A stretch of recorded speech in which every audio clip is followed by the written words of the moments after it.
a 10-point lead on Justin Mahue, and Davey even further back. So Seth just putting the nails in the coffin here to wrap up this 12 to 16 85 championship. Still a lot to happen. They have to get through this race and got one more. Can't call it too early because you just never know what will happen, but it looks like Davey's now made the move for second place.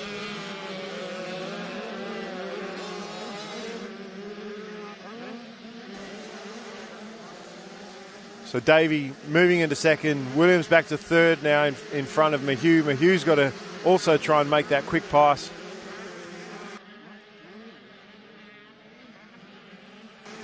Yep.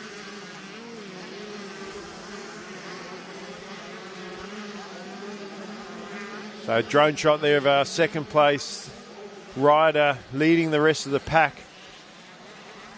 But the rider's leading everybody is Thomas, and he is gone.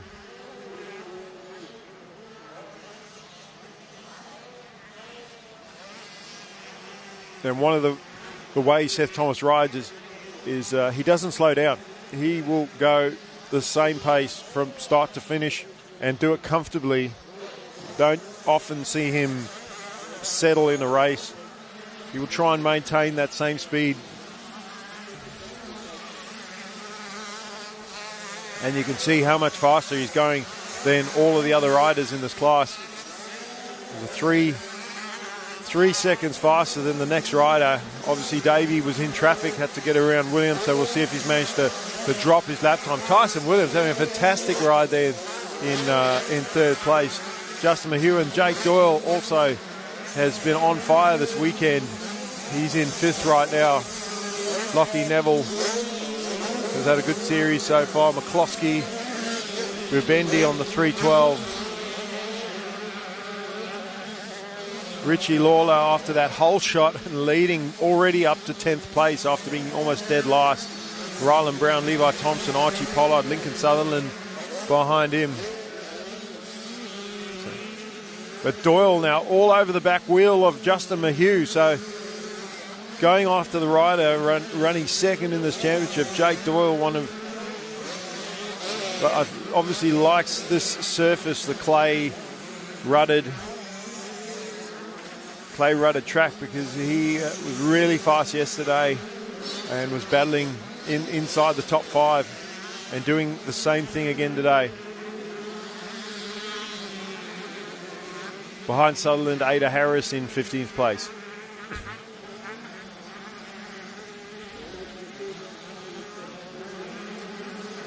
Seth Thomas just wearing a jersey, maybe not feeling the cold like a lot of these other riders. You see a few of the riders wearing jumpers, and I actually, if I had the choice, I'd be probably wearing a jumper or something underneath just to stay warm, just to stop the body tightening up. I think riding with just a jumper in this cool weather, everything can be a little bit tight and achy, but it doesn't seem to be phasing him too much.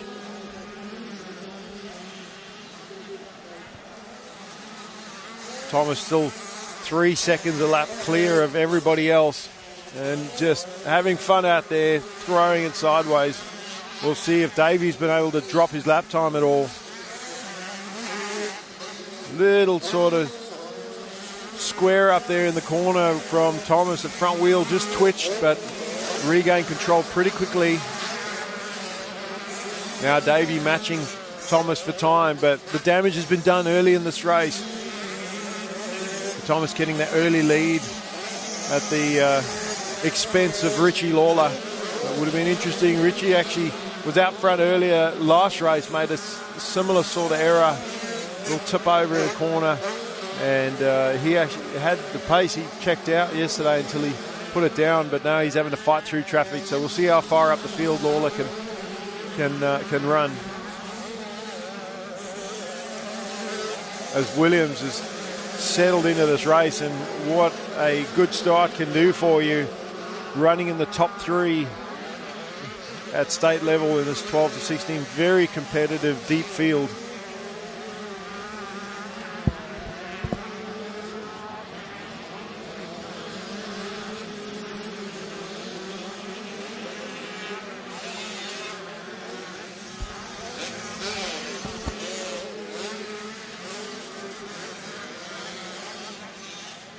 And Mayhew hasn't been able to close the gap.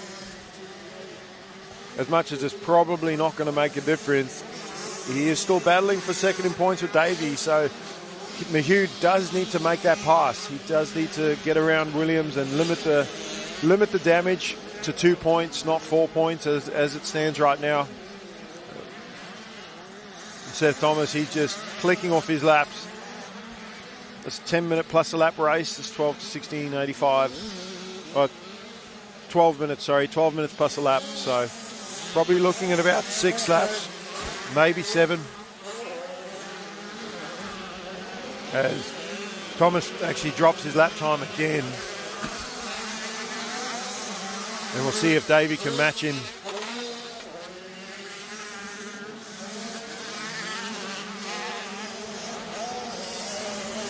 Williams holding his own in third.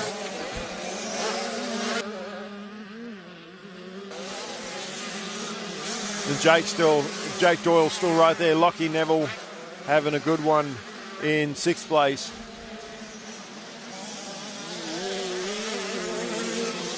And Buddy Brown, Bebendi leading a pack of riders there. He's got McCloskey right behind him, and then Richie Lawler, our early leader. So they got a 3-way battle there further down the field. But Doyle's starting to close up on Mayhew here for 4th place. And Justin not only needs to catch Williams and get that pass for 3rd, but he cannot afford to lose any more points and have Doyle challenge him for that position.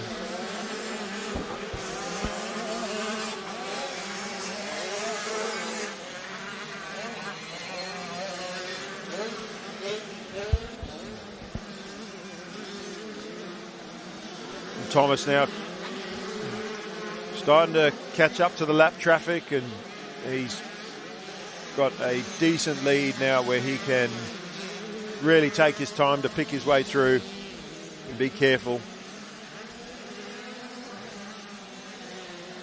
Again, the track very easy at the moment for these guys, not very rutted at all. I don't expect it to rut up as deep as yesterday because of the, I was a rider down there. Not sure if that was one of our leaders or one of the guys further down the field, as we get a shot of Thomas heading towards the finish jump again, and he is absolutely flying.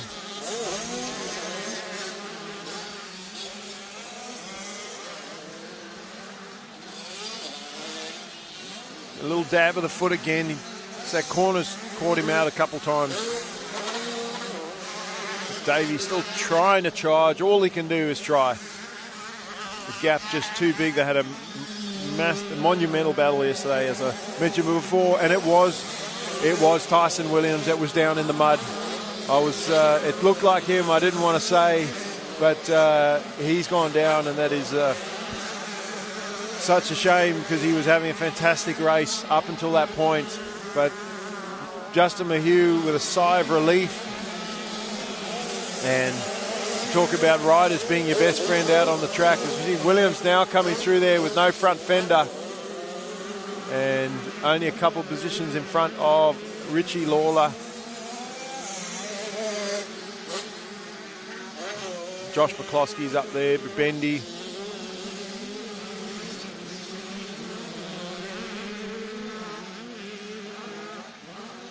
Davey trying to squeeze past one of the lap riders there.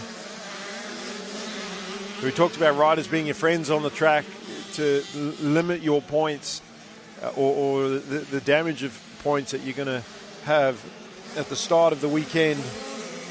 Justin Mayhew had a 7-point lead over Davey for second in the championship. And as it stands, that's been reduced by 4. So if they finish as they are, Mayhew will still have a 3-point lead going into the final moto, which is very tight, but again only needs to finish 1 position behind Davey in the final moto to still secure that second place, where as far as the win goes, in the hands of Seth Thomas to control this win, and he's done that very well. As we're going to see a last lap board for Thomas as he heads towards the finish jump. 1 more to go. A clean pair of heels And a couple of little mistakes here and there have crept in, but not, not been out of control. Just the track conditions, really. Davey still pushing hard, not wanting to give up until the very, very end. And a lot of times, not that any of us want that to happen, but if you keep pushing all the way to the end and your opposition make a mistake, you might be able to capitalise. But if you sort of settle and give up early and they make a mistake, they actually could get back up and get going again before you catch up. So that's what Davey's relying on at this point. That's all he can do. And all he can do next race is try and get a better start, get in front of Seth and make a race of it.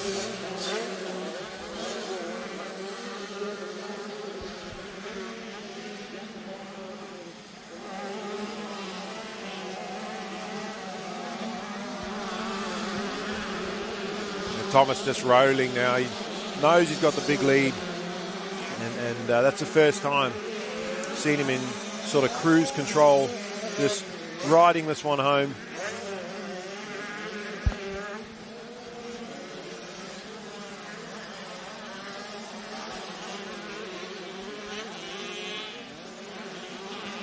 Got a couple more corners to go, a couple more lap riders to make his way around, but has it in hand.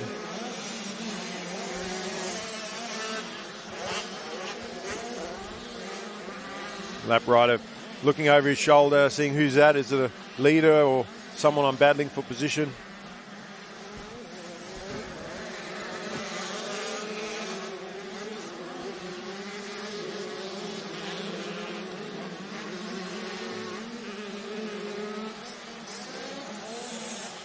So Thomas will get the checkered flag, massive whip, and gets the job done. 2 race wins out of 2.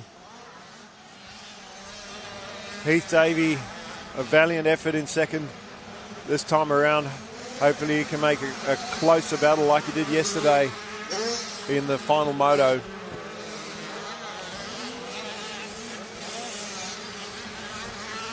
Few lap riders crossing the line in front of Justin Mahue for third.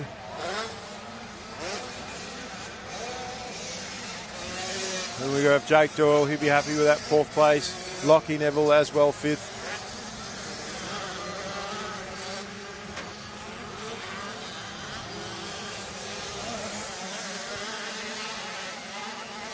See how far up the field. Lawler, here he comes. Richie Lawler getting all the way back to 6th place. And then Tyson Williams, who had such a good ride until his crash. Jake Bubendi, Ryland Brown, Archie Pollard, Levi Thompson, Lincoln Sutherland, Ada Harris.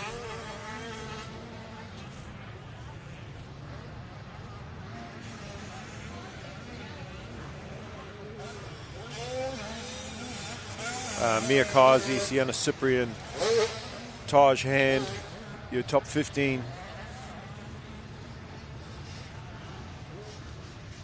Jayla Parker, Josh McCloskey, Buddy Brown.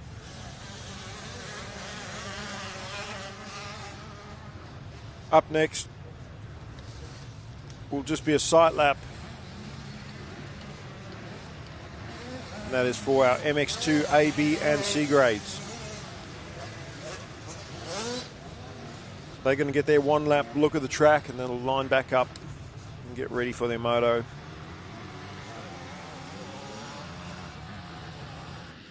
Going to a quick ad break and we'll be back shortly with round 3 of the New South Wales State Championships here at Wagga Wagga.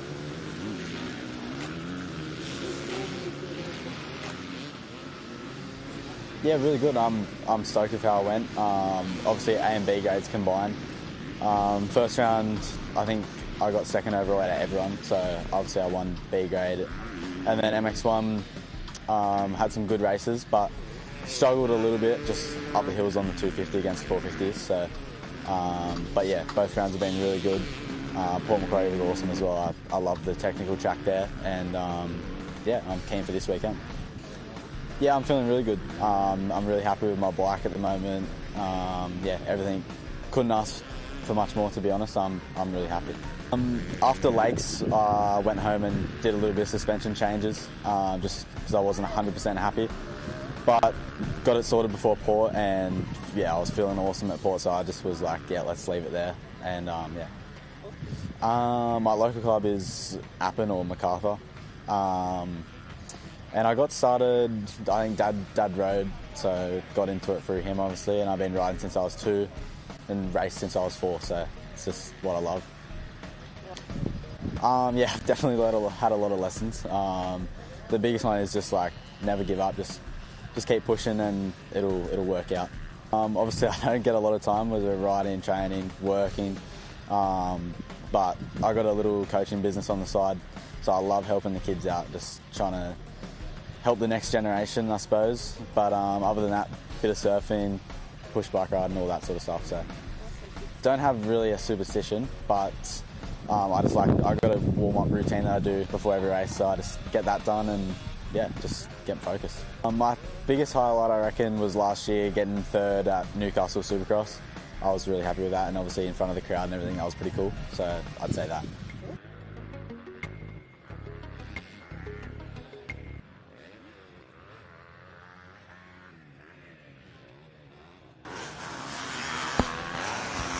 So MX2 riders just finishing off their sight lap, heading back to the start gate.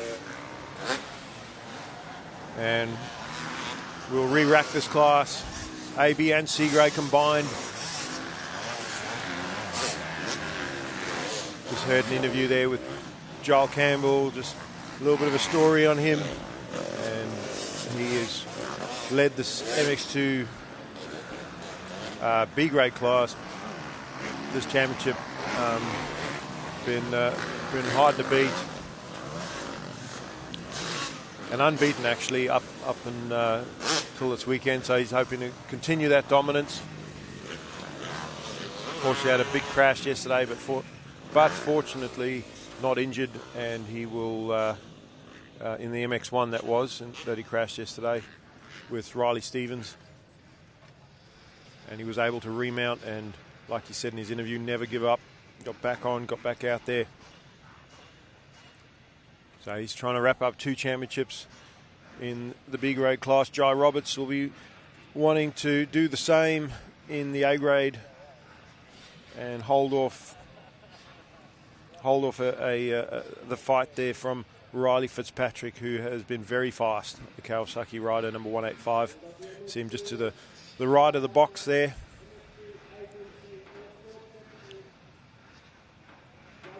And then one of our C-grade championship runners, Lucas Stevens, only a couple gates over. His main opposition, Aussie Earl and also Tyler Eisel. They are in your top 5 in the MX2 C-grade class.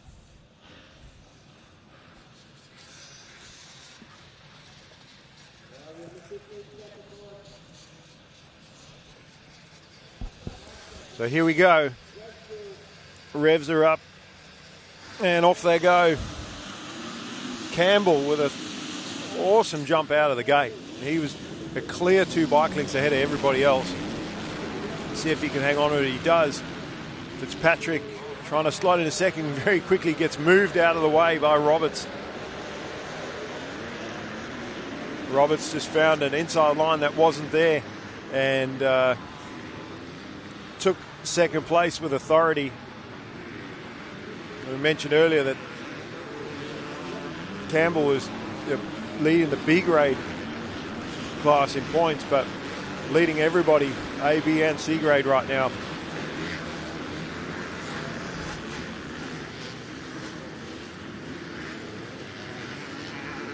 And if we look at the results from all 3 rounds, he would be actually challenging for the A grade championship win if he was classed as A grade, but not to be this year, maybe next year. At the very least, he's going to come away with a B grade championship as long as he keeps the bike on 2 wheels and stays safe.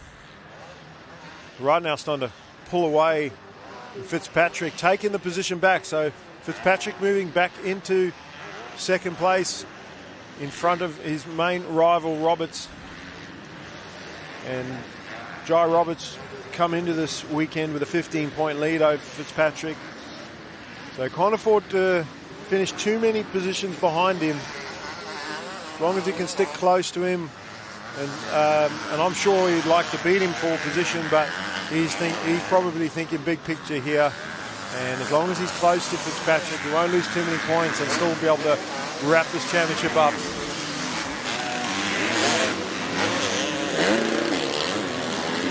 Johnny Bova there in 4th place. He's got around Mitch Norris, Victorian rider. Then we've got Zach Zadrovic. Taylor Thompson on the number 8. He's also racing in that B-grade championship with Michael Jones.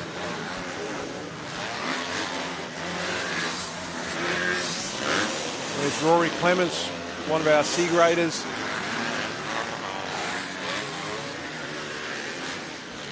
We saw Lucas Stevens and Eisel and Aussie Earl go through as well.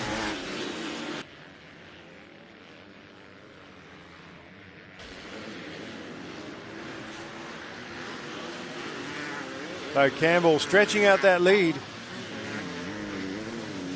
And Fitzpatrick going after him. He's got away from Roberts a little bit there. And Bova trying to close up.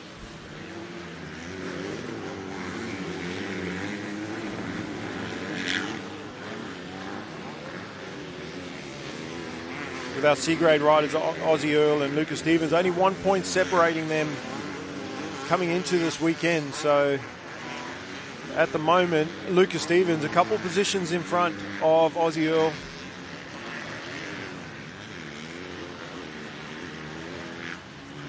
Oscar with some work to do.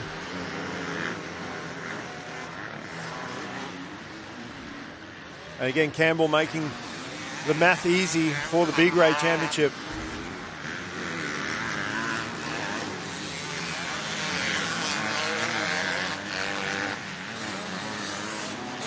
Bova now almost right on the back wheel of Roberts as Fitzpatrick pulls further away, keeping Campbell in tow. That gap staying pretty much the same. But Bova now trying different lines, trying to figure this track out, see where he can potentially make a pass. Taylor Thompson just in front of Michael Jones. Again, those two battling for the B-grade championship. There's Lucas Stevens just in front of Aussie Earl. So Oscar's got to make up a bit of time to catch up to Stevens, who's caught behind that battle in front of him.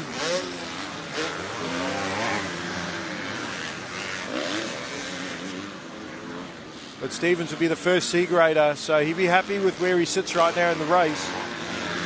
The rider in front of him is A-grade. And then a couple of B-graders in Thompson and Jones.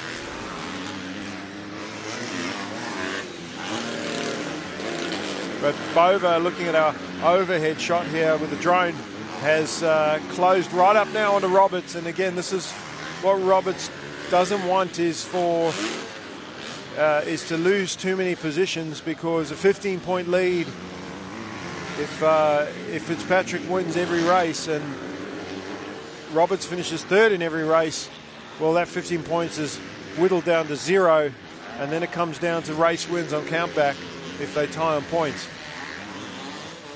And Fitzpatrick might have it, because although he's second in this race, he is leading the A-grade. So second is as good as first, but close battle for third is Bova, looking for a move now. This is as close as he's been to the back wheel of Jai Roberts. Riley Fitzpatrick, fastest man on track, a half a second quicker than our leader. But Bova looking for a move, tries an inside rut, doesn't work. Roberts, he's been around a while, he will know exactly. He's got rear view mirrors on his bike. And Bova jumps out, and then a big sweep to the inside. I haven't seen anybody jump that wide. Now he's going to try the outside, try and sweep around the outside. Roberts cuts across. The ruts aren't formed up in the corner yet, so he was able to come across and close the door on Bova. So Bova's going to have to reset and try again and look for another spot on the track. And these guys using every bit of the track, get up to those markers, the plastic markers, and they're kicking them with their boots, trying to push them down with their boots so that they can get right next to them to the clean dirt on the inside. And Roberts has regrouped and managed to gap over a little bit. Again, take into account the roost on this track that Bova would be copping right now, being that close. Sometimes it's easier to back off slightly and regroup, stay just out of the roost, and then where you know you're quicker on the track, close back up again and have another run at the rider in front of you.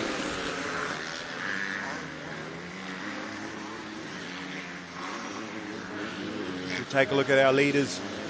Campbell holding his own out front, even though Fitzpatrick put in a slightly quicker lap time last time around. Campbell just clicking them off and being consistent.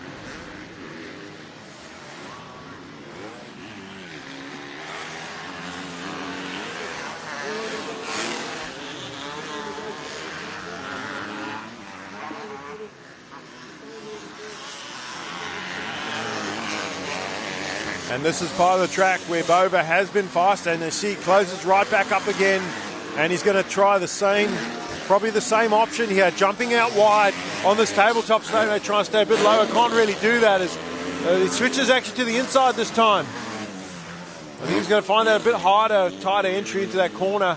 The outside line probably would have worked better, but you see Roberts on the finish jump through a massive whip, and now Bova switches to the inside. Can't quite pinch him off. Even though Roberts was on the outside, the next turn became the inside. So Bova keep trying now. This is again close as he has been. He's going to try and sneak up the inside again. He's going to run out of room as Roberts spikes stepping left and right. And see Bova there trying to stay out of the roost. The acceleration coming out of the turn then almost washed out. So again, Bova's going to have to reset, rip a tear-off off. And I'm not sure if he's running tear-offs or roll-offs, but again resetting, just getting out of the roost, taking a breath. And I think his best option is land as wide as he can on this finish jump, and that's where Roberts is really smart, throwing a big whip to the side, sort of cutting the room out there for Bova, and it also lets Bova know that he can't get next to Roberts on that big tabletop. Lap rider in the way there, and that really hurt Bova. He lost at least a bike length there trying to get around that lap rider. As the track hasn't formed up yet, so pretty one line, or one main line. The riders can go anywhere they like, but you know, your lap riders, they're going to stick to that one main line, so that really cost Bova a little bit of time. Got a little bit to make up,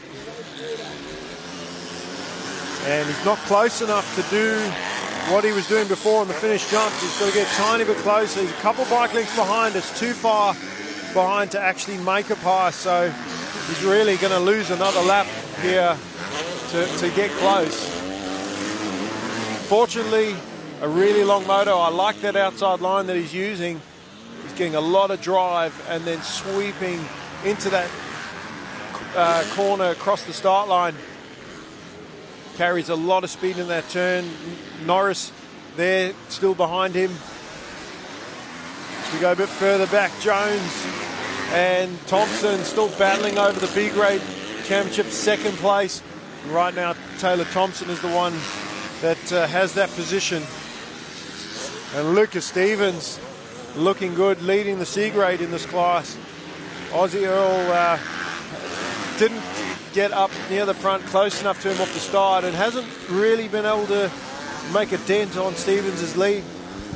In fact, Stevens has actually pulled away a little bit, so it's a long moto though, and Aussie can't afford to just let him go. He really does need to try and close up on him and keep the pressure on.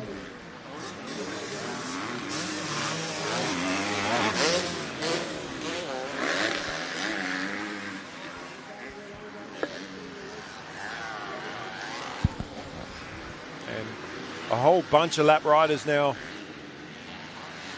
for our leaders to get through. Campbell just sort of picking his way through there.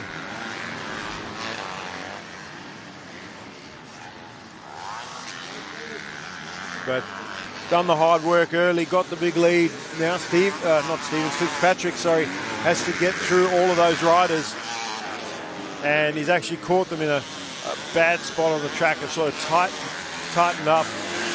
Roberts has broken away a little bit there from Bova. Maybe just taking the wind out of his sails a little bit.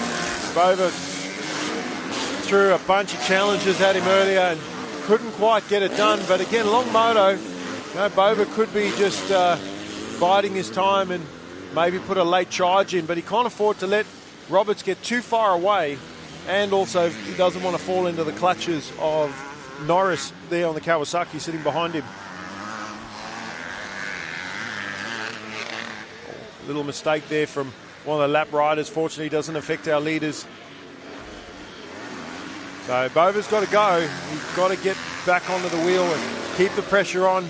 Roberts needs to try and clear these lappers as quick as possible, put them between himself and Bova. He hasn't been slowed up too much, maybe a little bit now. He's got to cost him a tiny bit of time, but it tends to even up where you might get slowed down by lappers, but then your opposition do as well.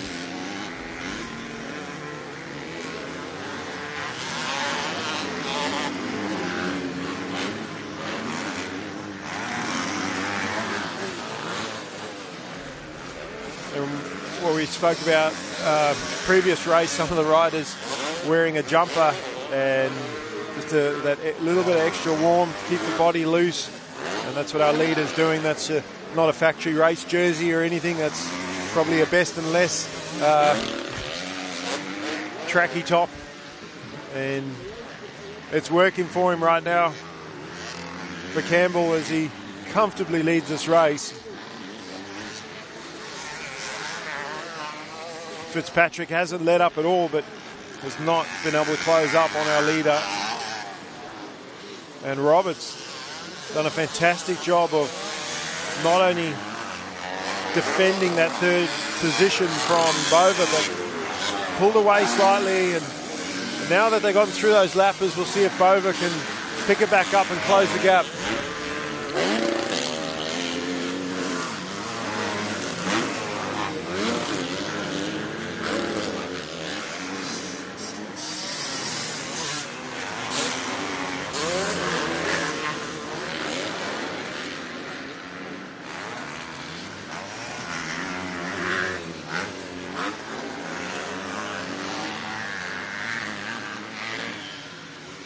And points-wise in the B grade, Michael Jones with a reasonable lead over Taylor Thompson. So it doesn't necessarily have to beat Taylor, but for bragging rights, we'll want to anyway. So he's not just going to give up and let Taylor have the position. They're battling for that second and third in the B grade championship. And then our C grade championship, a close battle between Lucas Stevens and Aussie Earl, and that's going to come down to the final moto for these guys. The Aussies managed to close up slightly, but still a long way to go.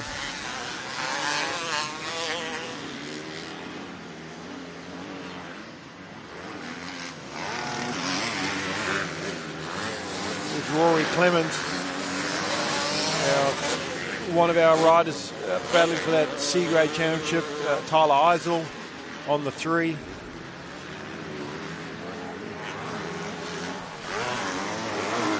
A perfect race so far for Campbell. Whole shot, got in front, checked out. He takes a little look, not over his shoulder, but just that switch back 180 degree corners. Just had a look over, see, make sure he can still see. Close battle for third now. As Bova, all over the back wheel, tries a sort of cut across move, cut across the ruts there, didn't work out. He's taken his goggles off, so Bova's copped that much roost that he's had to take his goggles off. That's going to make his attack even more difficult because he's going to have to stay completely out of the roost range of Roberts. and pick his moment on the track. He hasn't given up because he is still going after him, but he cannot afford to follow at all for fear of catching a rock in the face. And that's how much roost he would have been copping already. So you can imagine if that's what he got so far, as soon as he gets close to Roberts, he's just going to get even more. You're going to see him tucking his head down, and he's going to have to see where he is there. He's just out of the roost.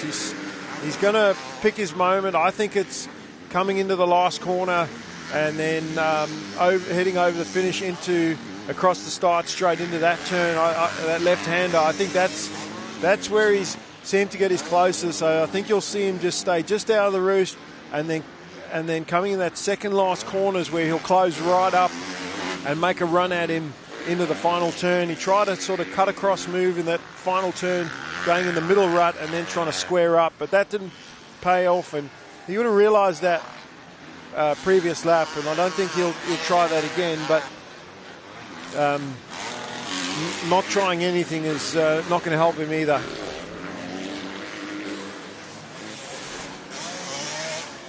So it's starting to get close. This is where, again, you've just got to be in a different line to Roberts not to get roosted. And that's what he does there. Tries the inside line. Again, more so to stay out of the roost. A lap rider in the way. And that's, I think, going to mess him up a little bit. You see, he tries an outside line. And that hurt him big time. As checker flag is out.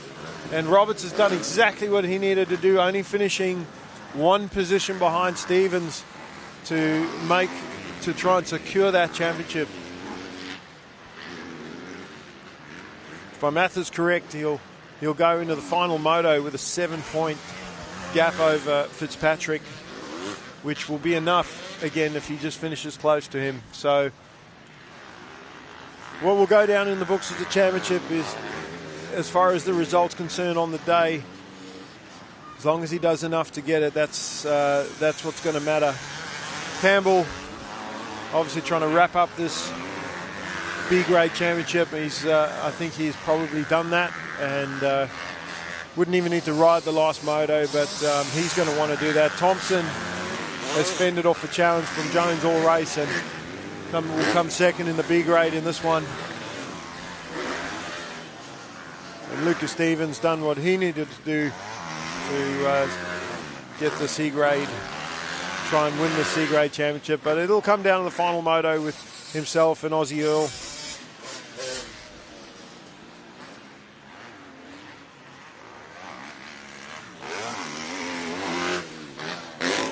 Our Premier Junior class up next, 250, 13 to 15 years.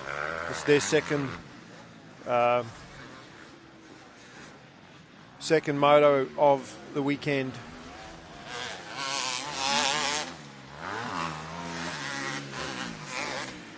We're going to go to an ad break and we'll be back again with round 3 of the New South Wales State Championships here at Wagga Wagga.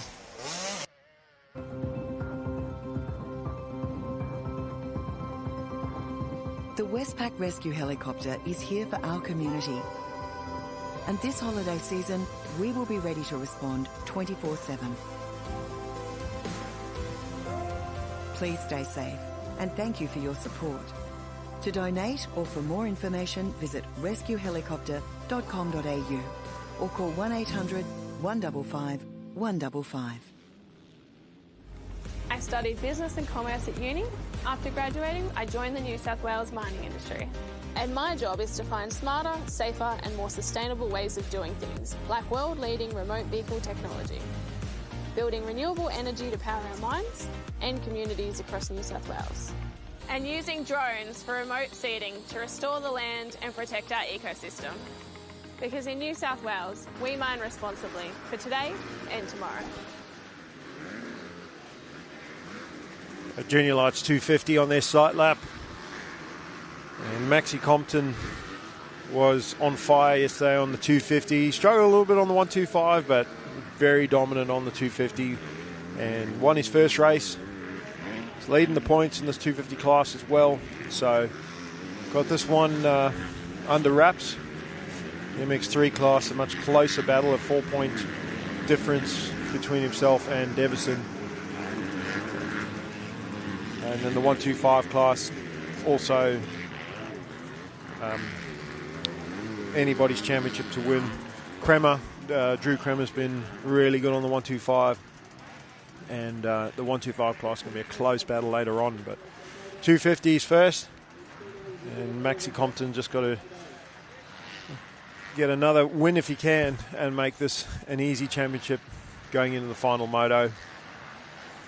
This is probably the most important race, second race of the day, of the weekend, to get that championship under lock.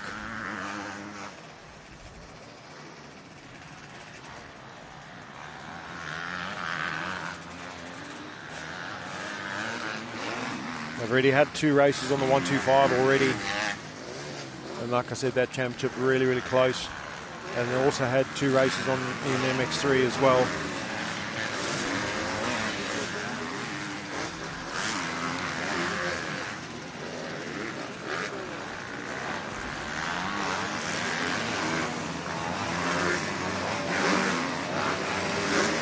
We'll see what Drew Kremer can do.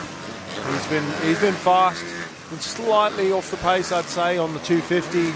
Just maybe a second off, second or two, but he's a fantastic starter. So if he can pull a hole shot, we saw how bad the roost was in the MX2 class, with Bova taking his goggles off, and must have been running tear-offs to have to take his goggles off like that. And I think the roost is going to be an issue all day because of the conditions, and it is perfect conditions, the amount of moisture in the track. It's not muddy, and it's going to stay sticky all day. But see the riders getting their bikes ready, and Jonesy there spinning the back wheel, trying to heat up the rubber on the concrete. There's going to be dew on the concrete. It's the mud that gets roosted on the concrete makes it even more slippery. So these riders looking for optimal traction. Easy to spin out on the concrete surface. So got to have just the right amount of throttle control and clutch. And then when you hit the dirt, full throttle and give it another clutch to get going. Away they go, and one of the riders having a nap on the start line, but into turn 1 they go. KTM up the inside, going for the hole shot. That's Ebeck, and we've Riley Burgess with an early hole shot. He's also a great starter, as is Ebeck and Kremer. But Davison, the winner out of himself and Compton, he quickly slots himself into 3rd place. So Compton with some work to do, as Burgess in the driver's seat, key position to be out front with this roost. Nate Ebeck coming back from injury. I had a chat to him and his dad yesterday, and had a really bad ankle injuries a few months ago, and he's just started to literally find his feet. One of his first races back, seen him ride, and he's a great starter, very consistent, and has a lot of pace, but would have obviously lost a bit being off the bike for so long. And Davison makes quick work of him, moving into 2nd. Burgess has been able to pull away a tiny bit at the start of this race, and while he's got clear track. So Davison doing everything right. Kremer there, just behind Ebeck, looking for a way through, and Compton with a lot of work to do. Davison and Compton sort of mirroring their lap times yesterday. So Compton has to try and make some quick passes here, as Kremer sneaks up the inside of Ebeck and moves into 3rd. Compton still back in 5th, trying an inside on Ebeck, gets that done. So Compton getting past as well. And the best thing Nate can do is try and stick with these guys and learn that pace.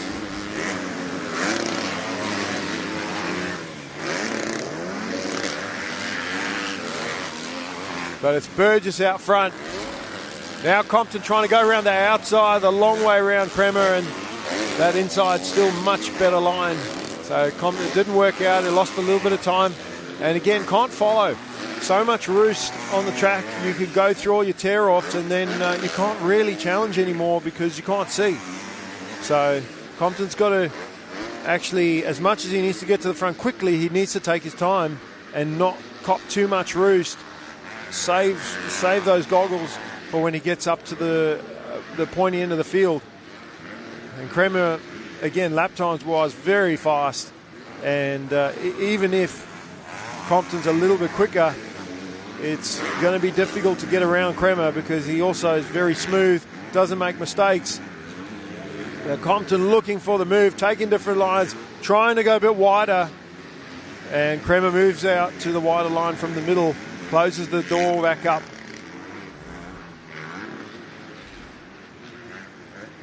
Burgess now under pressure from his Husqvarna compatriot. And Davison wanting to strike early in this second 250 moto.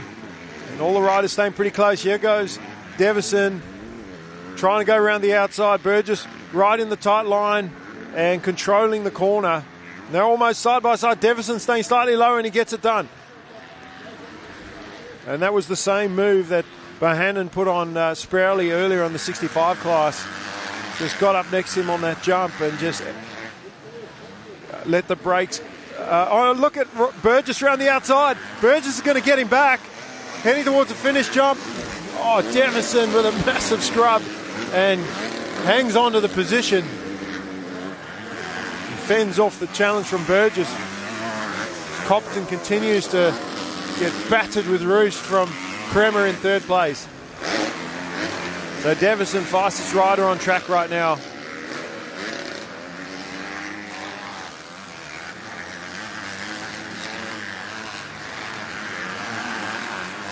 And just like we saw with Bover and Roberts, a big mistake there from Burgess, and he's lucky he had a few bike lengths lead on third place because it didn't cost him a position, but obviously big mistake, didn't crash, but big mistake where he nearly threw it away, but still holds second place securely. Compton has to regroup and go back to work as Davison starts to edge away from these guys.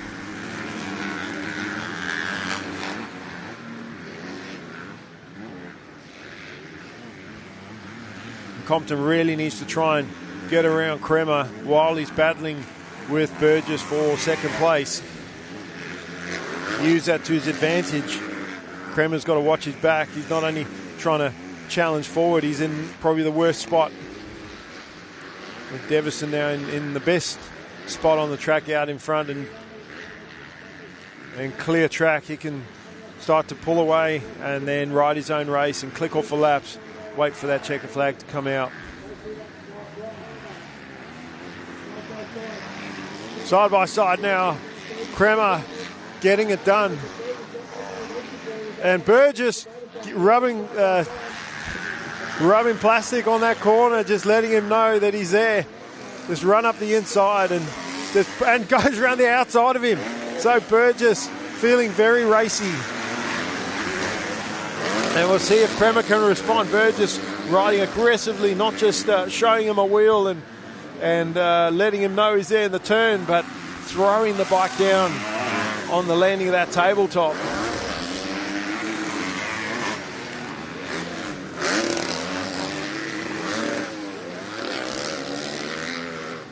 There's Burton and Ebeck a bit further back in that 5th and 6th place. Burton gets around Ebeck for the position.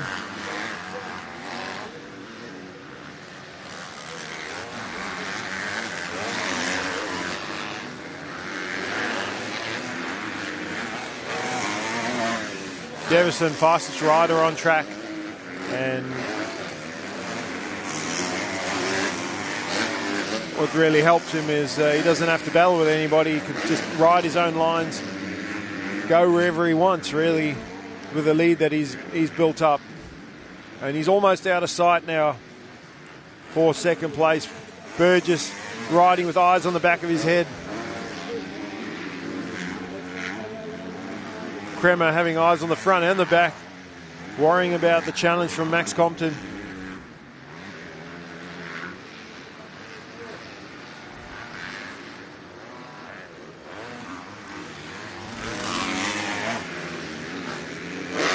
And although Max Compton enjoyed a little bit of a lead coming into this race, especially with that first race win, really needs to make these passes on the two guys in front, because there's an extra 4 points for him that he's going to gain, or 4 points he's going to lose if he can't pass these two guys. So he needs to take his time, but he also does need to get by them. And he's dropped back a little bit, maybe just resetting, regrouping, playing around with some lines, trying to figure the track out as it starts to form up again. Don't predict it to run up as much as yesterday, because it's already been ridden on. The track's been compacted a bit. Yes, it's been re-groomed, but it wouldn't be ripped as deep as the first day. So it's going to be more racy, more hard pack and fast, which actually makes it harder to pass because everybody's going fast. When the track was super rutted, it was a lot more line choices to make passes, different options. But at the moment, there's one fast line, and your second line or B-grade line or second option won't be as quick. So really have to search the track for your spot on the track to make that pass happen. And Burgess again stretching it out a little bit over Kremer. Kremer also doing the same maybe as Compton and trying to regroup.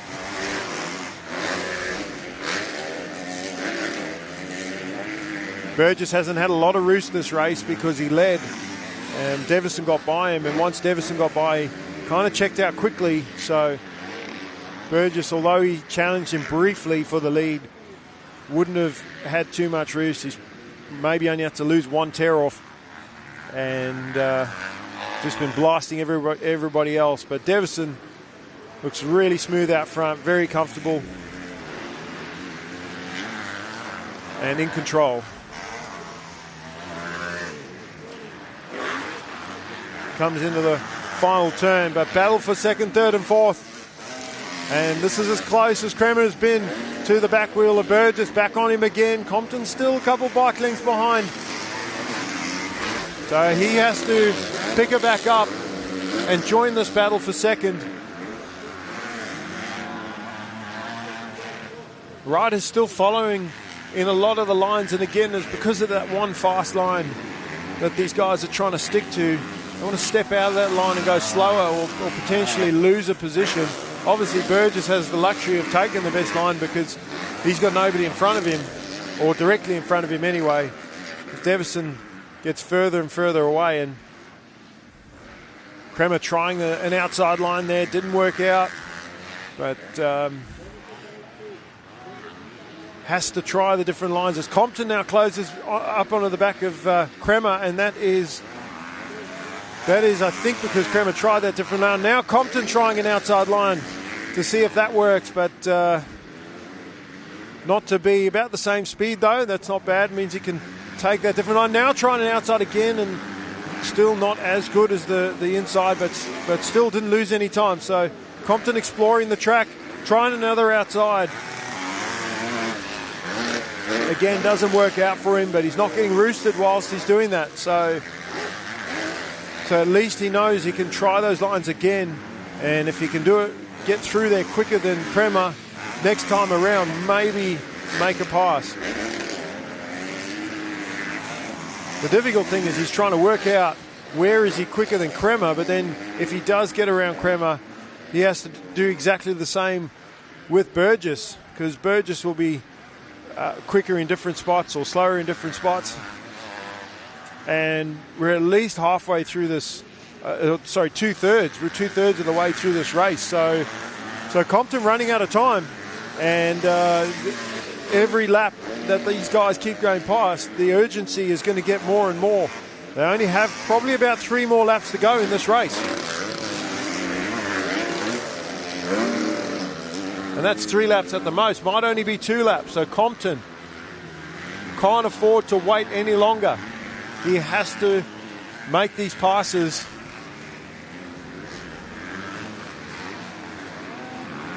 And Burgess, the spoiler right now in this championship.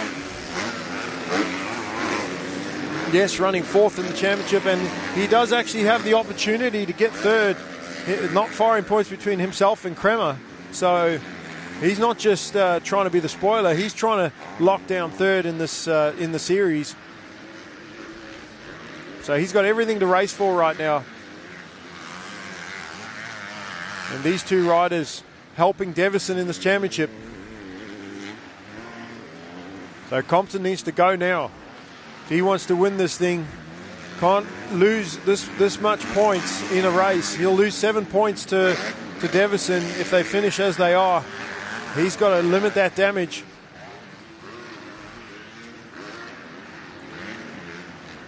At least limit it to 5 and try and get around Kremer. But really needs to pass both of those riders.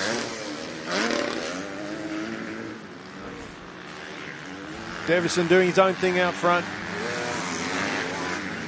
And such a well-rounded rider, Jack Davison. All of these top 4 they great starts, very fast and smooth and fit, and that's how competitive they are with each other, which is why they've got to be close at the start of the race to be able to battle.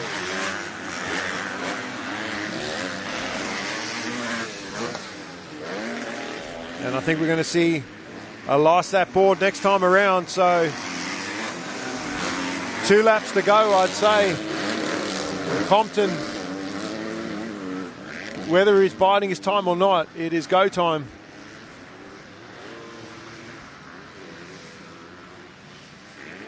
And what neither of these boys can afford to do is make the big mistake.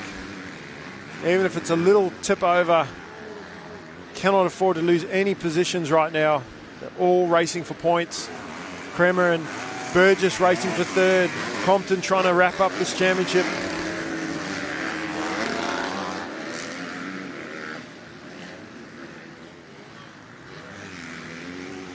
Compton trying the inside there. Kremer also exploring the lines, taking different lines. It's about as close as Max has been. This might be his chance if he can get close enough. And again, eating roost the whole time. Now tries a wider line. Kremer gets through that inside cleanly, no mistakes.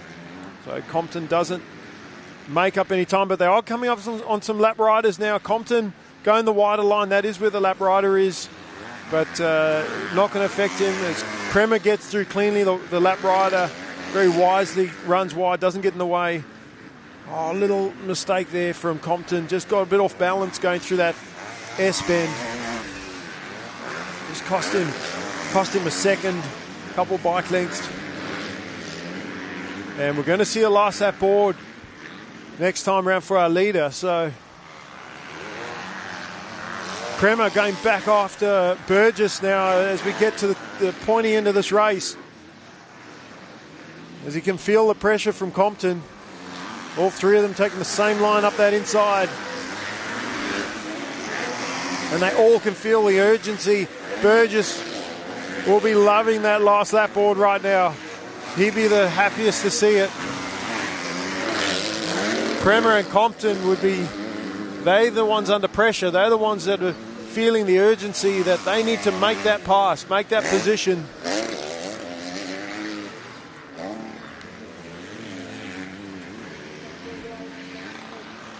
And Ebeck having a fantastic ride back in that 5th position, just in front of Jones. And Burton, I think. Well, Burton was up there earlier. That's Riley Shaw, actually. So not sure what happened to Jack Burton. But he was in that battle. So the battle, the closest battle on track right now is second, third and fourth as they've got a bunch of lap riders to get through. And that can make all the difference. Compton trying the outside line here as Kremer's got lap traffic in front of him. Burgess has got through cleanly. Kremer's going to go on the inside. Burgess on the outside. Compton on the outside as well. Kremer very cleverly moves over and closes the door.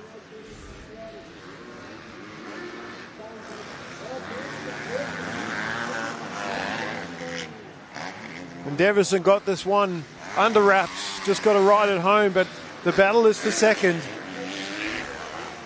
Second, third and fourth. And Kremer now trying to go around the outside of Burgess. Doesn't work. Compton's right there. This is going to come down to the wire. The last turn, Kremer is going for it. Last ditch effort to try and get that one more position as they come into the second last corner, and Compton is not close enough, I believe, unless he can be late on the brakes coming into this turn. But they all ride defensive through that final corner. Davison gets a win. Burgess hangs on to it. Kremer does too, and Compton with a shake of the head. He will be disappointed with a fourth place finish. Unfortunate for Compton points-wise, but solid for Davison, giving him a sniff at this championship going into the final race. And great for us all watching to see a close championship battle.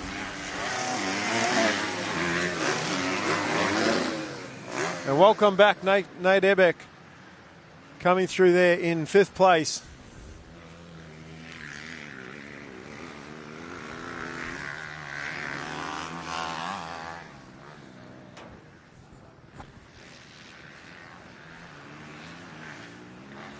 So 50 minutes plus a lap that race, and a close battle all the way to the finish flag. That race probably could have been 30 minutes long, and those guys would have been fighting to the end. Then it just would have come down to fitness.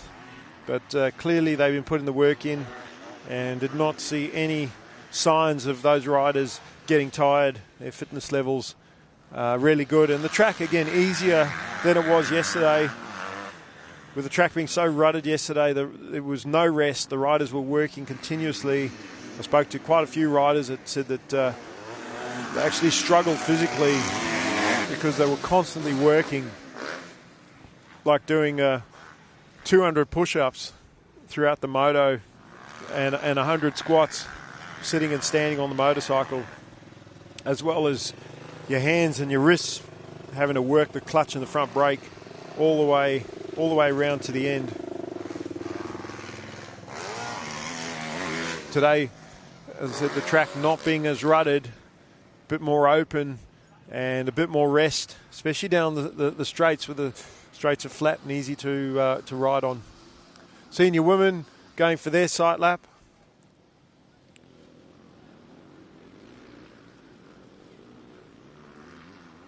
And we might take a short break and be back soon with round 3 of the New South Wales State Championships here at Wagga Wagga. Final round, championship round. Presenting your event partners of the 2024 New South Wales Motocross State Titles. New South Wales Mining. Kennards Hire.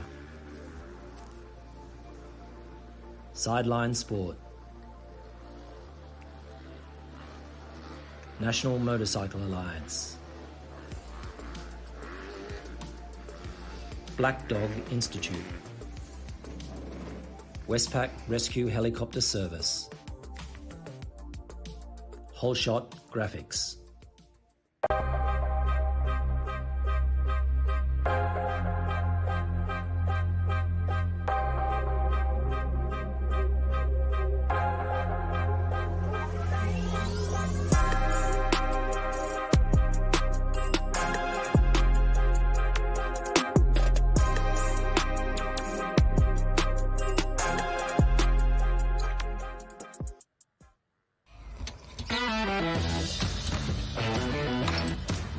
Looks good, huh?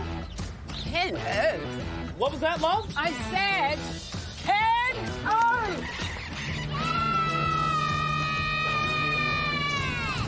O! All done, girls. Happy? Ken Oath, all right. From big jobs to even bigger jobs, get the Ken Oath feeling.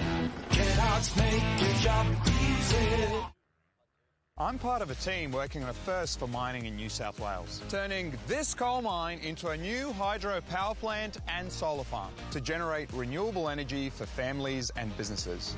Projects like this show our industry will keep working to reduce its emissions, already down by 38% since 2005, all while contributing billions in royalties every year to fund our public services. Because here in New South Wales, we mine responsibly for today and tomorrow.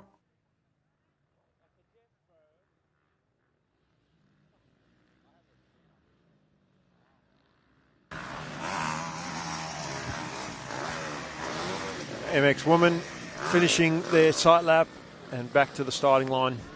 Taylor Thompson trying to keep a perfect record in this women's class. Hasn't dropped a moto yet. Currently running third in the MX2 B grade class as well. So 2 podium finishes in the New South Wales State Championships this weekend. I'm sure she'll be very happy with that. Bella Arnott running second in points comfortably, has been the rider that has always been there in second. We did see Danielle McDonald turn up to round 1 at Lakes and gave Taylor a little bit of a run, but Taylor was too good and was able to still take all 3 wins at the first round there. Hopefully we'll see Danielle McDonald at other state championships in the future.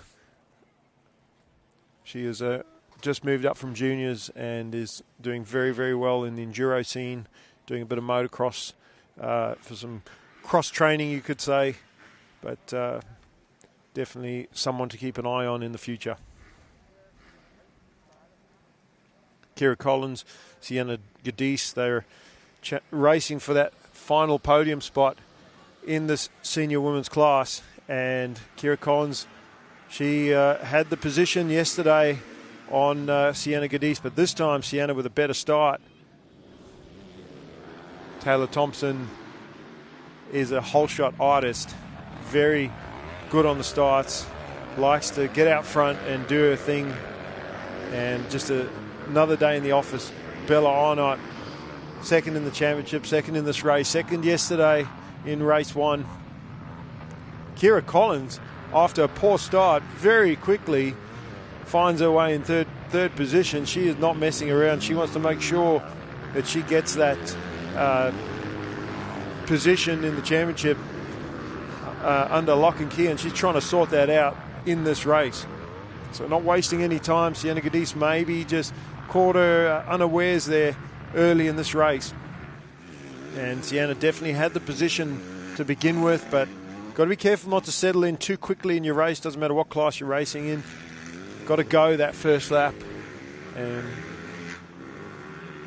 spoken before about winning the race to the first corner, winning the race to the end of the first lap, and then being able to win the race at the end. And that regardless of whatever position that you're in. For now, Kira Collins will feel like she's winning because she's in front of Sienna Gadis for that third position.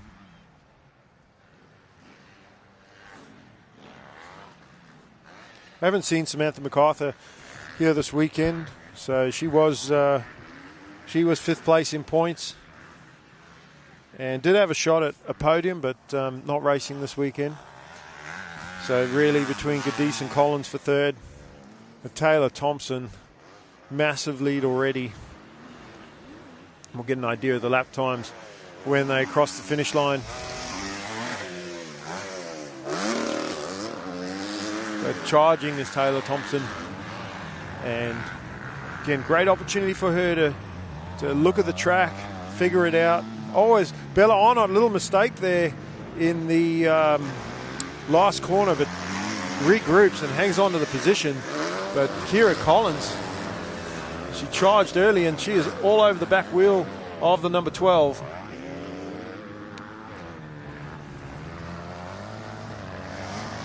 Then Gadis back and forth. Followed by the 44 and the 12. Another number 12. It's not Bella Arnott. Bella Arnott's in second right now.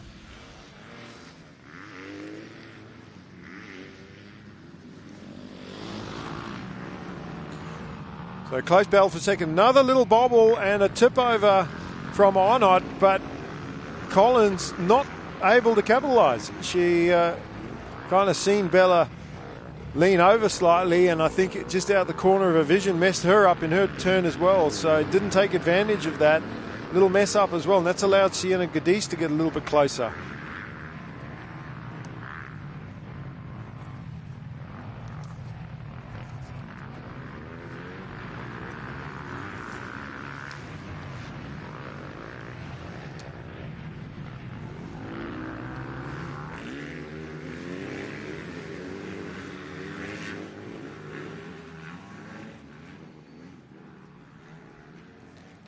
So a couple of the local riders in 5th and 6th place, Abby Hamilton and Bella Brownlee.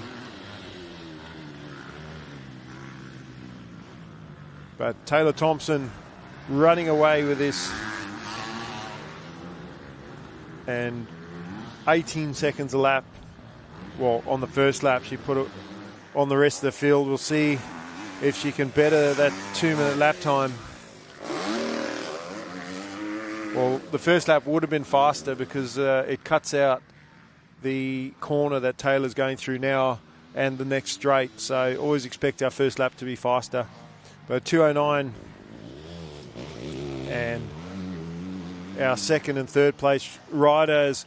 Collins has got definitely picked up the pace today, is liking the track at the moment and is putting the pressure on Arnott for second place. So Gadis just dropping back slightly. And that last corner, Bella just struggling a little bit with, gets a tiny bit sideways, the bike stepping out. And she hung onto it. And that's also because of the pressure that Kira Collins is putting on her right now. So Collins looking for a mistake, but trying different lines. Tries to switch back to the inside there. Again, the roost, wanting to stay out of the roost. Tries a wider line here. Bella taking the inside, the protective inside line. This corner they come up to now is where both girls actually struggled last time around.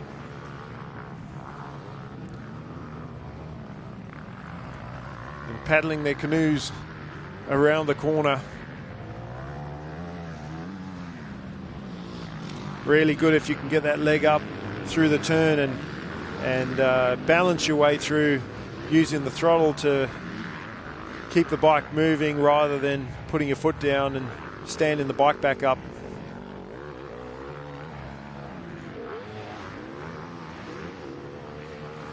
Thompson already over 40 seconds lead these riders.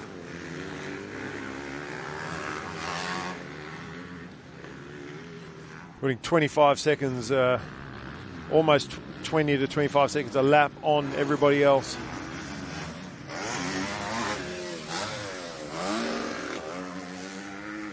.210 that time, so 2:09, 2:10 for our leader.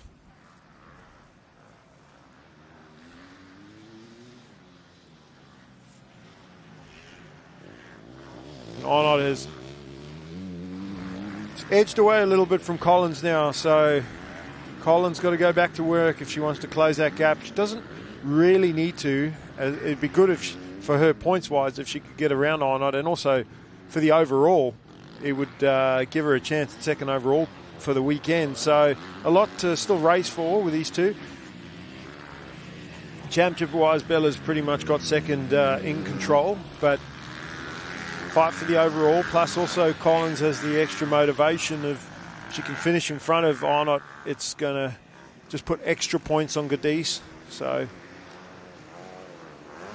be good for Kira to close that gap and fight for second. But Bella's starting to figure this track out. She's looking a lot smoother, a lot more comfortable. Gadis loses more ground on the riders in front. Just a couple seconds off the pace there. And needs to figure this track out, regroup and try and catch back up. And we've got a battle with Abby Hamilton and Bella Brownlee, two of the local riders further back, having their own little tussle around the track.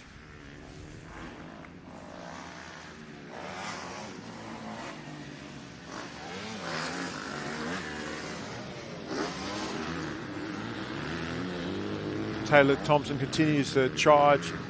She's probably not pushing very hard, but she's trying to run a good pace and find her lines and get comfortable. Again, it's going to help her next time around in the MX2 class when she's battling for that B-grade podium.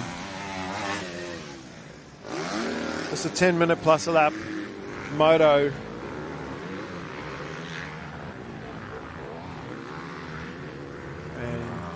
That's the end of their 4th lap, so probably going to see the last lap board next time around.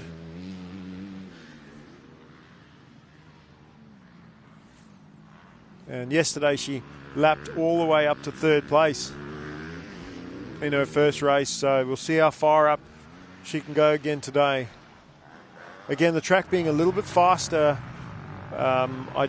everybody else will be going faster as well, so I don't think that she'll get that far up, where yesterday track being so technical and Taylor being a much more well-rounded technical rider than her opposition, I think, in this class. And that's not a discredit to anybody else. It's just how good Taylor Thompson is. She's top 3 national rider, never mind state level. Bella Arnott looking really comfortable in 2nd place. Kira Collins has not been able to respond, and Arnott is actually stretching out the gap, which is going to make it more comfortable for her as we get to the end of this race. I'm sure we will see a last lap board next time the girls come, or next time Taylor comes through, should I say.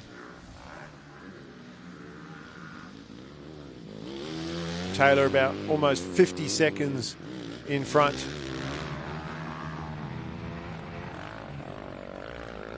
She'll probably catch up to Hamilton and Brownlee, but don't think she'll get up to Sienna.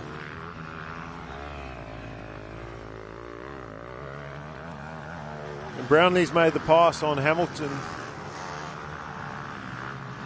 As Taylor Thompson comes to put Brownlee a lap down, goes up the inside.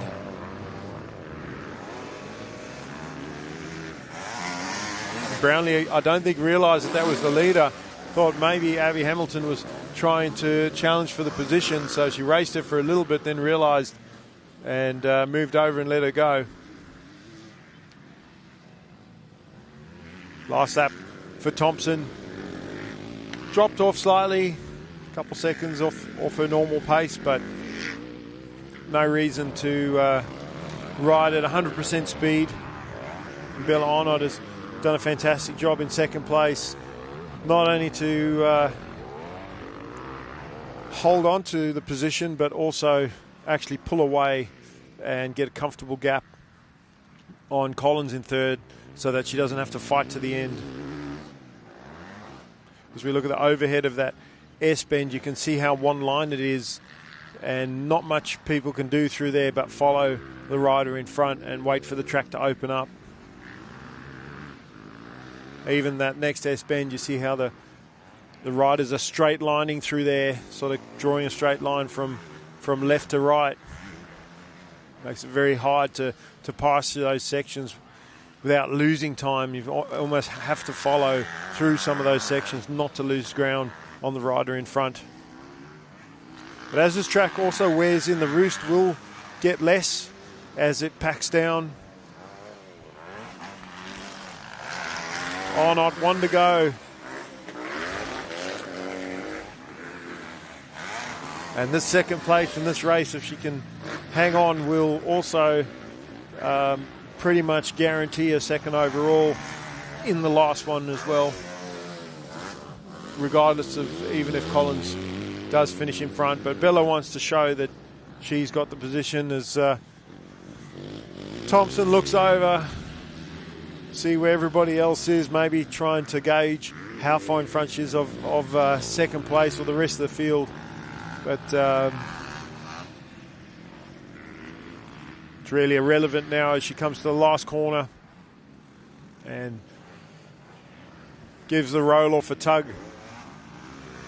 Probably a tiny bit of roost she would have got from the lap riders or even from her own front wheel. The roost flicks off your own front wheel onto your goggles sometimes.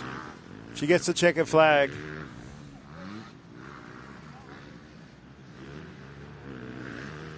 Bella Brownlee, she's going to finish in 5th place in front of Abby Hamilton as we wait for 2nd, 3rd and 4th just to finish circulating.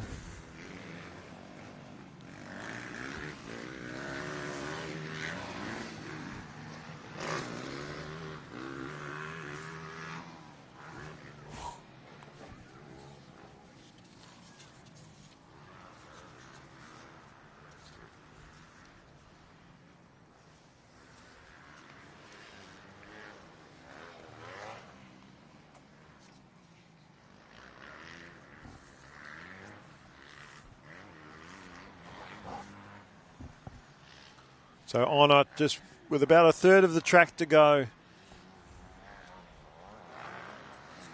And we'll be going to an interview shortly before the start of our next practice, which would be our 12 to 1685 girls.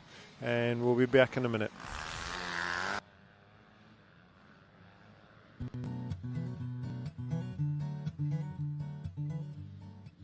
Yeah, really good. I got 3rd in the men and I won the women's. So it was nice and consistent and stayed up, which was good. But yeah, I had a really good time. I got started when I was 3. I started racing when I was 7, I think, or 6. Local club is Dargle. Yeah, right next door to me, which is perfect. So nice and close. And yeah, we spent a lot of time over there. I really just love it all. Really just like the racing, going fast, jumping, hitting ruts. Like it's all just a really good feeling. And yeah, it's just a good lifestyle that comes with it. The training and the fitness sort of side with it. I love that sort of stuff. Life lessons is just take the day as it come, you know, like you're only as good as you are on the day. You can't go and push more or, you know, ride better. Like if you're just not there, you're not there. You can only do what you can on the day, and I feel like that's kind of similar across the board for anything. We live on the Hawkesbury River, so I've got a bunch of stand-ups and a Spark trick ski. So we're always out on the water, ripping around on stand-up jet skis if we're not riding. I count the gate before I go up. I always count the gate, the race before me, so I have some sort of idea on when it's going to drop. But yeah, that's pretty much it. Being consistent in the state titles is pretty good. I've won, I think, for the past 6 years in the women's, which has been nice. The girls' division up to the women's. I'm currently coming 2nd in the Oz Climax, which is pretty cool. Going over to New Zealand at the start of the year to represent Australia in the FIM Oceania Women's Cup was really cool. I had a really good time. That was awesome racing. Presenting your event partners 2024 New South Wales Motocross State Titles. New South Wales Mining, Kennards Hire, Sideline Sport, National Motorcycle Alliance, Black Dog Institute, Westpac Rescue Helicopter Service, Wholeshot Graphics.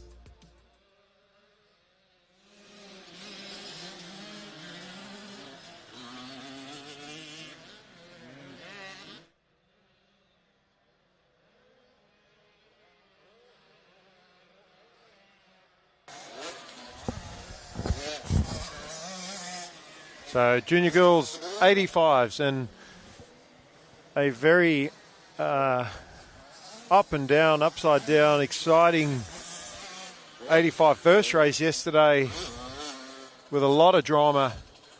Syra Perry going down, Mia Kazi with nowhere to go, run over the top of her and went down as well, and has sort of blown this championship wide open. Mia Cameron running fourth in points, getting a win in that first race really would have helped her chances to jump up the ladder points wise and potentially even race for this championship. The biggest winner out of yesterday's crash with Perry and Kazi would have been Sienna Cyprian, the Queensland rider. So it's her championship now to defend or to try and win. And the best thing Mia Kazi can do, almost say one of our top New South Wales riders on the 85, with Perry out, not racing today. Kazi's just got to go out there and try and win 2 motos. And looks like Kazi's going to get the whole shot too. Well, up the inside anyway. Not Cadiz. Too many Siennas. Sienna Cyprian round the outside and sweeps around the outside to take the early lead. So Sienna Cyprian, the Queensland rider, she has come to race, and as much as Kazi needs to win 2 motos here, it's Ada Harris falling right in front of Kazi and tried to make the pass and just got in front of Kazi and dropped the bike right in front of her. So Mia Kazi now with a lot of work to do. Mia Cameron into second place. And Sienna Cyprian, sorry, my apologies. Sienna Cyprian out in front and in control of this race and this championship.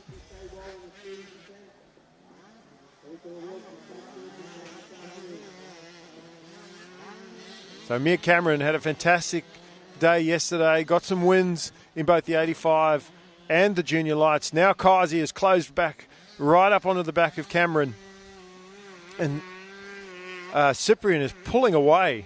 Big lead at the start of this race. 10 minutes plus a lap, so still time in hand. Lots of time for Kazi to get around and close the gap, but got to ride with some urgency. Can't take time. Got to make a quick move on Cameron. And Cameron, she's racing for this championship as well. Although she started the weekend in fourth, tied for third with Ada Harris, who went down early. She's not just racing for second and third in this championship. She's trying to race for a win as well. And it's all going to come down to the race leader, Sienna Cyprian, who is on a mission right now to wrap this up and try and secure this championship in this race. Kazi lost a bit of ground on Mia Cameron, who is fighting for that second place.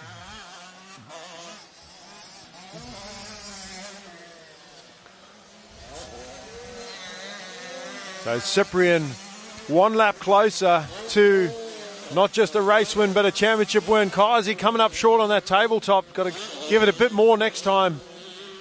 And they're still learning this track. Only 1 lap, sight lap, so wouldn't have had much time to get the speed to do that jump. Ada Harris also coming up a bit short.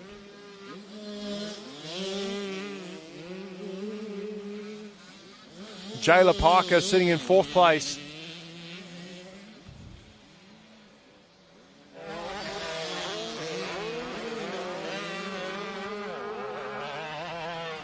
Sienna Cyprian, a little bit of a slide out there, but makes it work for her. Cameron, it was a really far inside line around that turn. And I'm sure she wouldn't be the first one to have made that very inside line, but she's going to have to try and go around the middle or outside because Cameron riding defensively. Oh, and Kazi with a mistake.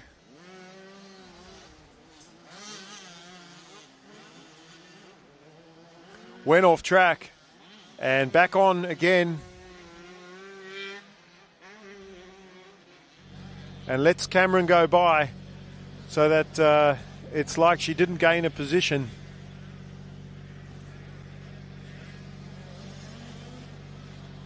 So nowhere really for Kazi to go when she lost control there, but I was wondering whether she was going to let up on the throttle and let Cameron go. She did. She slowed down, she let her go, and now she's going to try and go back to work to pass her back. So no harm, no foul. Had she not slowed down, then there would be a problem for her with the officials, but she's slowed up on the throttle and let her go.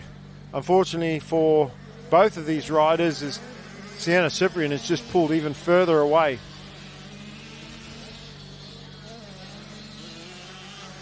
And what really cost Kazi was Ada Harris putting the bike down right in front of her on that first lap. That's where she lost position and lost a lot of time. And Sienna Cyprian, she wasn't lucky with the lead. She took the race lead with authority going in that first corner.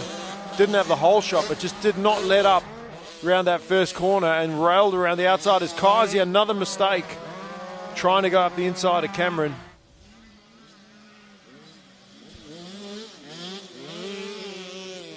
Jayla Parker getting closer with all these mistakes from the rider in second and third, and Ada Harris also closing up after putting it down on the first lap.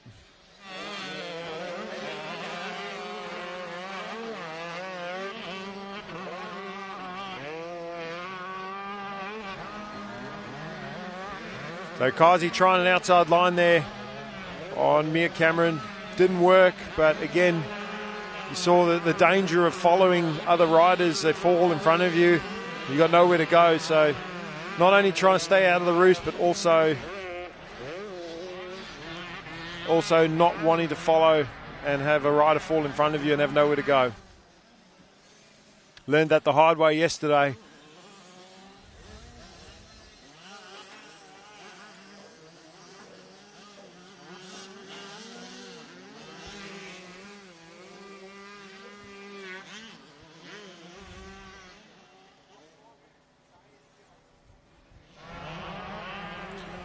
Kazi going back to work on Cameron. But halfway through this race, and the damage already done, Cyprian already should have the points lead after yesterday's race.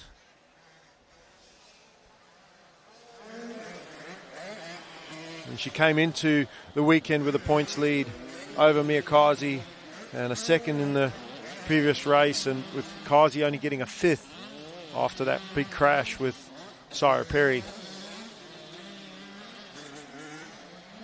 Kazi has no choice but to beat Cyprian in both races today to have any chance of winning this championship.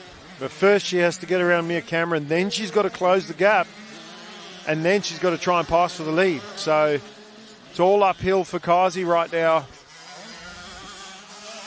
Sienna Cyprian riding off into the distance as we get to the business end of this race. Kazi now pretty close. It's about as close as she's been. And maybe she has tried to make a pass in this corner, crossing the start straight. Trying the wider line this time. Doesn't work out as Cameron closes the door. So Kazi's got to try again. And unfortunately, following through that next turn there,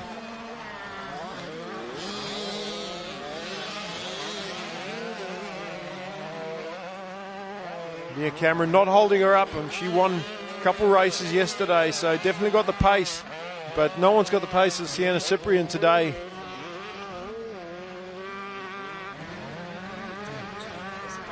Yeah.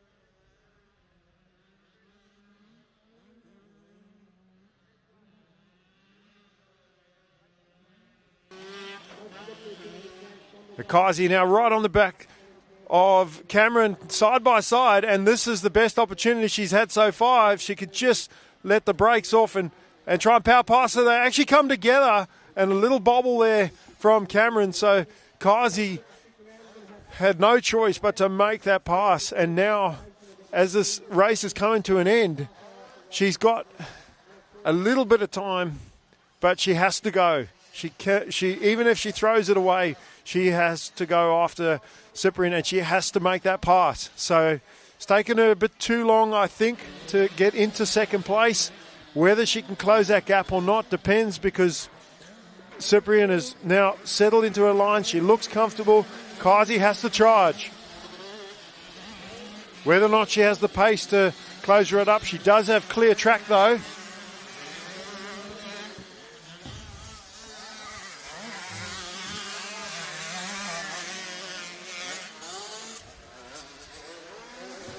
Not sure if how much longer we've got in this race. Maybe a couple laps, maybe this lap and one more. So Kazi going for it. Look at the gap she's put on Cameron already.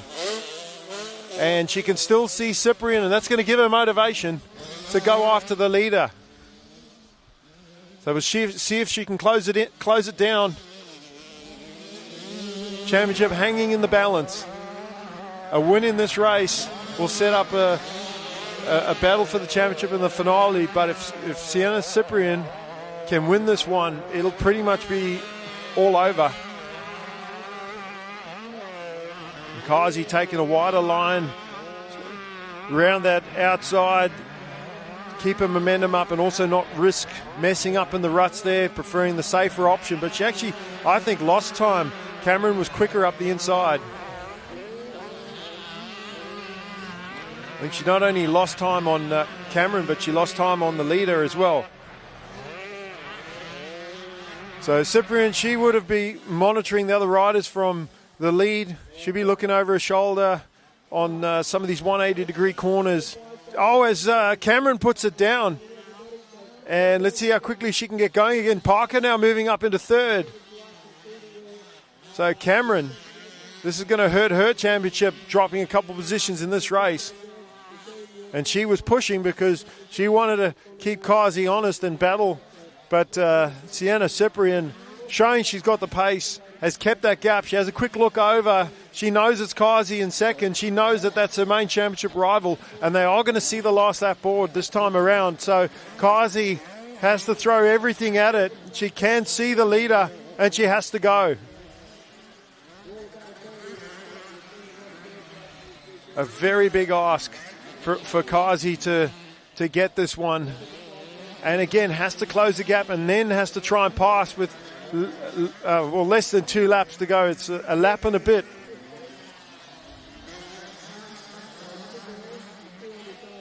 With everything against her right now, Kazi. The Queensland rider, one more lap to get this championship under lock. She's done everything right. Took the early lead, put herself in a good position. Kazi flying over that finish jump, clearing it all the way. This is as close as she's been to Cyprian all race, but the gap is still there. There is no lap riders in this race either to affect the leader. It's all down to the rider ability, and I'm sure Cyprian can see Kazi there in second. She will be feeling a little bit of pressure, but knows that she's got a gap. And Kazi now, this is the closest she's been. She'll know that she's closing the gap. It will give her motivation to charge even harder. And that's all she can do. But Sienna Cyprian ridden a perfect race so far. And in control, hasn't put a foot wrong, and that's all she has to do, just ride her lines to the end.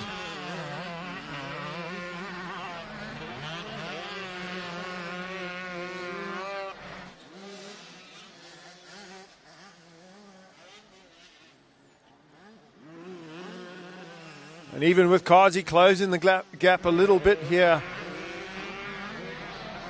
Cyprian is in control.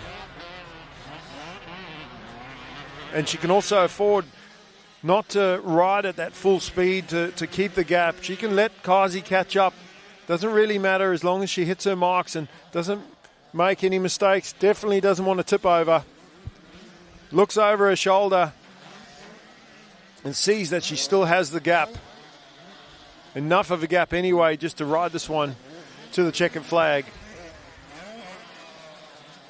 A heartbreak for Kazi. But that's a lot of riders would see that as bad luck, but you make your own luck, and that's what Cyprian has done. She got in front, clear track. Kazi was stuck in traffic and battling for position, and that's where those mistakes can happen and riders can cause. Yesterday was, I think, completely out of her control. She landed, she had nowhere to go. That was bad luck, but Sienna Cyprian has got the job done and one step closer to a championship. And Kazi knows it as she crosses the line in second. Jayla Parker, she'll be pumped with a third in this race. Ada Harris getting back up to fourth after her little crash. And Mia Cameron will be disappointed with a fifth place.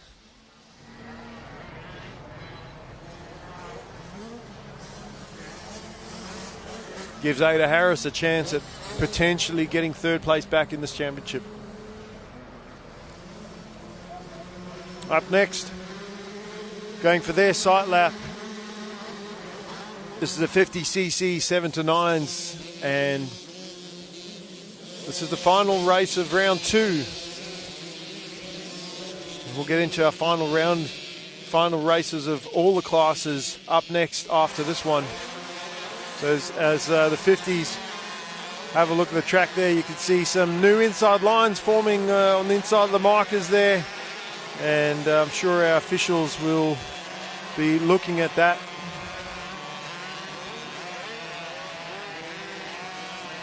So we'll go to a break and we'll be back shortly with the 50cc race 2 of the day.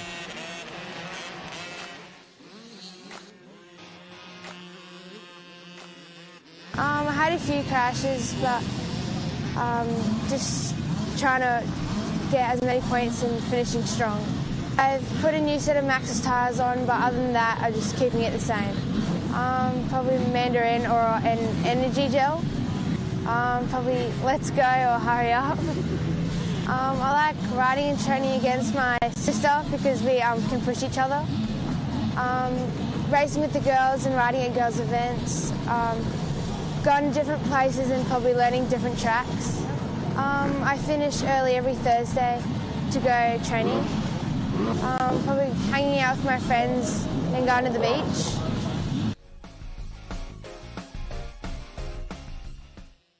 I'm part of a team working on a first for mining in New South Wales, turning this coal mine into a new hydro power plant and solar farm to generate renewable energy for families and businesses. Projects like this show our industry will keep working to reduce its emissions, already down by 38% since 2005, all while contributing billions in royalties every year to fund our public services. Because here in New South Wales, we mine responsibly for today and tomorrow. Looking good, eh? Cano. What do you think, Donna? Giornamento de che. Hey, boss. Cano's sorted. All good? Canos. From big jobs to even bigger jobs, get the Cano feeling. Cano. Canos make your job easy.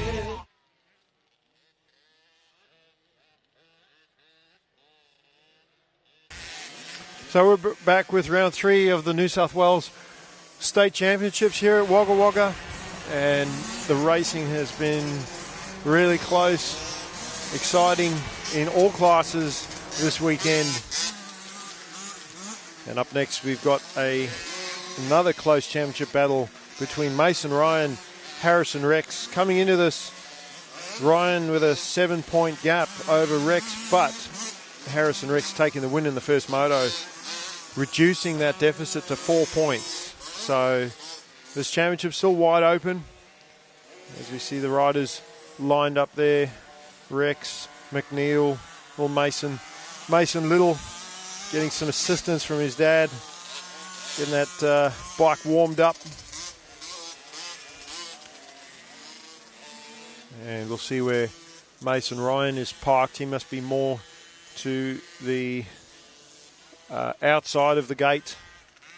Rex choosing more inside line, wanting that first corner.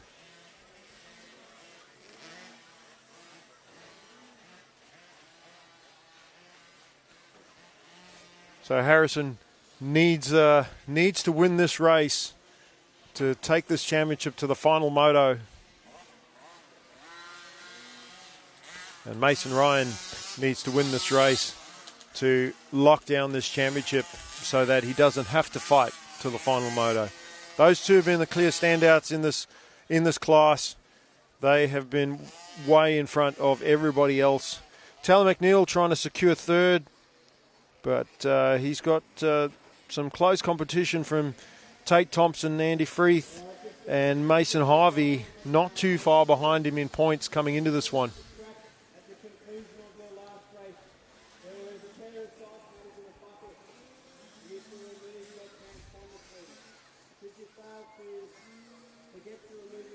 So race 2 for the 50s. This is the end of the second round of racing this weekend. The finale, the championship round of the New South Wales state titles here in Wagga Wagga. And clouds all over today, but perfect track conditions. And we are in for a treat. 15-second board up for these 50s, revving it up, getting the bikes warmed up, ready to go.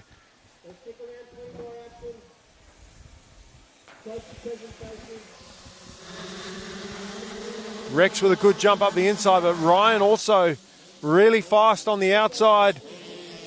And we've seen some outside sweeper rounds, but not this time. Rex cuts from the inside to the next inside and gets the all-important hole shot out in front. And we got the 325 in second place. Andy Freeth into third. Where is Mason Ryan?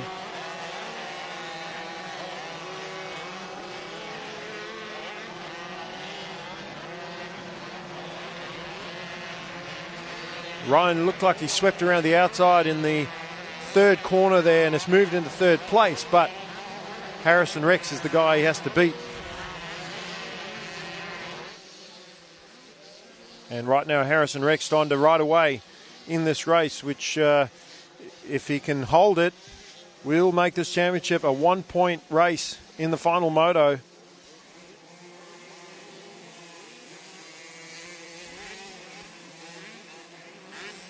Maxwell Laguerre in that second place. He's on the 325. So great start for him. And right now he's the spoiler, sitting in the middle of Rex and Ryan.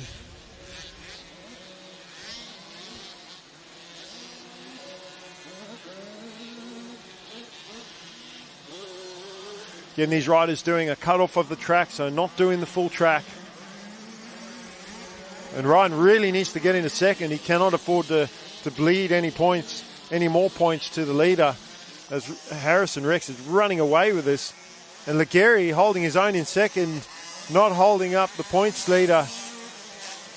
Ryan in third place. So Ryan with some work to do.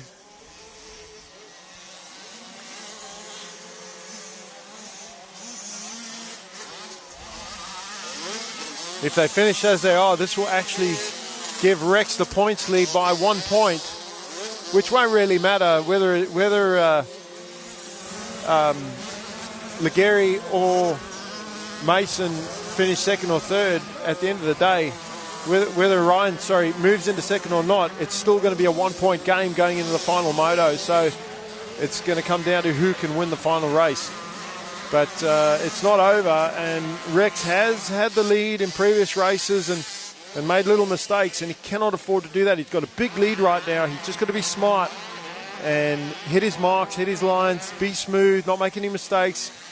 He's done all the hard work. He's done what he needed to do at the start of this race, and that is get to the front early, and he's done that.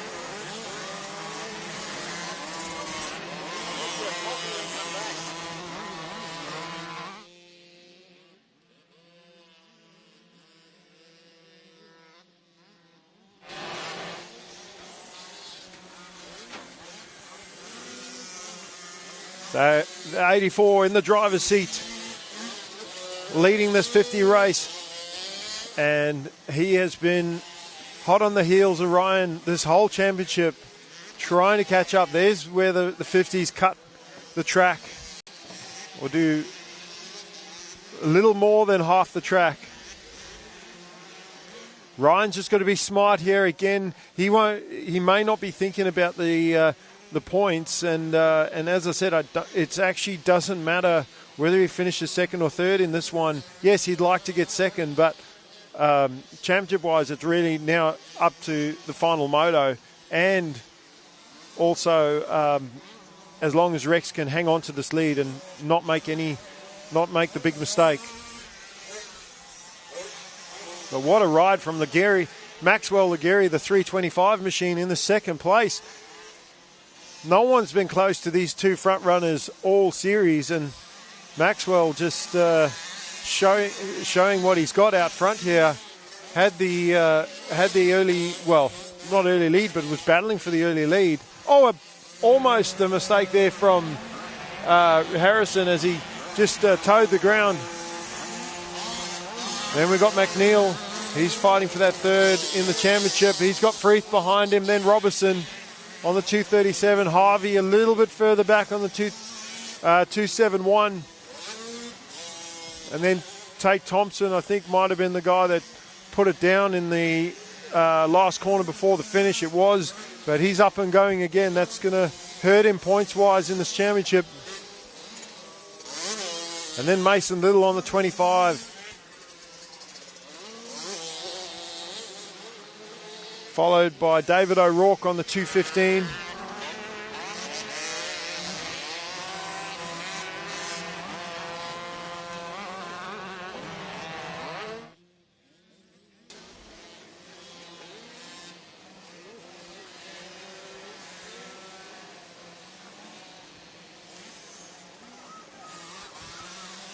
And Rex with that early lead is at clear track, and his lap times are showing that how much faster he's going than the riders behind him.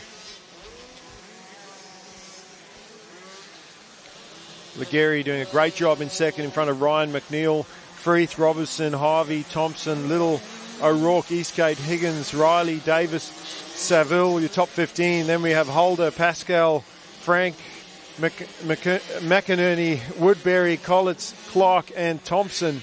Not riding Ryder Thompson, that's Taylor Thompson's younger brother, riding in the shadow of his sister, but not racing this one. Here comes Harrison Rex to click off another lap, our race leader. Absolutely flying around this track. And now Ryan looks like he may have made that pass for second. So while we were looking at the rest of the field, Mason Ryan has taken over second place, and whether it mattered or not, whether he got second or third, he will still feel better for him to get into second place. He'll feel a little bit more confident that he's in second, and will have that 1 point lead, that confidence booster going into the final moto. Oh, big step out there from Taylor McNeil as he landed in the ruts off that single. Nearly had the big high side. As Freeth looks for the move to try and challenge him for position. McNeil makes the pass, getting around a lap rider there.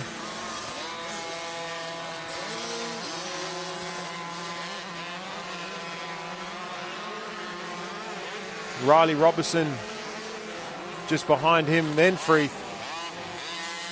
So McNeil getting in front of Robertson. Oh, another sideways legs off from McNeil, and these small little 50 wheels grab the mud, grabbing the wheels almost like hands and pulling the bike left and right.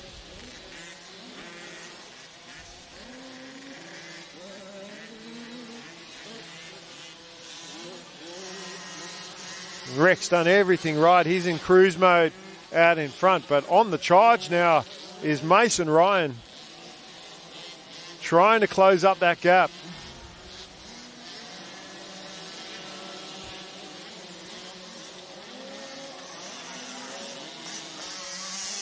Couple lap riders here in front of Rex. Just got to be smart. One more lap to go. Doesn't need to, can afford to take his time.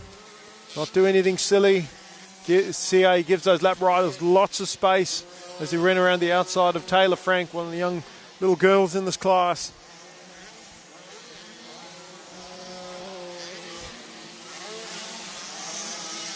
And here is second place now. And Legary right there. Maxwell right there with Mason Ryan. Has not let him go.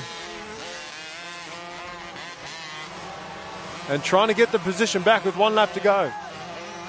As McNeil puts it down in the last corner.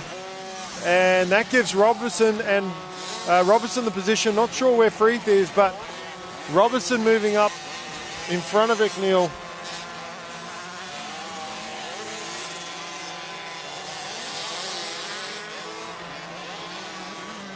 Which won't hurt Talon's points championship much, because Robertson not really in the points hunt.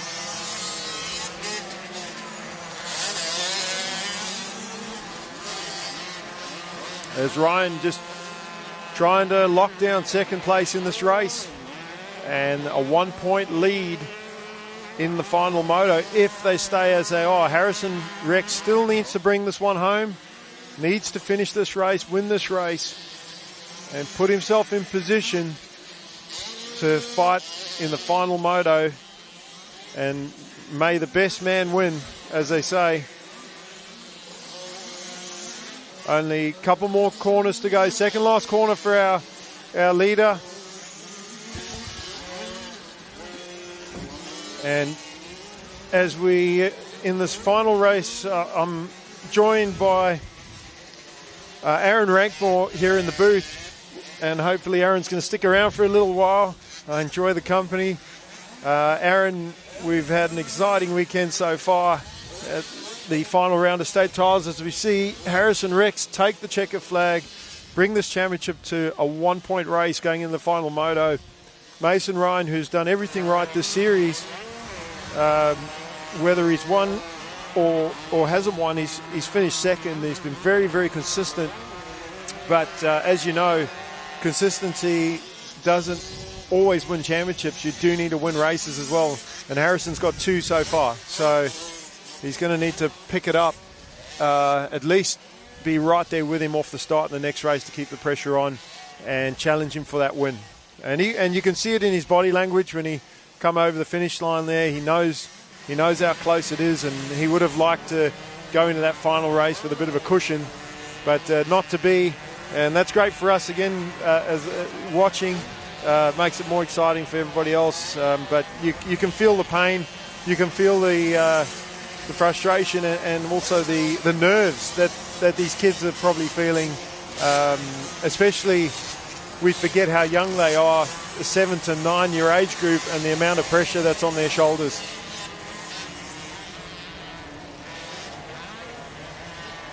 So, Aaron, what do you?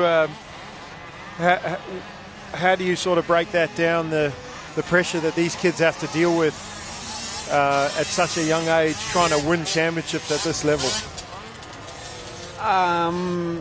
Championships at this level, I think they need to approach it in, I guess, at this age, take it race by race.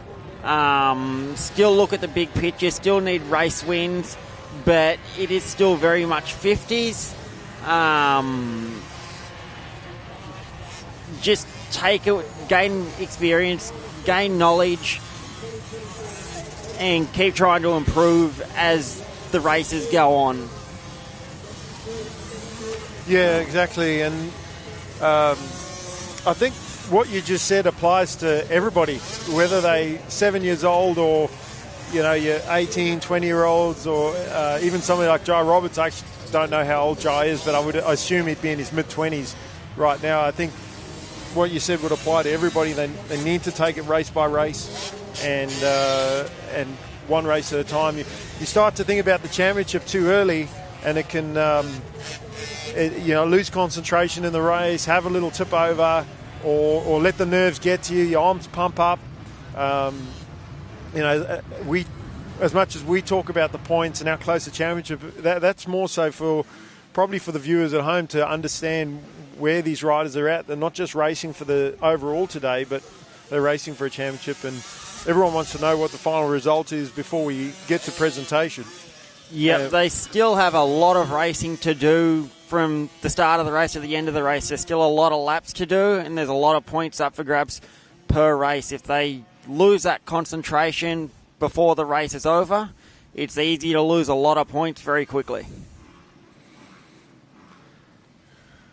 So looking at this MX3 guys class, they're also going to get a sight lap and have a look at this track, but 10-point difference coming in. Top three riders only separated by 10 points. Compton with 2 wins, but Devison done what he needed to do, 2 second places and a 4-point lead for Devison coming into this final moto. So that means that he only has to finish behind 1 position behind Compton. Not that he wants to do that. Devison he's a race winner. You've spent a lot of time with Jack yourself as a coach, and you know what he's capable of, and you know what his mindset is. As much as I do, why don't you tell us what you think of Jack Devison and his mental state and his competitive nature? I think as Jack's progressed through the years, he's gotten older, he's matured. I think he's coming into the race looking at the big picture. There's a championship up for grabs. He's only got to finish in front of Max. He doesn't have to win the race. As nice as it would be to win the race, there is a bigger picture to look at for Jack. Yeah, and I mean, look, Maxi Compton, 2 race wins, regardless of whether he finishes 1 position or front or behind Jack in this final moto. He's going to get the overall win for the day, but Max doesn't care about the overall win for the day as much as that's nice. It's everyone loves to get an overall win for the day. It's the, like you said, big picture. He wants that championship, and so there's pressure on Max because he knows he has to win this race in order to win the championship. So there's more pressure on him, a little bit less on Jack. He knows he can let Max win the race and finish that 1 position behind him, but what he can't afford to do is finish 2 positions behind. So we're just going to go to a quick interview with Maxi Compton, and then we're going to come back with the start of this race.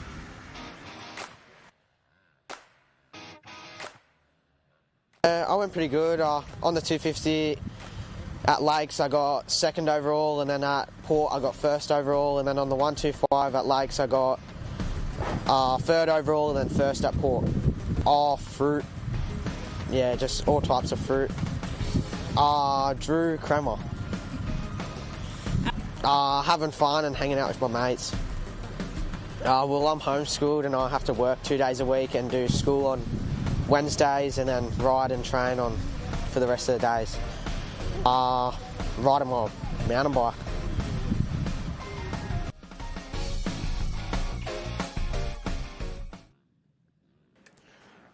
So, man, a few words there. Maxi Compton got to almost squeeze blood out of a stone to get an answer from him, but we don't see that shyness from him on the racetrack. He's all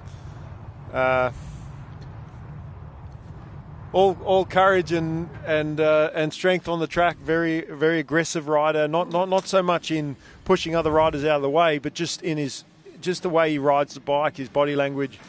He forces the bike around the track, throws it around, and as actually a lot of these guys do, I've seen some of the biggest whips from not just Max but Davison. I think throwing it so sideways, I can see the drain bolt on the bottom of the motor on this tabletop, and it's not just about staying low. It's because these guys ride with so much confidence. They throw the bike around like that, and we're very quickly into this 15-second board. Not a lot of time for the guys to re-rack on the line and get ready for this one. Compton next to the box. He's going for that outside sweep around Davison with the inside line. Kremer's there in the middle, and Kremer's going to come out in second place. Compton in third. So all our heavy hitters right up the front of the field here. But Davison, he's in the best spot right now. Jack started the race right where he needed to be. Exactly, and Compton actually giving up a position there to Shaw. So as you saw in the 250 race, Aaron, before you came up here, Jack got out to an early lead, and that was the end of it. He got out to the lead, he pulled out early. Once he got around Burgess in that 250 race that they did earlier, he checked out, and by the time Compton come through, it was all over. He could not close the gap on him. So Jack could feel really comfortable. Compton's put Shaw away. He's moved into third, and already you can see Jack starting to stretch it on Kremer in second place. So Compton needs to go quick. He said in his interview that one of his favourite riders to race is Drew Kremer. Well, I bet you he'd be retracting that answer right now, because Kremer's the guy who's got to get around to challenge Davison for the lead here. But Kremer's staying with Jack actually early in this one.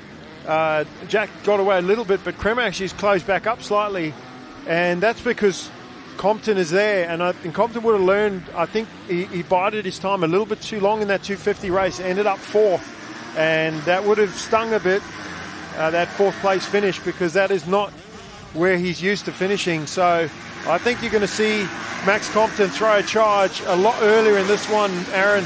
Yes, a 15-minute plus a lap race, but a long moto, but I think you're going to see Compton really throw down some hot laps early in this one and try and keep the pressure on his main arch rival, Jack Davison, who's starting to run away.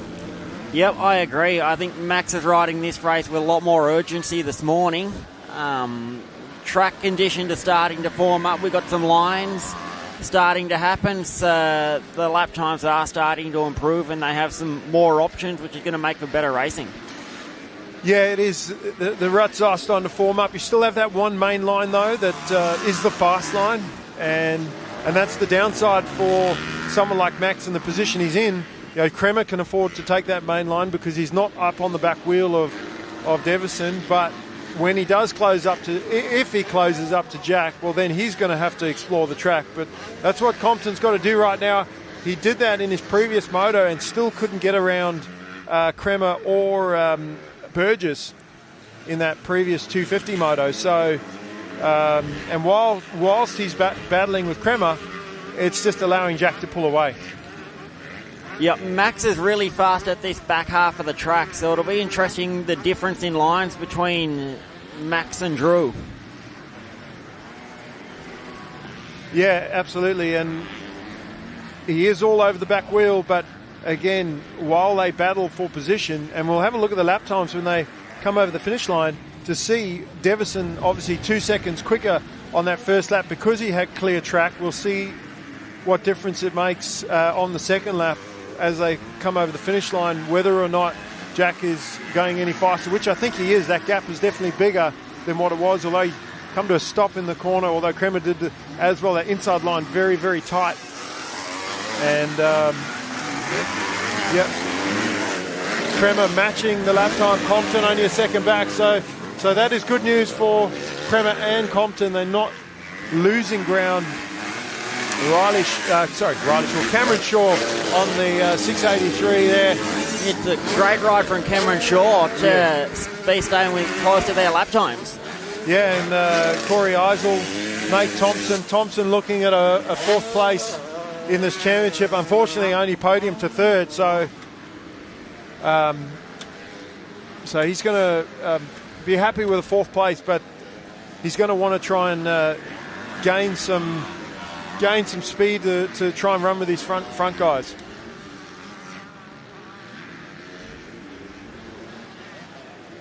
Who I don't see in this one from a previous race is Nate Ebeck.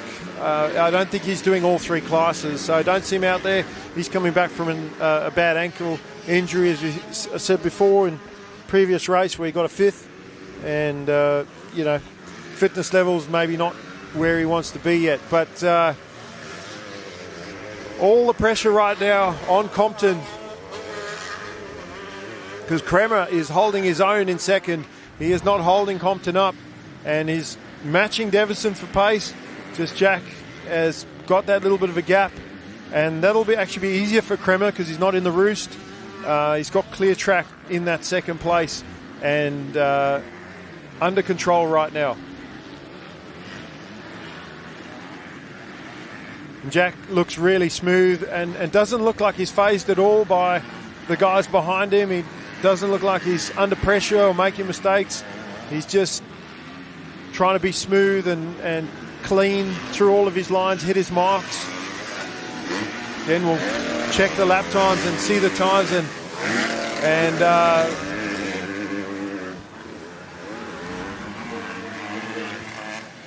so Max has stepped up and set the fastest lap. Yeah. We'll see. Again, there's lap times and then there's track position. And right now, Jack is enjoying all the track position that he has. It's starting the race in front has put him in that position. Yes, 15 minutes plus a lap, but that time can run down really, really quickly. Every lap that goes by. I mean, we're already a third of the way into this moto, and nothing's changed. So yes, Max does need to keep these good lap times going, but he has to move up quickly. And again, I don't think Drew's holding him up, but it is forcing Max to take lines he doesn't want to take, trying to make that pass. And again, losing time. Now tries an outside line, and he has tried to make this work in the 250. He didn't, but this time manages to squeeze around the outside and now closes the door on Kremer. So Compton up to second. Devison with a little bit of a gap. Compton with some clear track. Little mistake, but still, again, track position. Aaron, he's taken over second place. Let's see what he can do. Can he close that gap? Jack will be aware of that on those 180-degree corners. He'll be able to see. He'll be watching this battle from his position, which is actually can be dangerous for him, because if you're not focused on your own race and you're wondering what's going on behind you, which I don't think he's doing. I think that looking at the lead that he's built up, he is focusing forward. But now he'll be able to see that Compton's in second. And Max was really fast yesterday. He was the quickest guy on the 250. But Jack has stepped it up today. Definitely in that earlier 250 race, Jack was he was the guy, and he won that moto outright. So Max has got an uphill battle to, and this championship is on the line in this race. If Jack wins this race, it is done. Jack will be able to ride it home with an easy finish in the final moto. Max does need to win this race, so he's got to put it all on the line. Even I mentioned earlier in the 85 race with Miyakazi, even if he throws it away, he's got to put it all on the line and go after Jack. Otherwise, it's going to slip away from him. Yeah, I think Jack's doing a really good... he's in a really good position at the moment managing this race. He's got the lead. He's riding really good. He's strong, and he's comfortable with the track the way it is. Well, that's the other thing, is that you said he's comfortable, and every lap that Jack goes around, he's going to get more and more comfortable and settled into his lines, into his race. And even if Max catches him, because they're so close in lap time,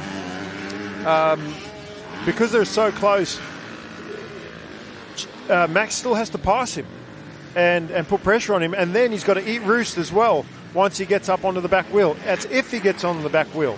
Again, these guys sort of mirroring their lap times and very close to each other. Yeah, if Max does catch Jack, he's going to have to ride different lines. He's not going to be able to ride that main line. We're searching for different lines. He might sacrifice time, which might end up causing him to lose time. Yeah, and the best thing that Jack can do now, even if Max does close up slightly, is just focus forward. Don't worry about what's going on behind. And clearly Jack is doing that because he is actually slightly quicker that time around.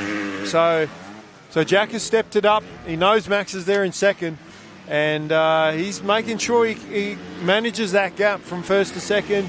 He doesn't want to have to deal with a battle towards the end of this race. So, or potentially, I mean, these guys are racing for position. I'm sure they've got a lot of respect for each other, but they are racing for a championship, and I don't expect a dirty move from either of these riders, but if you're racing for a championship, you might need to have put an aggressive move to make a pass if that's what it comes down to. And we've seen really good, clean racing from these riders, and I just want to see a good battle. And may the best man win. And right now, that's Jack Davison who's leading this race. So Drew Kremer done a great job in third. These three riders have gapped the rest of the field, although Cameron Shaw putting in some good laps there in fourth place, and he's pretty much almost on pace with his front runners. Yeah, local Cameron Shaw at the moment, he's definitely having an amazing ride. For him to not be sitting too far back from these front three and putting in really solid lap times. He's having a great race. Yeah, pity we didn't see Cameron ride the previous rounds, only doing his local round, but it sort of gives him an idea of where he would actually sit in the championship if he did do, local, and would obviously feel more comfortable on this track, but gives him an idea where he's sitting at state level. As that gap looks like it's staying pretty much the same, and Jack just feeling more and more comfortable with this track. So again, Jack with the quickest lap time there, still slightly faster than Max, and we've only probably got a couple more laps to go in this race. It's 15 minutes plus a lap, but it's gone by really, really quickly. They've done 6 laps already, feels like 3, and that's because of how fast they're actually clocking as well. So with less than a third of this race time to go, Jack in really good position to wrap up this championship with one race to go. And even though Maxie Compton will probably get the overall, that 10-point deficit, he's not going to make up by finishing behind Davison in this race. And even if he does pass Jack, that's the other thing, is Jack actually or has that 4-point gap. So this is their final race, and Jack is riding for a championship right now. And there's nobody close enough anyway. Drew is a little bit too far behind. He's 10 seconds behind Jack. So even if Max passes him and wins the race, Jack could probably still afford to get second. He's going to win this one anyway. Yeah, with Jack just needing to finish this race, as long as he finishes second or no more than one behind Max, he's pretty well got this championship locked up. Yeah.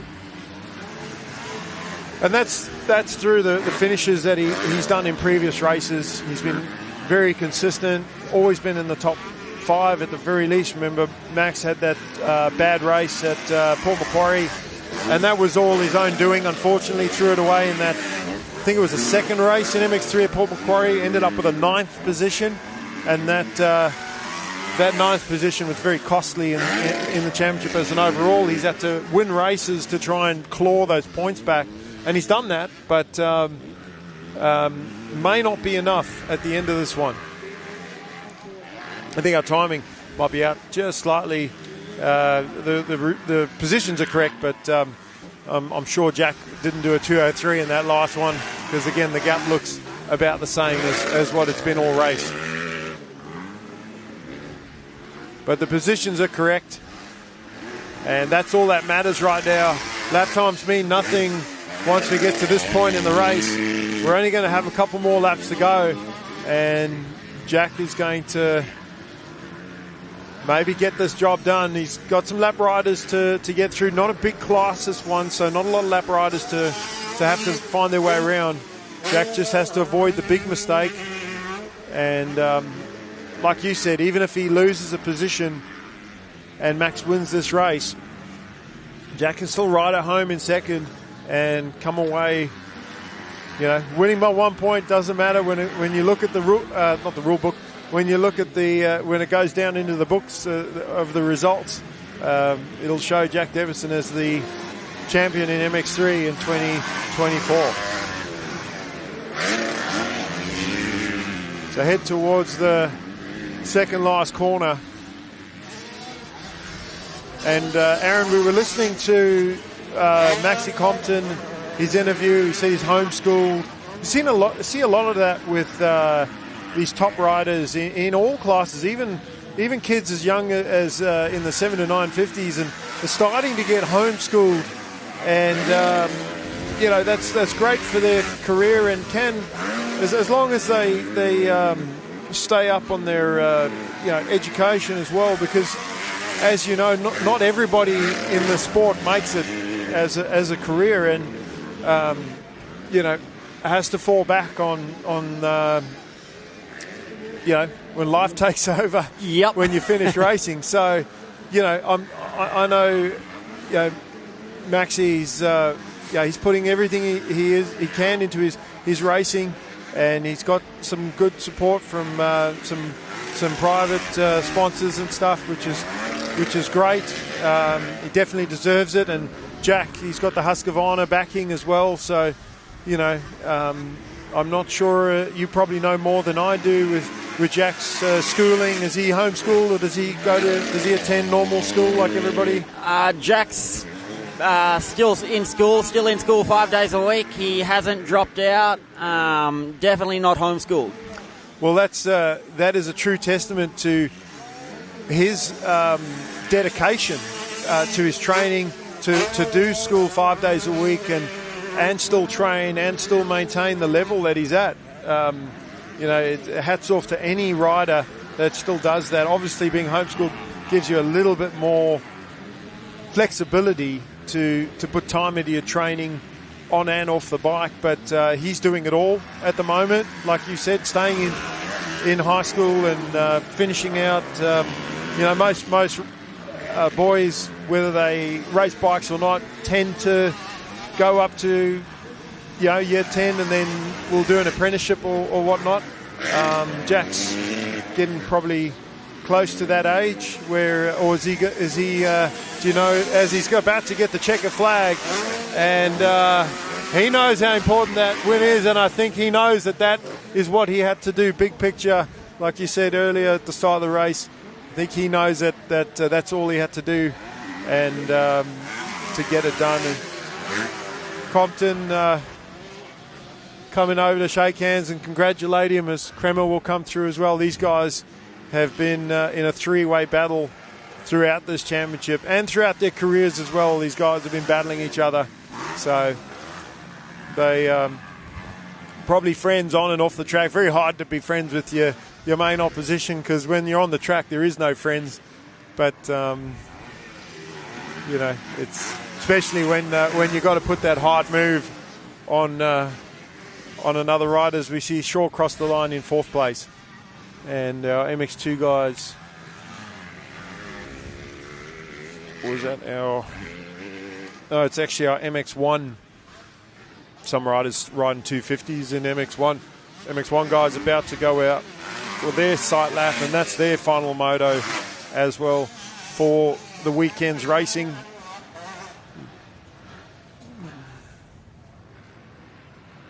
We'll go to a quick break, and then we'll be back with the MX1 start of their moto. Presenting your event partners of the 2024 New South Wales Motocross State Titles. New South Wales Mining, Kennards Hire, Sideline Sport. National Motorcycle Alliance. Black Dog Institute. Westpac Rescue Helicopter Service. Whole Shot Graphics.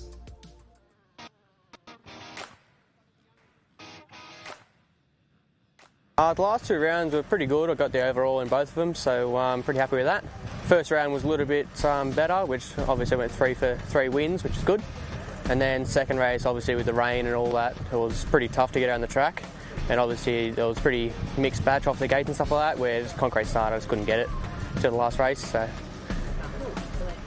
I'm feeling pretty good. Excited to try out the new track. I haven't ridden this in a while, so should be pretty good. A little bit of bike setup, but other than following nutrition plans and stuff like that, it's pretty much the same.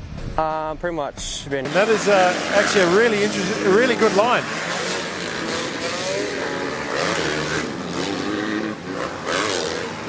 As he tries to get back up the inside of Bova and gets it. Well, not Bova, actually, is another rider. That's Norris trying to make the pass on Holroyd. So Holroyd giving up positions here, and he cannot afford to drop any further back. Championship-wise, he's got this under lock and key, but for the overall win today, he can't afford to give away too many positions in this final moto. Yes, 2 wins, but with Josh Whitehead getting 2 second places, I think, from memory in his previous races, unless Fitzpatrick took one of those. Josh going for an overall win here today if he can stay in position, and if Cooper loses any more positions, he might actually give up the win today. Yeah, you can see Josh Whitehead's got starting to get a bit of a buffer over Fitzpatrick in second. Looks like he's starting to run away with it.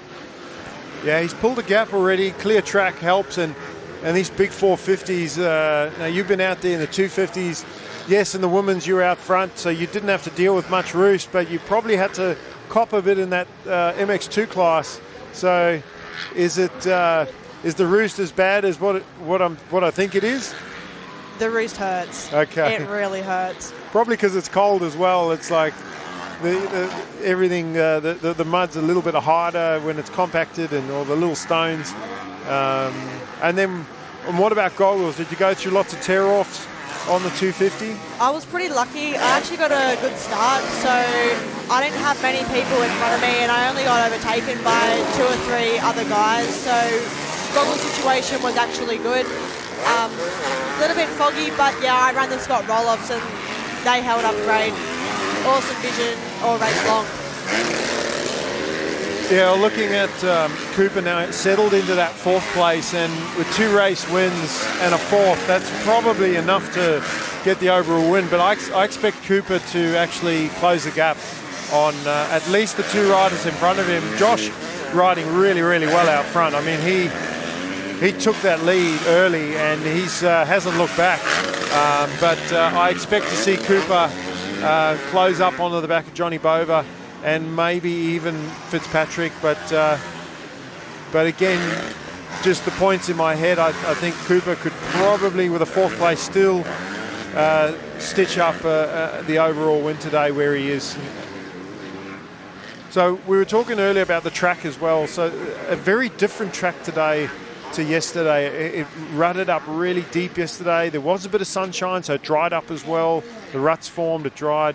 A lot more hard pack, where today I don't think it's going to get as hard pack, but I don't think it's going to, talked about not getting as deep, and it looks like the track's a lot faster today. So again, you've been out there, we've just been watching. Tell us what you thought about the track yesterday and today, and then the difference between yesterday and today. Race-wise, I think the track today is a lot better. There is a lot more lines.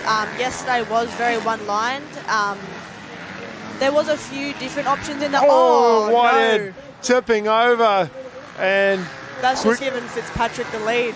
Quickly getting over. See how he kept his hand on the clutch there. Even though he fell down the hill, he stretched his arm to keep the clutch in, and that is, like you said, it's handed the lead to Fitzpatrick, but Johnny Bova, who hasn't got a win yet this weekend in 250 or 450. This is his chance, and Fitzpatrick has won some races in this series. He's further back. He had some bad races. I think he had a massive crash at Port Macquarie. DNF'd one of the races there, so that would have hurt his championship. But I remember him winning or running up the front in some of the races. So he's been up there. He's definitely won some races. Cooper Holroyd hasn't had it all his own way, but now he's got Johnny Bova breathing down his neck in second place. And Bova's going a little bit faster because he's taking different lines and putting the pressure on.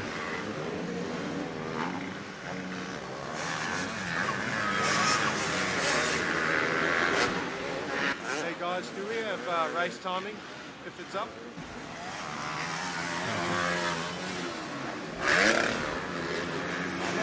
And then Joel Campbell, he's a few more positions further back, but he's our B grade championship. He's racing for the B grade championship in this MX1, and he had a bad race. He had a big crash first moto yesterday, but picked it up in the second moto, and he's just trying to wrap up this B grade championship in MX1. So Bova getting the lead now on Fitzpatrick, taking the lead. He was going quicker, has found the pass, and starting to pull away. I saw him take his goggles off in MX2 where he's eating so much roost. So this has got to be a good feeling for him, actually not just leading the race but having clear track.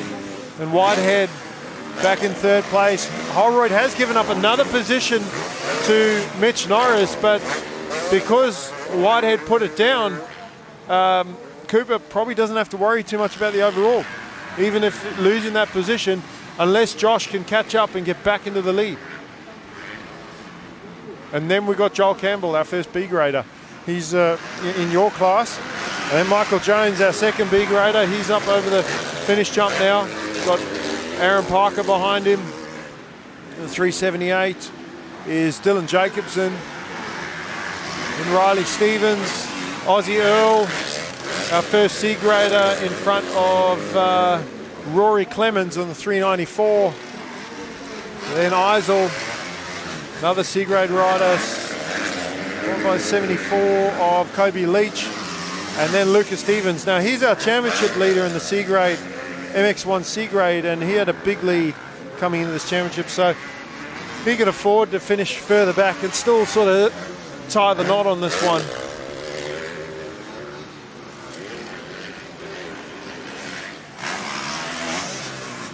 So Taylor, while all that exciting racing was going on, you were telling us about the track being a little bit more one line yesterday, even though there were so many ruts, and there's less ruts today.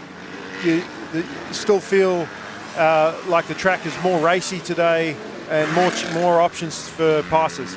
Yeah, yesterday there was only really one good line, and that was the main line. Today we've got a few different lines, but all those lines are good.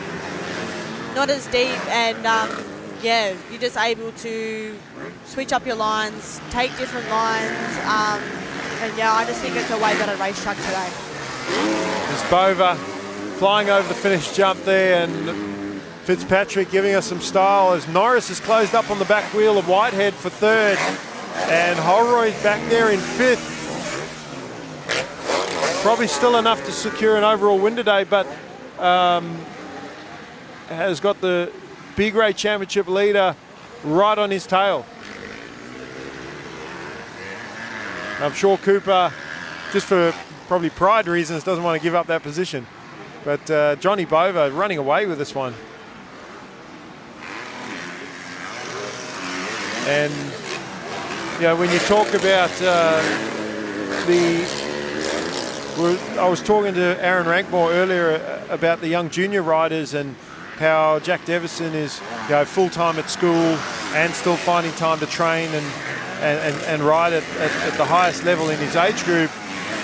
I know Johnny on a personal level he works 5 days a week as a plumber, and I was actually talking about Joel Campbell as well.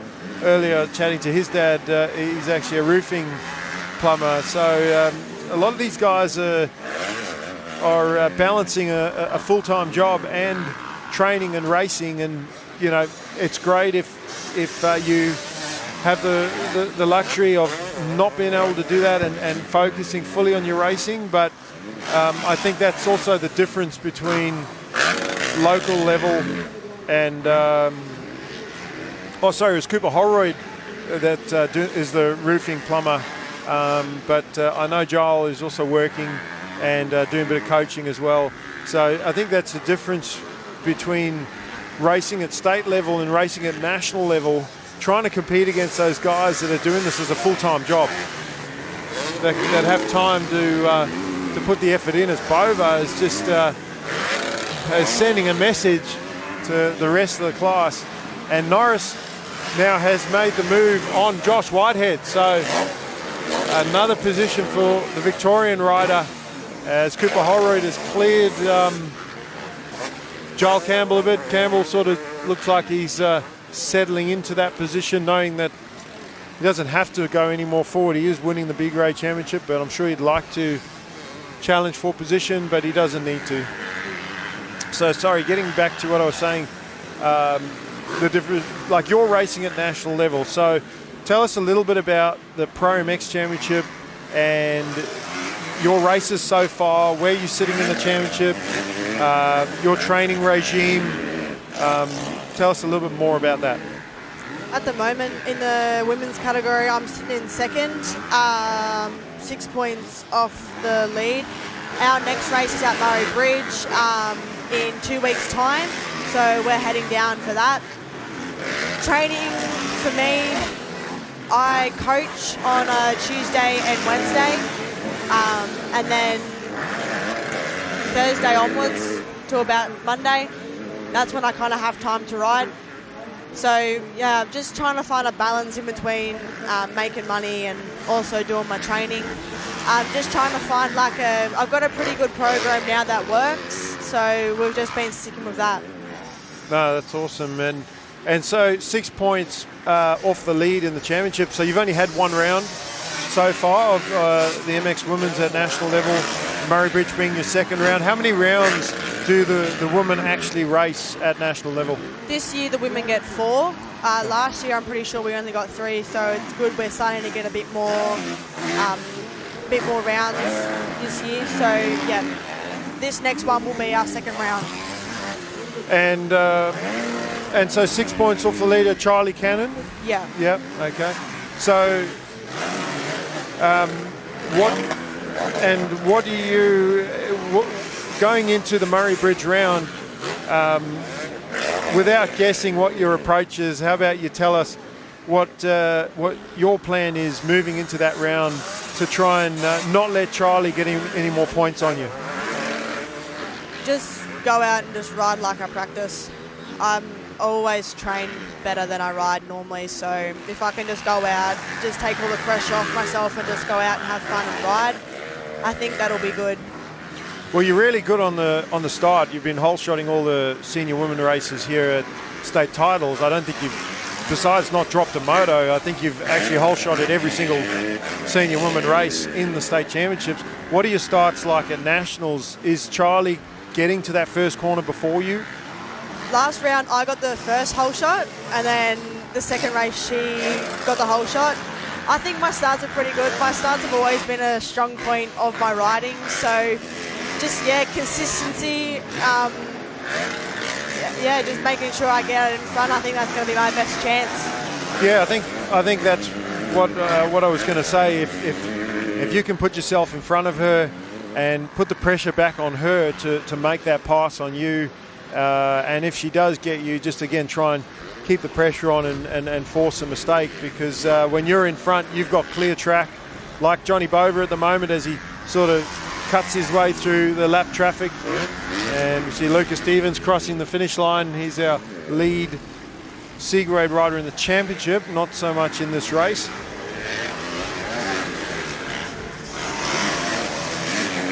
Aussie Earl is our first C-grader, Rory Clements, then Kobe Leach, Tyler Eisel, and then Lucas Stevens, our C-grade. with a B grade being Joel Campbell, Michael Jones. I haven't seen Cameron Steele this weekend, so I'm not sure if he's down here. Or Caden Gray. So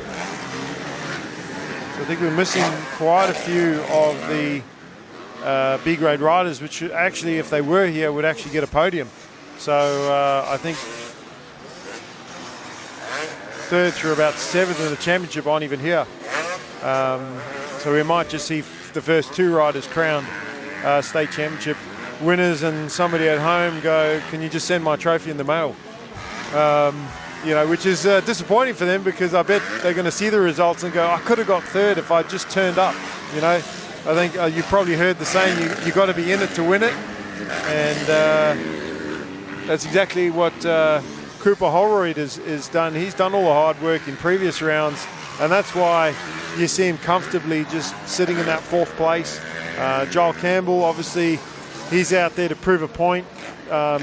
Probably should be A grade, but is riding in the B grade, forced to ride in the B grade class. I think he said that he would have preferred to be A grade, and that's just with his grading. After this year, I'm sure he'll be A grade. But in a way, at least he knows he's going to take 2 championships and state titles in the books, and take some prize money home as well, which is always, you talk about earning money. I'm sure that's a little bit of motivation as well to win some prize money. And you know, it's you yourself, you're going to win some prize money in the senior women's, that's a given. But also in the MX2, you're going to take some prize money there as well. As Bova gets a checkered flag and kind of hit the cruise control in that last lap. Stevens got a bit closer to him. Mitch Norris with a hard charge up into third in that race. And Cooper Holroyd just getting it done. Will come through for fourth. And that should be enough for him to secure the overall win today. There's 3 wins from 3 rounds and the championship win. And Josh Whitehead solid in second race. Started the race so strong. What could have been had he held on to that lead.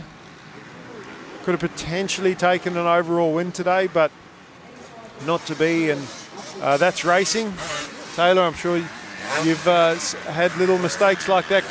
I remember you had a big high side last year when you were still riding gas at one of the national rounds. You probably remember it too, where you just swapped out, and that was a big one. And I don't know if that one hurt you or not, but it looked spectacular. Yeah, I got a bit concussed from that. It wasn't very nice. Forgot where I was, but yeah. No, sorry if we're reminding you about that. You probably try to bury that memory, and we don't like to think about our crashes and stuff. But the good news is it is behind you, and you know, and that's when you were riding the 252 stroke. Yeah, no, crashing and stuff like that, it just happens. You know, like you can't always prevent it. So on the 254 stroke now, I think we spoke at either the Lakes round or the Port round about, I think it was the Port round, we talked about the changes in the rules at national level, and the girls class, everybody needing to be on a 254 stroke. I guess, you know, because you look really comfortable in the 252 stroke, other than that bit of a tank slapper that you had. You look really comfortable on it. And did you prefer riding the 252 stroke to the 4 stroke? I mean, you're obviously riding it this weekend, the 252 stroke. I loved my 2-stroke. I really loved it. But, yeah, just the team wanted me to be on a 4-stroke. Yeah, okay. And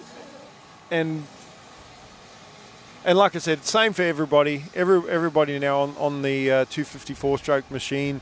Did you ever ride a 450?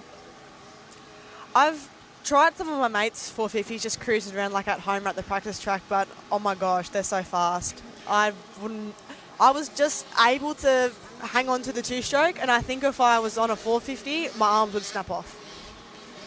Well, I guess the biggest advantage of riding the 450 is the start. You know, even if you don't ride it at full pace on the rest of the track, I mean, you know, I've raced with you just some club stuff, and you know, had the luxury of being on a 450 because you're a really good starter, and it was only that I was on a 450 that I could get you to the first corner, and then, but again, it's like you say, it's really hard on the arms. You know, fitness-wise, it's a lot harder to hang on to the 450 for especially a long moto. You know, when you're going to club day and you're doing 4 laps, you can handle that. But when you're doing 8 or 10 laps, it's a different story altogether. Even if you are really fit. It's definitely taxing on the body, especially when it starts to get a bit rough and bumpy.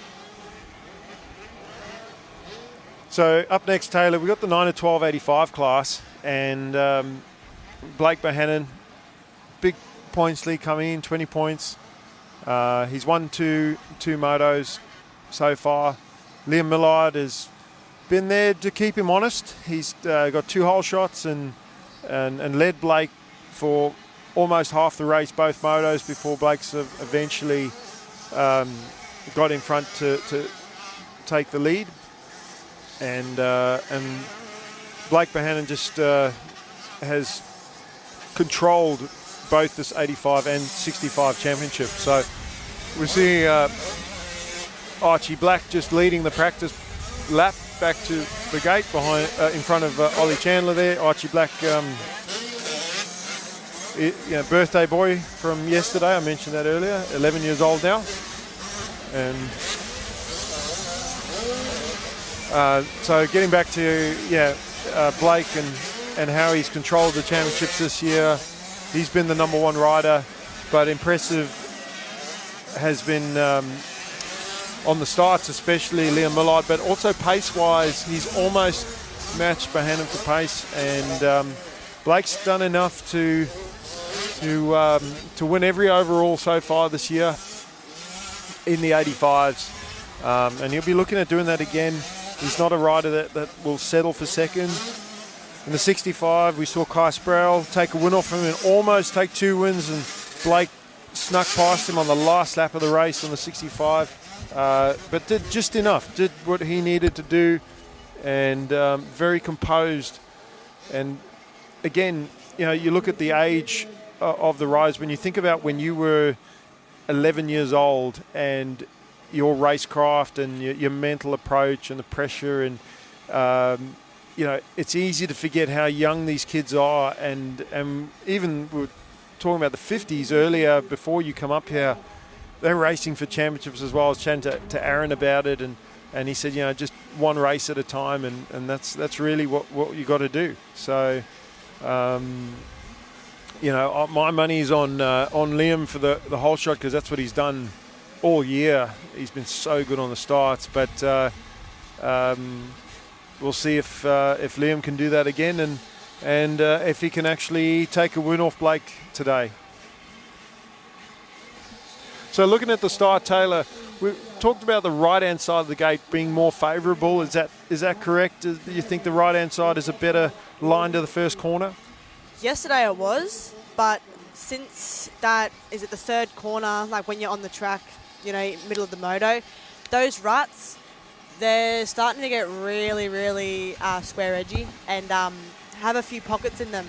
So staying out of them, and on the outside, I pulled 2 hole shots from the outside, and definitely they're the better gates. Well, Sprowley getting to the inside of that first corner first, and sweeping around the outside is Liam Millard with early hole shot. So Kai Sproul riding with a lot of confidence on the 65, and looks like he's translated that to the 85 now.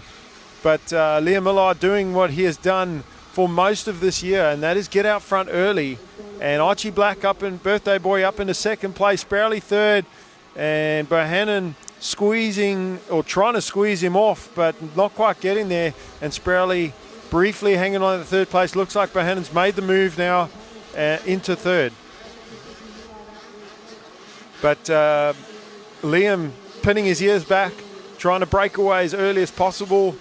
And Blake's been very good at not being too far off the lead at the start of the race. He's actually been second almost every single race, so that he's there to challenge Liam and stick with Liam the whole time. It looks like he's going to go up the inside here of Archie Black, and he does. So this is what Blake has done every race so far this year. When he's been behind Liam, he's made... Oh, Liam tucks up front. Sorry, Liam. Commentator's curse.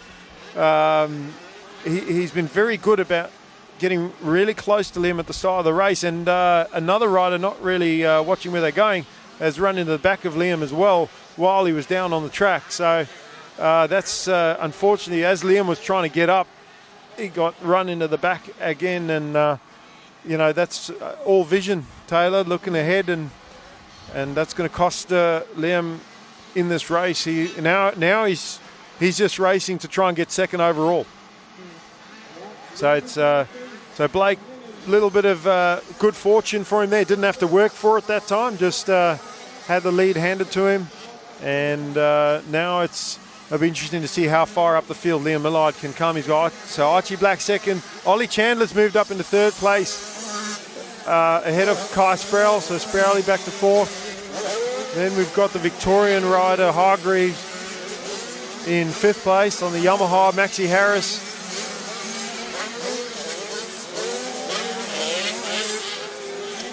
Eliza Dennis, who had some top 5 finishes yesterday, still waiting as Brax Pollard, one of the other local riders, still waiting for Millard to come through. I haven't seen him yet.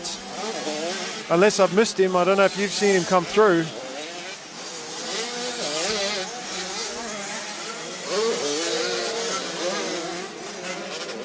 And Liam only had a 17-point lead on Ollie Chandler coming into the weekend. Now, yes, this is their third moto, and Liam's got 2 second places, so he would have gained points on Chandler.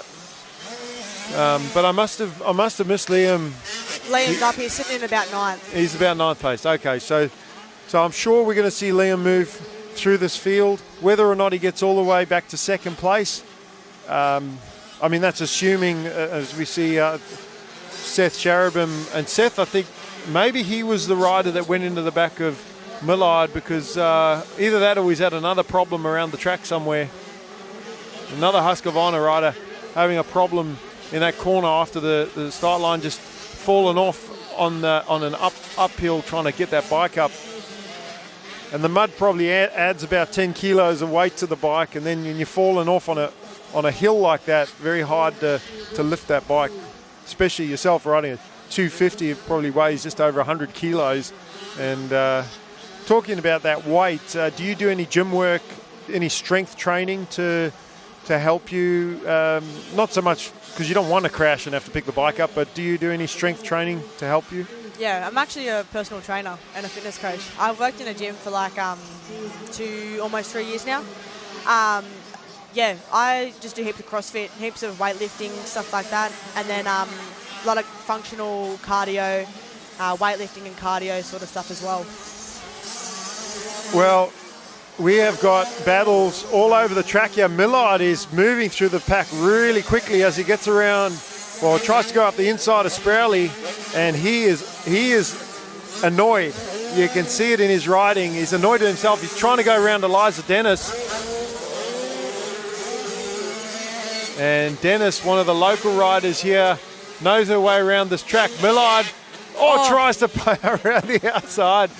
And Eliza just said, no, thank you. Eliza is not letting him get around that easy. No. Millard squares her up, tries to get her back, but Eliza Dennis is very racy at the moment and is not giving up the position.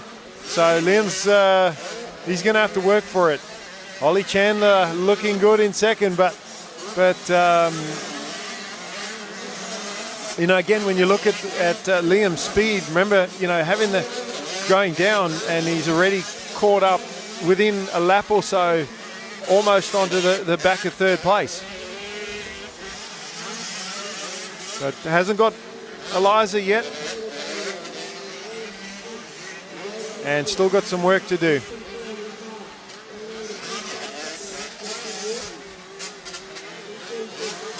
So the championship overall, almost inevitable that Bohannon is going to win, and Liam will will finish second, even where he is in this race. But now Liam racing for overall, wanting to at least get second overall and at least second in this race, just to show that besides Blake, that he is he's the next best rider in this class. And I've talked about this before. Liam's still got another year in this 9 to 12.85 class, and him and Blake have been the pace setters. So we'll just have a look at the lap times next time around, also taking into account Liam's coming through traffic as well. But Blake Bohannon heading towards the final turn. And last time around, quickest rider on track, it was the 2:19. And if we remember on the 65, Blake and Sprowley actually did a 2:17, so quicker on the 65 than they're on the 85. We'll see what it is this time. And even Ollie Chandler's not that far off, but also got to take into account that Blake doesn't need to be really fast in this race. He's got the lead. He can just manage it.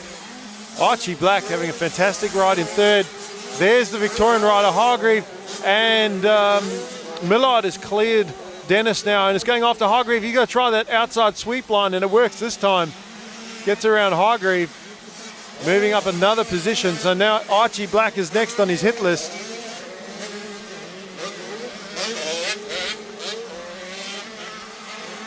But that's the end of their third lap for the leaders. They're already deep into lap traffic. And Taylor, what you were talking about, the track being one line. Oh, as Hargreave throws it away, trying to keep toe with Millard there. But you're saying that the track a bit more racy, so when you come up on lap riders, a bit easier to make those passes today or yesterday. Did you find that with all the ruts it was easier? Today, I think it's a little bit easier. Like what I said before about the lines, like more lines and they're better lines. It's easier just to change your line, and you not know that line's going to run off the track, or you're going to go down into a big hole or a slop pit. There's heaps better quality lines out there, so passing lap traffic, it's a lot easier. Yeah, so Liam, although second fastest on track, he's coming through traffic and matching the lap time of the leader, who is managing that lead but still being quickest on track, is Blake Bohannon, pulling away from Chandler in second. This is obviously Chandler's best race so far on the weekend, and he's looking at wrapping up third in the championship. Archie Black still the rider in between there that Liam has to get around. Liam's put the pass on him. He has. He's very quickly put the pass on him. Not sure where he did that, but he caught him and passed him very quick. And we see another Husqvarna there. It's a lap rider who looks just like Liam Millard. For a second there, I thought Liam had gone all the way to second and was going after Bohannon, but now up to third, and a bit of a ways to go. Probably only a couple more laps left in this race. There's about 4 laps in. They've been doing about 6 laps, 5 laps in their last lap board, so a couple more laps. The pace is going, if we just have a look at the lap times when they come back up. Chandler with a 2:18, Millard with a 2:16. So Millard, fastest rider on track, fastest rider in the race so far. And again, take nothing away from Blake Bohannon. He doesn't need to ride at that pace. All he has to do is keep the gap, and which is what he's done.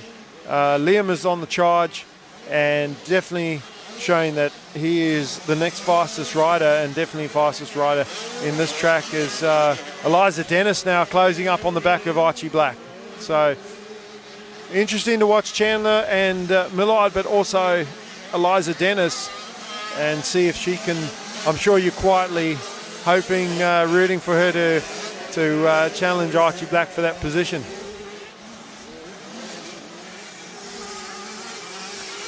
So you said you do a lot of coaching during the week. Who are some of the riders that you work with? Is there any riders in this class that you spend a bit of time with? Yeah, Archie Black, Liam Millard. They're out at my house every single week. Duke Sharabowen, he comes out. Jamie Ross, even though he's not here this weekend. Okay, awesome. So a lot of the riders that are actually in the top 5 are riders that you spend time with during the week. And I've been to your track. You've got a great facility there. And, you know, it's great that these riders have somewhere to train and someone to train with. And you can share a lot of your experience and knowledge with them. As our race leader gets the last lap board. And Chandler, he wants that second place in this race, even though it's maybe not going to make a difference for the overall or for the championship, but he at least wants to get one over Millard in this one. Liam, where he is, should still take second overall for the day and second in the championship, so nothing's going to change there. Archie Black having a quick look over his shoulder, trying to see who that is probably behind him, and probably doesn't want to know right now, just needs to focus forward for one more lap.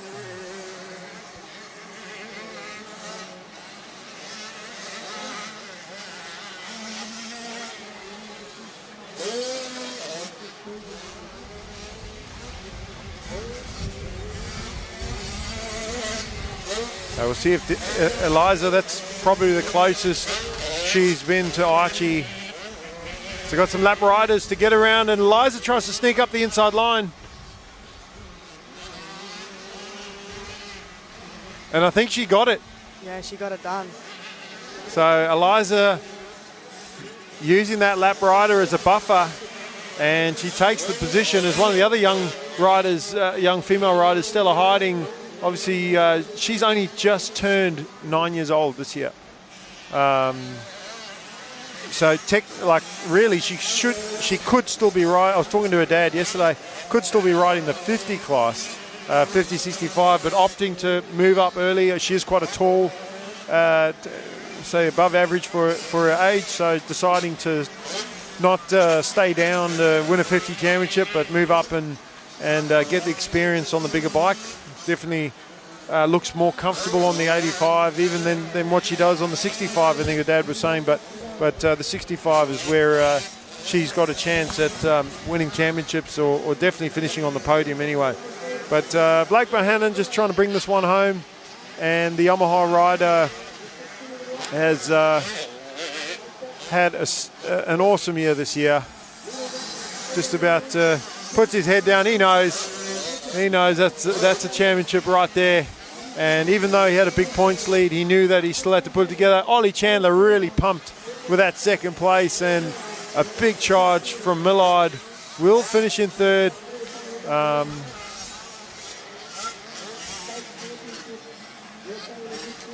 Nothing in it time-wise with those first 3 riders.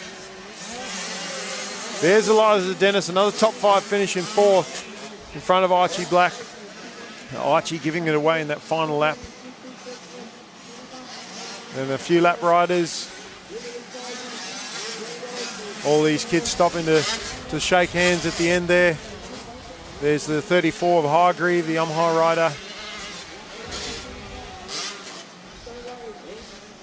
So who have we got next, Taylor? The 125 class. 125's 13 to 15s. And I don't know if you've been watching these guys, but this is our closest championship. I've actually been keeping scores to try and keep an eye. I haven't done the full math yet, but there was only 8 points coming into this, and it is very close. Jack Devison, Max Compton, they come into the weekend tied on points, and it's going to come down to this final moto. So we're going to go to a quick interview with Max Compton, and then we're going to come back because these guys are going to do a sight lap.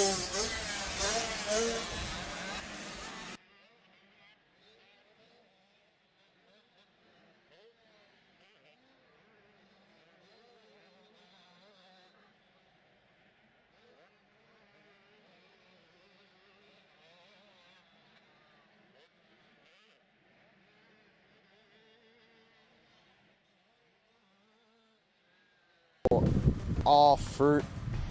yeah, just all types of fruit. Drew Kremer. Having fun and hanging out with my mates. Well, I'm homeschooled and I have to work 2 days a week and do school on Wednesdays and then ride and train on for the rest of the days. Riding my mountain bike.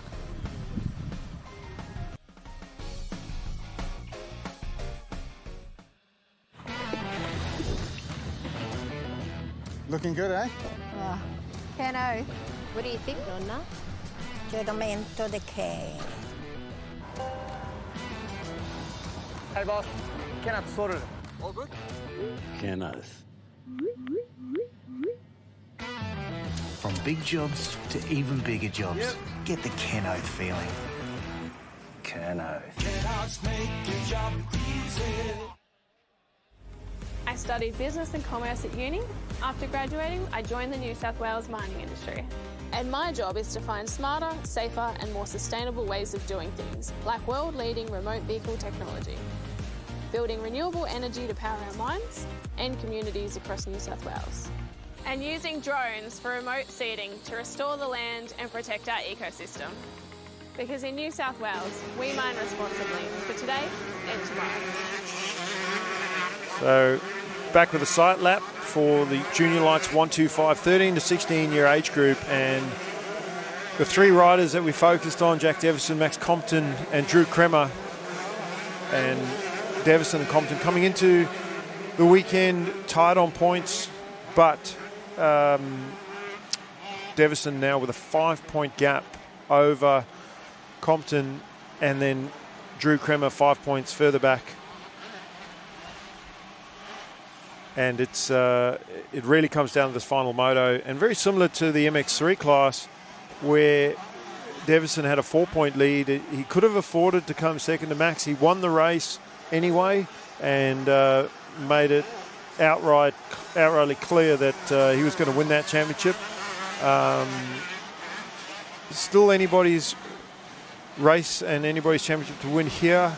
If Max were to win and Jack come third, they would tie in points, and then it would come down to count back. Drew Kremer, he's won races in this 125, and he's also racing for this championship, so don't count him out. And he's like a dark horse in this championship between these first three. But also, so is Riley Burgess, and Burgess, he got a whole shot earlier in one of the races. I can't remember if it was MX3 or 250. There's been so many already, but he held the lead there for a while, and he's one of those riders that can finish in between and make this championship more interesting. So a lot of pressure coming in the final moto, but I think everybody knows where they need to be, it's looking at this, it would be silly not to look at the points and not know where you need to be and where your opposition need to be. But at the same time, Taylor, try not to think about the points, trying to just go, you know what, one moto at a time, one race at a time, one lap at a time, and one gate drop at a time. And that's where they're at the moment. And I think Jack, he'd be the guy with the most confidence at the moment, not only having the points lead after the first couple races, but also he's wrapped up the MX3 championship already. So that's going to be like a confidence booster for him. Shot a Richie Lawler there, who's been very fast this weekend. Just a couple little tip overs and mistakes, maybe lapses in concentration. But he's also one of those riders that's good on the starts and can get in the way and challenge these guys for lead. Corey Eisel, another fast Junior Lights rider, Geordie Taylor, Ryan Jones. So a very deep field, Taylor, this one. And a lot of these kids riding 125, 250. A lot of these kids riding 85s, 125s. So, we saw Heath Davey come up with a 4th place in one of the races yesterday. And Burgess with a great start, trying to sweep around the outside there. And he was one of those riders we were talking about. They all get through the first corner cleanly. And Kremer, another great start. Compton with a great start as well, right there with Davison. So all, again, our fast riders up front. And Davison, oh, sorry, that was Richie Lawler. Looked like Max Compton. So I don't see Max up near the front. So Max with a lot of work to do. And Kremer looking at taking the lead. Again, he's racing for a championship as well. There's nothing in it points-wise. And he needs to be in front of Jack Davison. He beat him in one of the races earlier in the weekend. And then took a third in the second moto. So he's, at the very least, he's racing for an overall win, but and doing all he can. All he can do is win this race, and whatever happens behind him happens. As Burgess settles into second, and Davison putting himself into good position to not just challenge for the overall, but take another championship. And we've got to have a look, see where Max Compton is. Richie Lawler with a great start. So, because these guys are all clocking a similar sort of lap time around the track, that track position at the start of the race is crucial. Like, with a bad start, you could be 10, 15 seconds behind the leaders at the end of the first lap. And if you're all going about the same speed, very hard to make up that ground.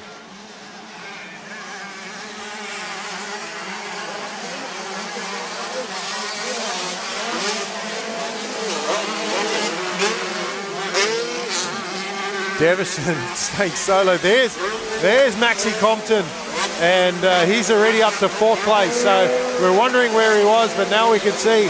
And he's got clear track in front of him. As we're talking about that track position, look how much time he has to make up just to get onto the back wheel of Jack Davison.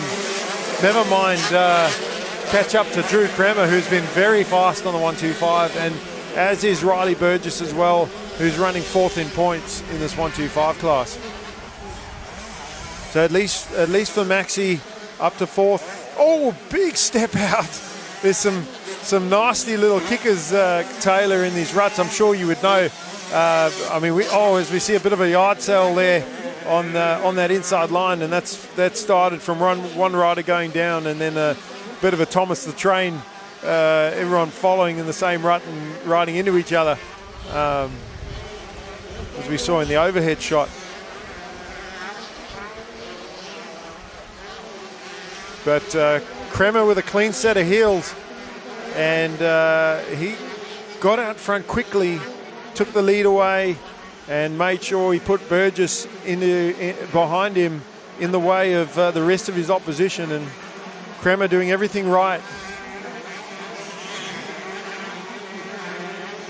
Unfortunately, being 8 points off the lead at the start of the day and losing another 2 points, being 10 points behind Davison, all he can do is win this race and hope that his opposition make mistakes. But as far as Jack Davison goes, he is in position to win another championship this weekend, even running in third, because the guy he has to finish in front is Maxi Compton, who is the rider behind him, and not right behind him, but Davison, he's not going to settle for third. I see him at least challenging Burgess for second.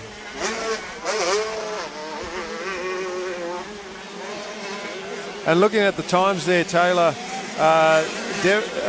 Kremer quickest on track, and Compton actually losing time on these guys, being a couple seconds off. Davison matching Kremer for time and catching up to Burgess now.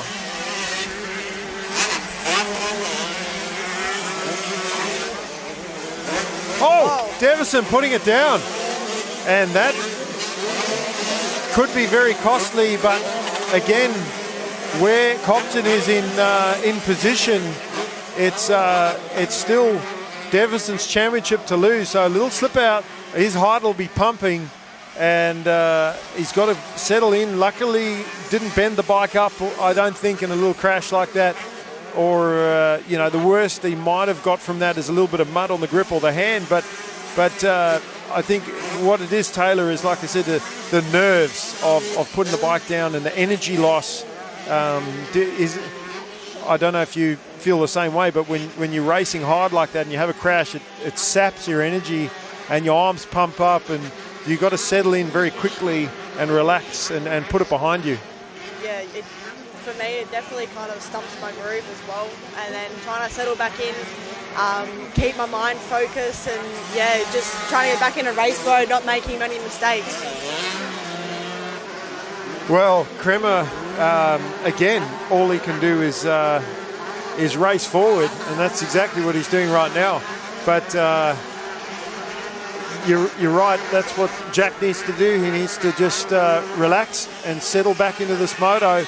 Again, he does enjoy a 5-point gap over Max, so he actually doesn't need to finish in front of Max. He can actually let Max go and take a fourth in this race. He may not win the overall, but he will win the championship. I don't think that's Jack Davison. As we see Riley Burgess throw it away, and that is going to help Jack.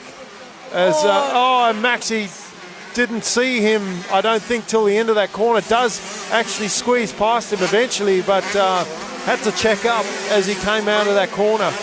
And that's not so much about poor vision, because I think that it wasn't so much about poor vision. I think that Burgess had just crashed that far around the corner that we could see from up here, because we're up in the booth. We've got a high view of everything, but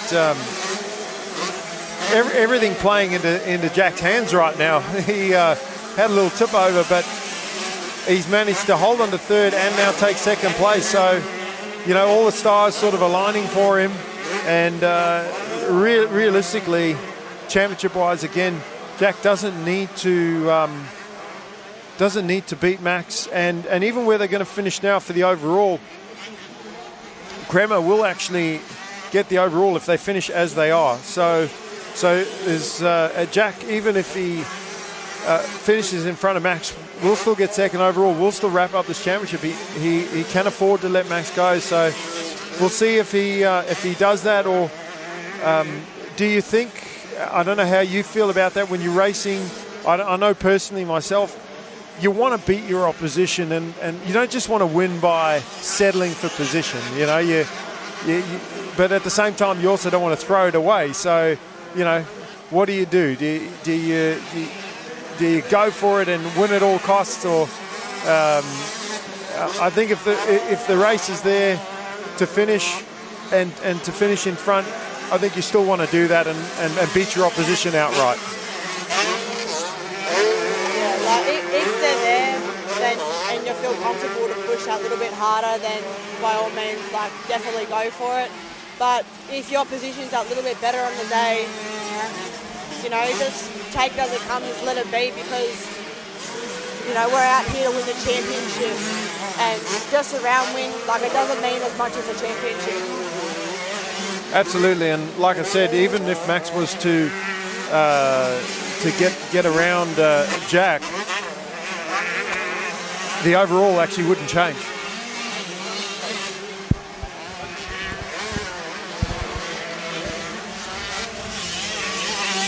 So I think this is more about not racing for pride, but more so racing, a little bit of pride, a little bit of bragging rights to go, you know what, I was the better rider. I deserve to win that championship. And one of the riders I'm really impressed with in this 125 class is Drew Kremer, because he's won some races so far in this championship, and he's shown that although Max and Jack are racing for the win in the championship, so is Drew. Again, the overall is for the championship's not going to change, but Drew is showing these guys around the track right now. He's pulled away and got a gap on them, and what could have been had he maybe got a couple more wins in the middle of the series.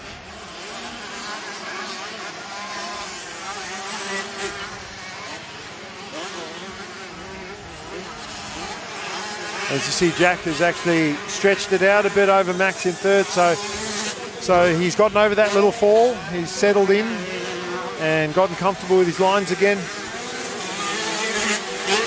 Again, a 15-minute plus a lap race, so still a long way to go. Riley Burgess still strong in that fourth place. He'll be annoyed with himself for putting it down there a few laps previous, because he was on pace and not holding anybody up in that second place. But if you've only just started watching, you've missed a lot of action earlier in this junior lights 125 race.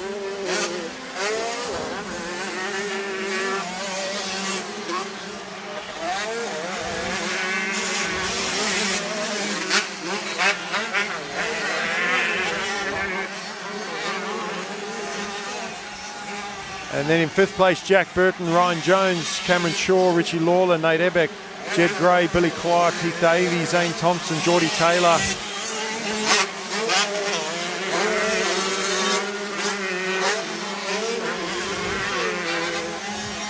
Quite a big group. This one, Taylor, over almost a full grid, over 30 riders.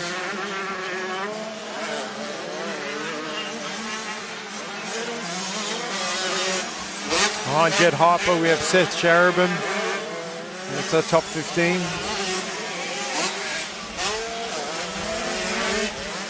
And then we got Corey Eisel, Jake Doyle, Deacon Dew, McCloskey, Williams, Thompson, Harris, Smith, Brown, Napix, Brown, Dutton, Pollard, Kewen, and Neville. And then Carter Thomas, Blake Smith. I'm pretty sure I saw Blake this morning, so maybe he's having a transponder issue, which is why he's not showing on screen, but pretty sure he'd be out there. Anyway, back to our leaders, and Kremer clicking off another lap. And we'll see if Devison, now that he's settled back into that second, he's holding his own now. See if he's able to drop his lap times and compared to Kremer's times. But he's definitely pulled away from Compton a little bit. And Burgess sort of has a look over in the air there, see where his opposition is. And Devison, quickest on track at the moment, and about half a second quicker than Kremer. So not enough to close that gap, I think, only a half a second a lap. But remember yesterday, him and Kremer, when Kremer won that first race, didn't think Jack was going to catch him, and then he caught him with a lap to go and fought him to the finish line, but just ran out of time, and Kremer was able to hold on to it.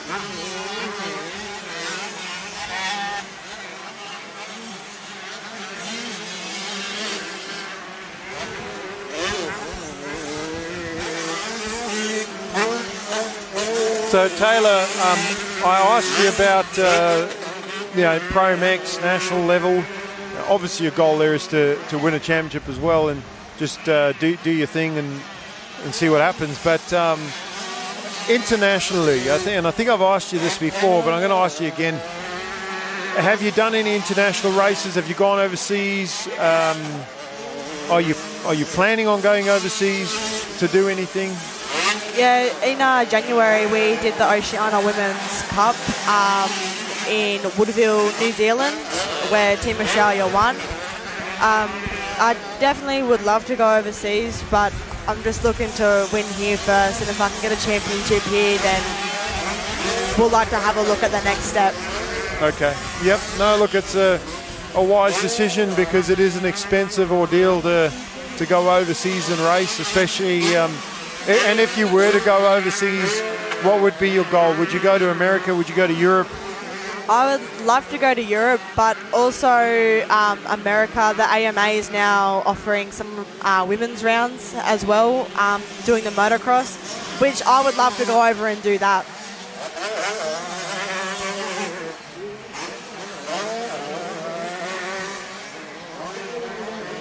And some of the other Australian riders are currently going overseas. I think Charlie Cannon has done a round in Europe this year.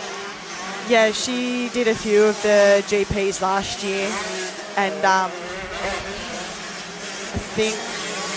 think some of the other girls have been over there.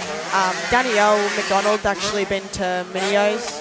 I would love to do that as well. I think that would be such a cool race to go over and do. She did the Minios last year in November.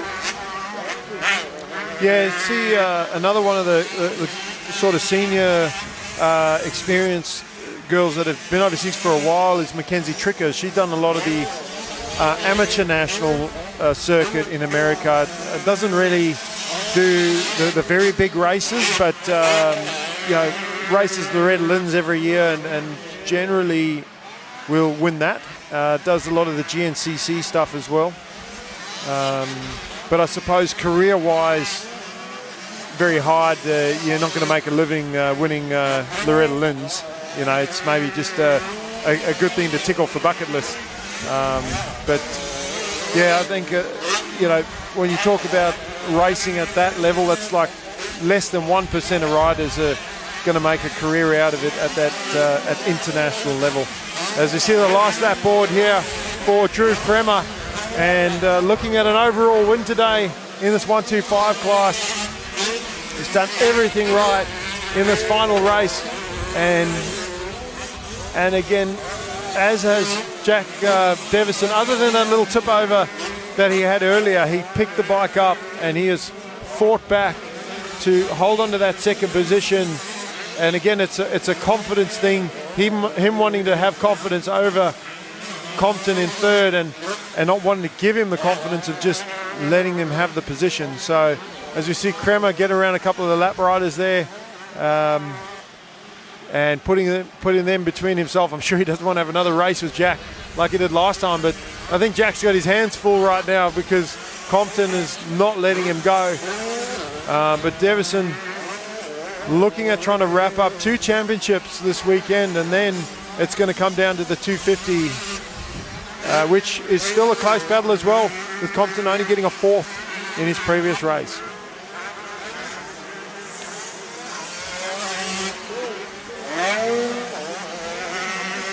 And we just lost the riders there in that previous shot. They went behind the trees, and I didn't see Jack come out of that corner, but I think it might have just been the tree hiding. No, he's gone down. He has gone down. Okay, because I saw Max come out of the turn, but I didn't see Jack come out. But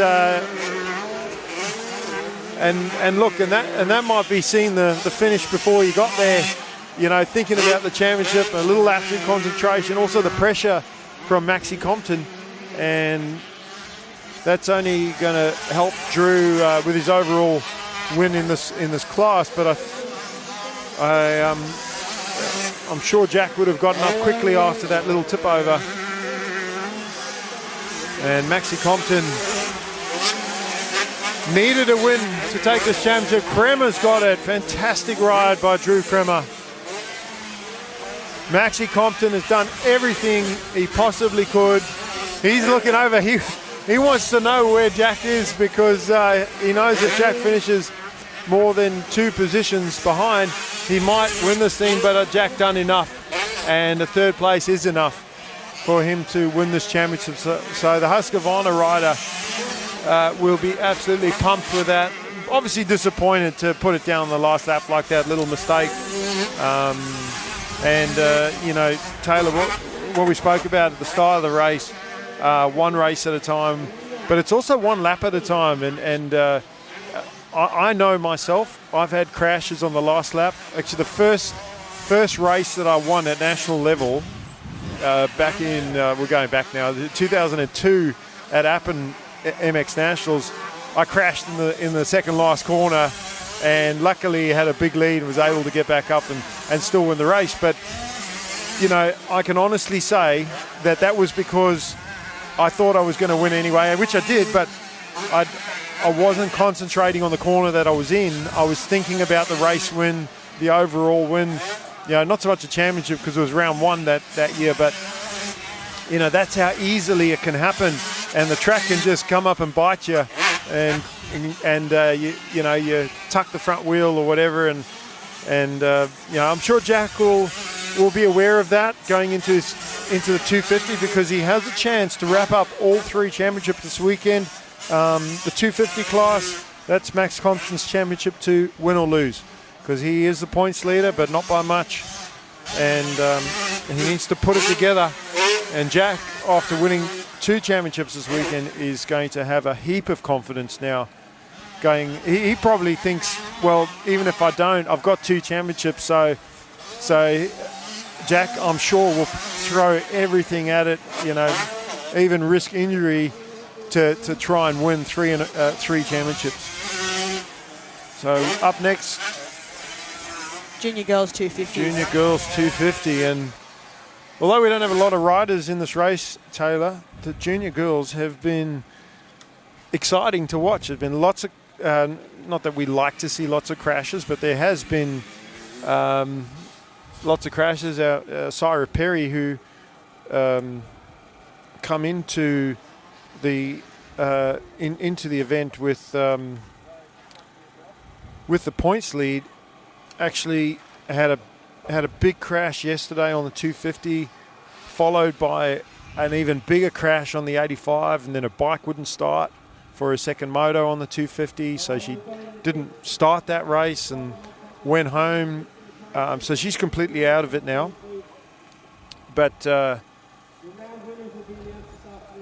Claire Pollard, Tab Newcomb, and Sienna Cyprian. Now Sienna Cyprian is in line to potentially take the 85 class if she can put the last 85 race together. But she also has a chance at winning this. With Sarah Perry out, the girls come into this only 4 points separating second through to 5th place. So after 2 races, it's anybody's race. Sienna actually won the second moto, third in race 1. It's really between herself and Claire Pollard, but then Mia Cameron won the first race as well. It's actually any of those 3, where Tab Newcomb, she had a bit of a rough start with a 5th in race 1 and a 4th in race 2. So Tab really needs a win. She needs a win in this final moto, and then however the points fall, that's how what will be.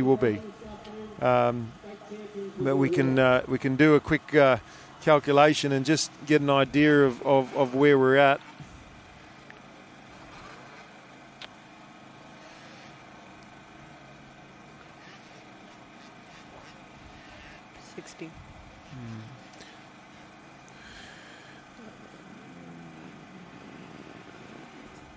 So we'll go to a quick ad break, and then we'll come back with the start of this Junior Lights 250 girls.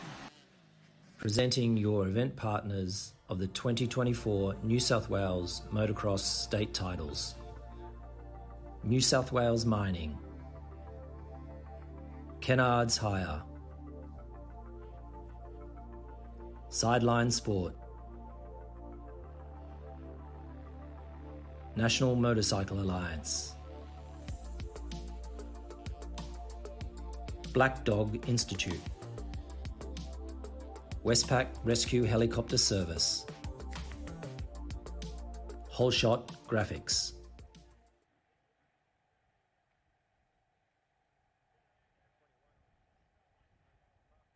I'm part of a team working on a first for mining in New South Wales, turning this coal mine into a new hydro power plant and solar farm to generate renewable energy for families and businesses. Projects like this show our industry will keep working to reduce its emissions, already down by 38% since 2005, all while contributing billions in royalties every year to fund our public services. Because here in New South Wales, we mine responsibly for today and tomorrow. Looking good, eh? Piano. What do you think, Nonna? Giramento de cane. Hey, boss. Kenneth sorted it. All good? Kenneth. From big jobs to even bigger jobs. Yep. Get the Kenneth feeling. Kenneth. Kennards make your job easy. So we're back with round 3 of the New South Wales State Championships here at Wagga Wagga, about to get underway with 250 girls. Taylor Thompson and I just doing some quick calculations to try and work out where this championship stands. And we said that Tab Newcomb needs to get a win and hope for the best. And she started this third race with the right idea, getting the whole shot.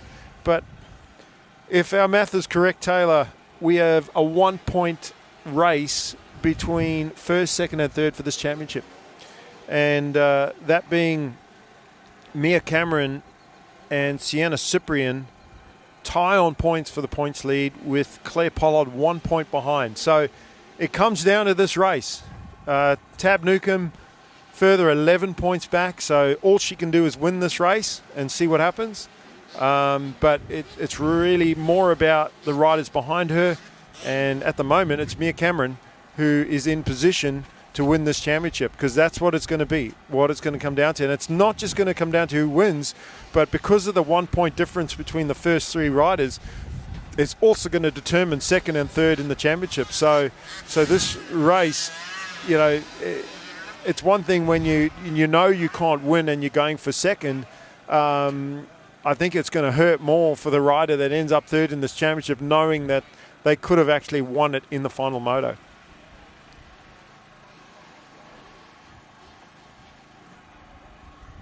And I think it's probably going to hurt more for Tab Newcomb, because if she wins this race, it's like what could have been if she didn't have those bad motos in race 1 and 2. Now, when you're racing for a championship, it's just all about consistency, trying to be the best you can in each race. And as you've done and seen, winning motos as well certainly will help that as well. If you can consistently win all your races like you've done in the senior women, well, you're definitely going to win the championship. But like you said, a bad race, a 5th or a 10th or a DNF, it can mess up your whole series. So all Tab Newcomb can do, which is what she's doing at the moment, is put her best foot forward and win this race. And Mia Cameron, she is in the driver's seat for the championship. Claire Pollard has the chance, as does Sienna Cyprian. I'm sure Sienna, the Queensland rider, would like to win 2 championships. Hasn't got the 85 championship wrapped up just yet. She's definitely in very good position after getting the race win on the 85 second moto.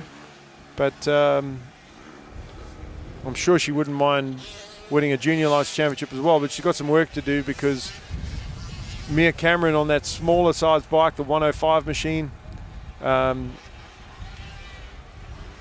actually see Mia riding that 105 as an advantage more than a disadvantage. What do you think?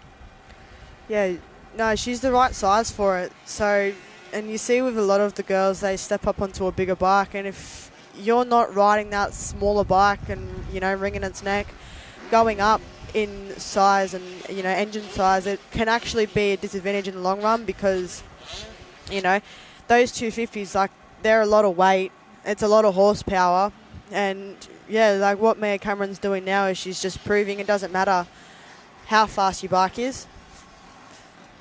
Yeah, what suits you in size. And if you look at these riders in this class anyway, going through the corners, Tab Newcomb obviously really tall and perfectly suited for that 250 size-wise.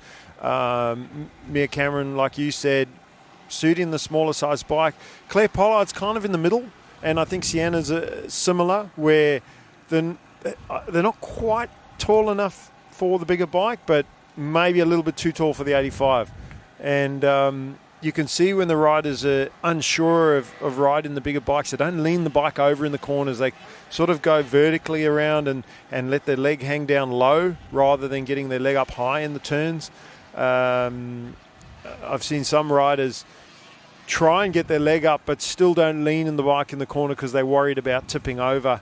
And I often say to kids, you know, you're not going to tip over from leaning the bike. You're going to tip over from going too slowly. So let your throttle get you through the corner and just lean that bike over and go. And another one is, if you are going to tip over, grab a handful of throttle and hope for the best. You know, when in doubt, power out. Yeah, throttle stands you back up. Yeah. So, but Tab having a great race. The Kawasaki rider out in front, actually pulling away a little bit here. Claire Pollard, she's been flying over that finish jump and using it to her advantage. She's going to try and sneak up the inside line here, Cameron. But Mia able to close off the line and hang on to the position. And she won a race yesterday on the smaller size bike in this bigger class. It was actually quite cool to see someone on the smaller 105. You see some of the 85 riders actually that have stepped up to the 125 class that ride the 105 bike for a little bit. Just again, like you said, if you're not wringing the neck off the smaller size bike, what's the point of riding the bigger size bike?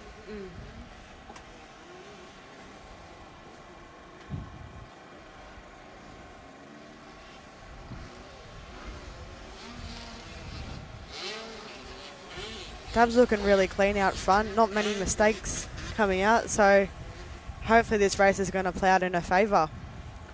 Yeah, it certainly looks that way. And again, the championship battle, second, third, or fourth. Tab, quickest rider on track, but always handy when you've got clear track in front of you. Take nothing away from her. She's not.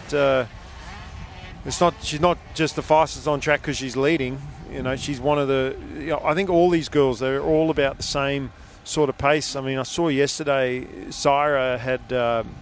She was actually going almost 10 seconds faster than these girls, but then was having had a big crash. And you can be the fastest rider on the track, but you've also got to stay on the bike.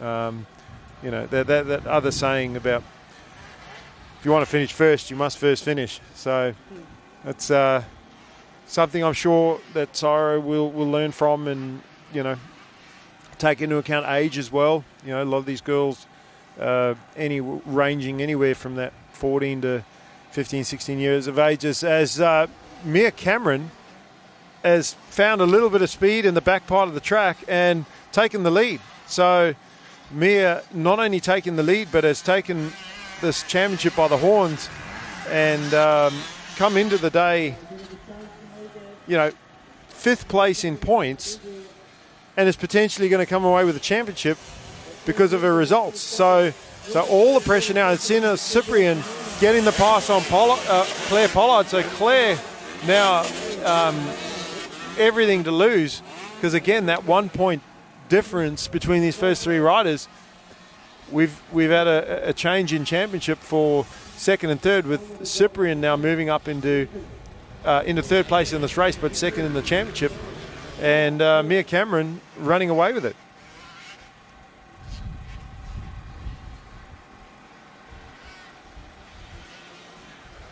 I guess the only advantage, Taylor, of riding the 254 stroke is if you do put it down, you've got that electric start to get going again.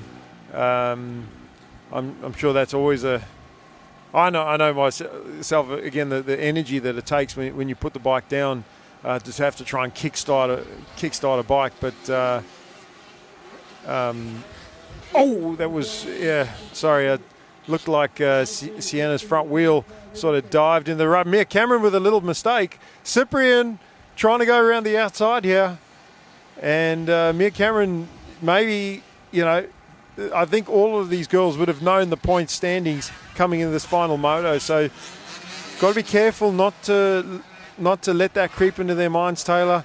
And, again, one lap at a time, one corner at a time, one jump at a time. Just get that bike to the finish line.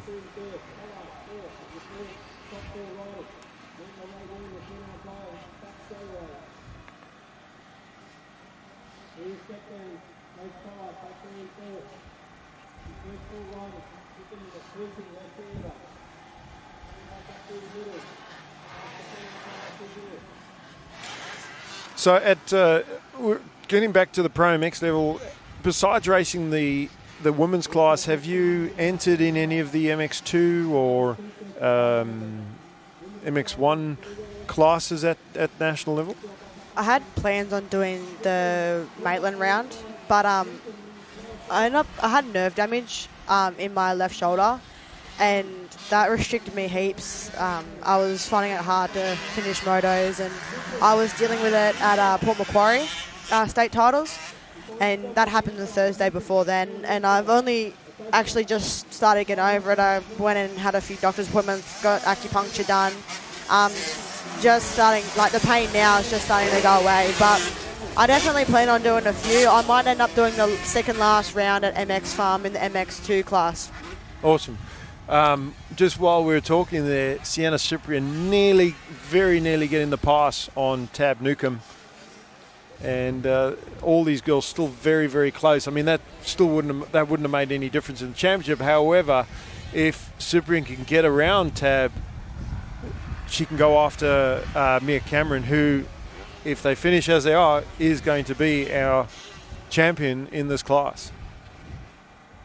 Another interesting line there.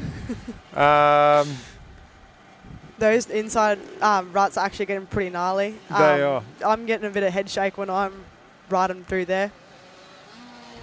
Very easy to get bit of head shake off the track. Well, the thing is, as well, Taylor, they wouldn't have formed those lines. Those lines have been formed from, I'm going to throw them under the bus here, but the MX1 guys, they're the ones that make those sorts of lines, and then they're like train tracks. Yeah. You know, these riders, they get into a rut leading into the corner, and that's where you end up. And actually, if you try and climb out of that line, potentially you get cross-rutted and crash. So a lot of times you just got to ride the train tracks to the end of the corner, and it's really more so up to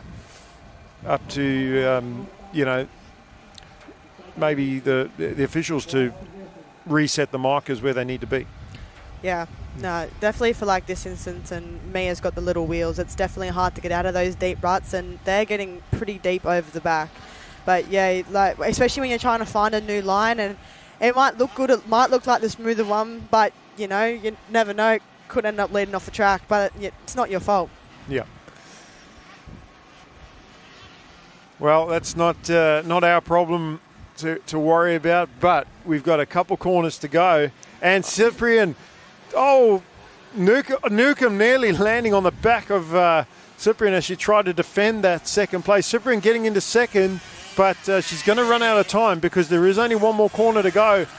And as they finish, except for where Pollard is as should be, if our calculations are correct, how they finish in the championship. And I think she may not know it, but I think Mia Cameron has just taken out the state championship in this junior girls 250 class.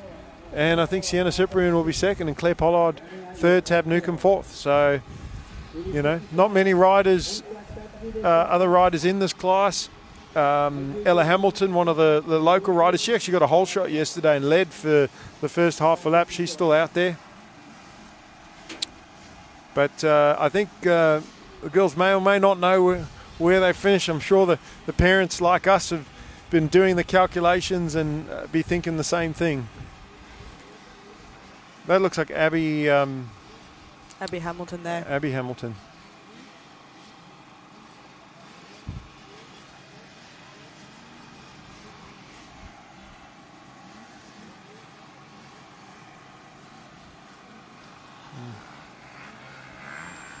So we're going to go to an ad break shortly, and then while these guys do a sight lap for the next race, and we'll be back shortly.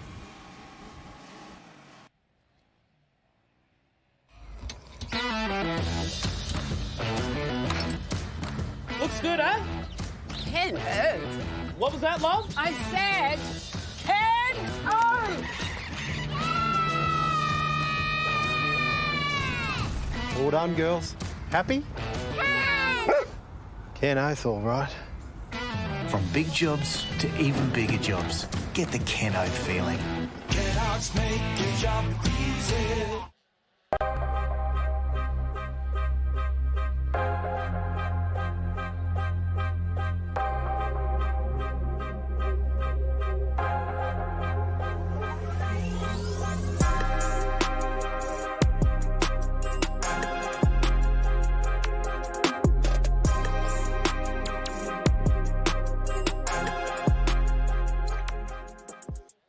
For over 20 years, the Black Dog Institute has been trusted to listen to the experiences of real people.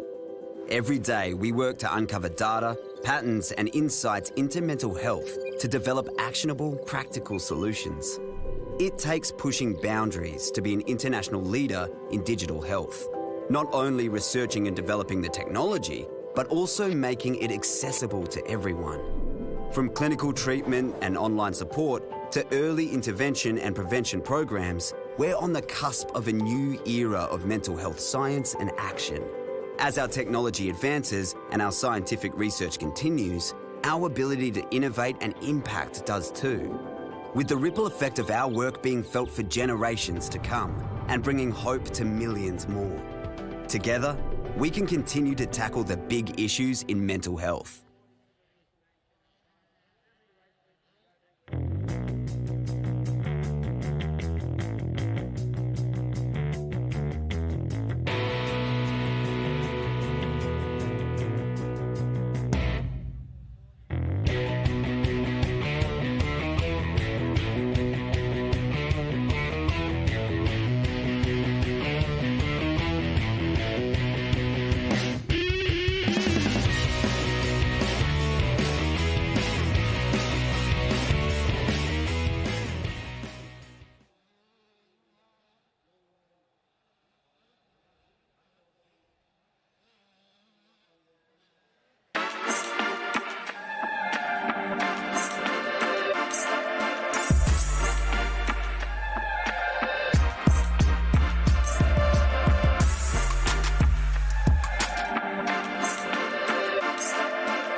So we're back with the 7 to 9, or 7 to 10, sorry, 65s. They've just done their sight lap. And they'll be back on the grid for their next race. And that will be the last race with the sight lap. The rest of the riders have already had a race. And it'll just be getting through the remainder of the races. So we've had a great weekend so far, time-wise.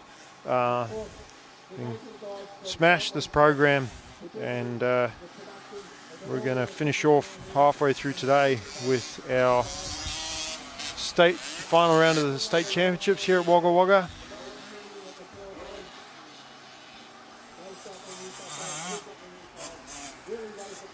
Ollie Cale looking at trying to have a perfect day, get 3 race wins and take out this championship. But it will be a close battle for the rest of the podium positions, because the riders have been sort of all over the place with their finishes. Stella Harding 2 second places so far this weekend, and I think she has the opportunity to leapfrog into second in points if she can lock down this final moto. She's been good on the starts. She actually got out front in first and second race before Ollie Cale moved into the lead, and Ollie has just been the standout. Speed-wise, been much quicker than anybody else in this class.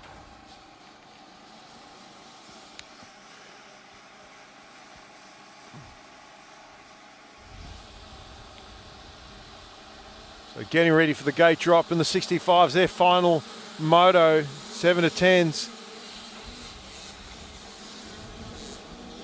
One of the riders trying to sweep around the very outside, and that is Freeth on the 17. So Liam Freeth flying around the outside to take the early lead in this one. And with such a big class, the track position is crucial. But Ollie Cale, great start into second place very quickly, and I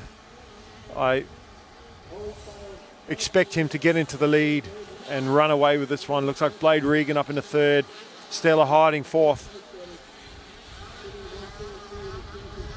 And Stella hoping to lock in second place in this championship. Harrison Rex would like to. He started the day in second, but has had a bit of an up and down day. I think with a 6th and a 5th place in race 1 and 2. So he really needs a good finish in this final moto if he wants to finish on the podium in this championship. And he's going for a 50 championship as well. So I'm sure he'll be happy if he can get a top 3 at least in the 65s as well.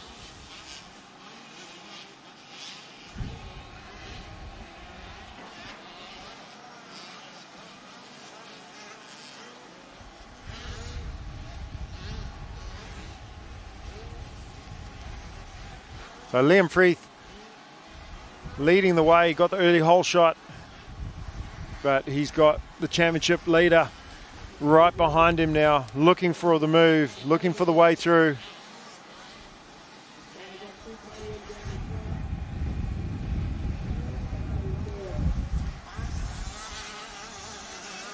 And Ollie Cale just biting, sort of just stalking him, biding his time, waiting for the opportunity to present itself. Not so much waiting for a mistake, but just waiting for the right time to make that pass, to take the lead. Blade Regan into 3rd position, a lot of speed, and there's Harrison Rex in 4th, and he's doing exactly what he needs to do in this final moto to secure not just a podium, but possibly even 2nd place in this championship, because I don't see Stella hiding. There she is. She's a few more positions back. Must have maybe had a little tip over somewhere. She's behind Mason Ryan on the 242.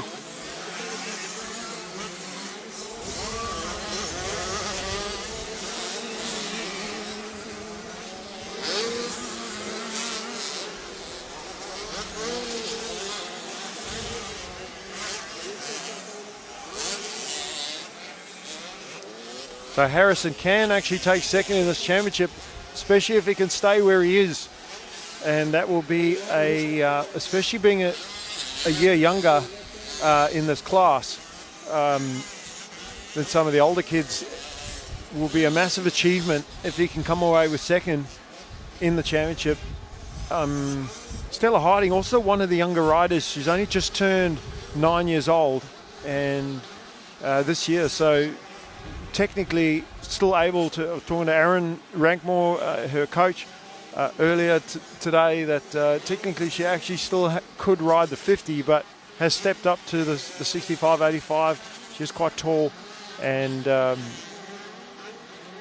think pretty sure Harrison and her are the same age. So, they're fighting over that 2nd place in the championship, or the top 3. Ollie Cale, his last year in this class, and showing that he is the man to beat. He's got around Freeth, who's having a fantastic ride in 2nd place after getting that early hole shot.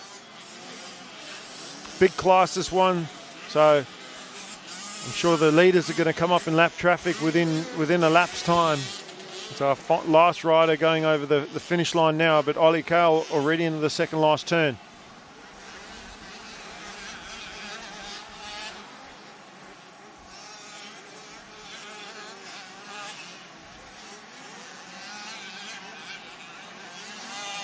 Track's starting to rough up, a lot of acceleration bumps coming out of those ruts now.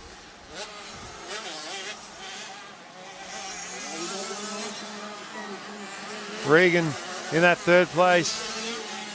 Harrison Rex 4th, and he may not need to go any further up than where he is, but Harrison does just need to stay on the bike and not have any big mistakes. Flynn Burgess there behind him. Zach Peters, then Stella Harding, who didn't get the start that she wanted.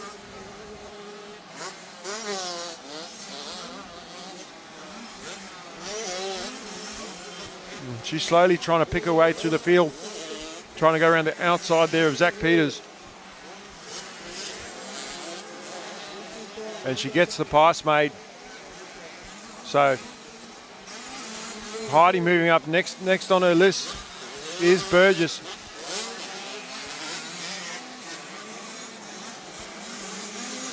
And I think that if she wants to get Harrison for second in the championship, she's going to have to catch him and pass him.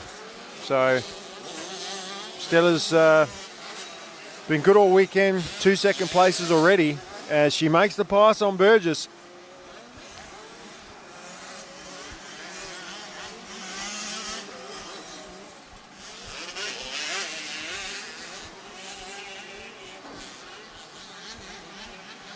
And now with some clear track in front of her, let's see if she's able to close that gap.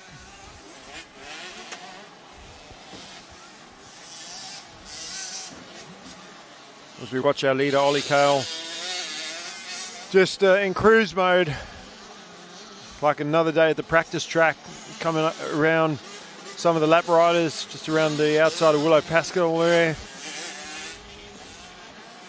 Oh, one of the riders down, not sure if that's any of our leaders. It looks like Robertson in the 237.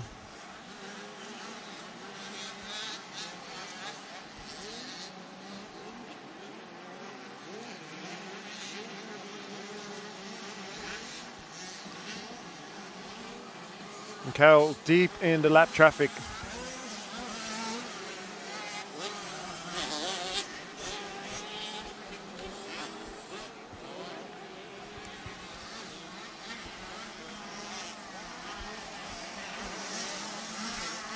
Harrison Rex has closed up on the back wheel of Blade Regan in that third position.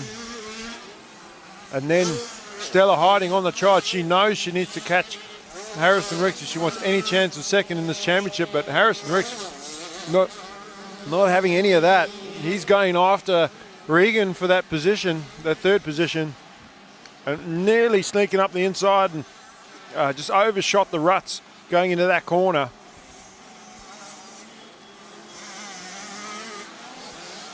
So he wants to make sure that he locks second in this championship, and look at the ruts going into that turn. They cross over. So if you got going into that corner with another rider, it's you don't want to be side by side because the two ruts actually cross over, become one. See if Regan can hold off the challenge there from Rex, and whether or not Stella Harding can close that gap. It's a big ask as these riders are about halfway through this race already, at least halfway, maybe even more. And well, it is, because we've got a last lap board. So Stella Harding with not much time left to do something. Ollie Kale just rolling around because that's all he needs to do, and just weaving his way through traffic. But close battle between Regan and Rex for that third position.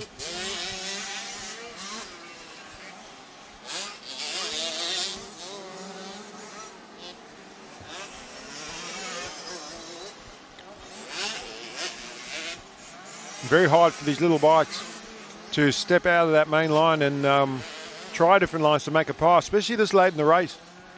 If you're not used to taking different lines, essentially take a bad line and crash, and that's where Harrison needs to be careful. He's in front of Stella, which is where he needs to be, but don't want to make a big mistake and give away that position now and potentially second in the championship. So I'm not 100% sure where the points lie, but checker flag out there for Ollie Kale.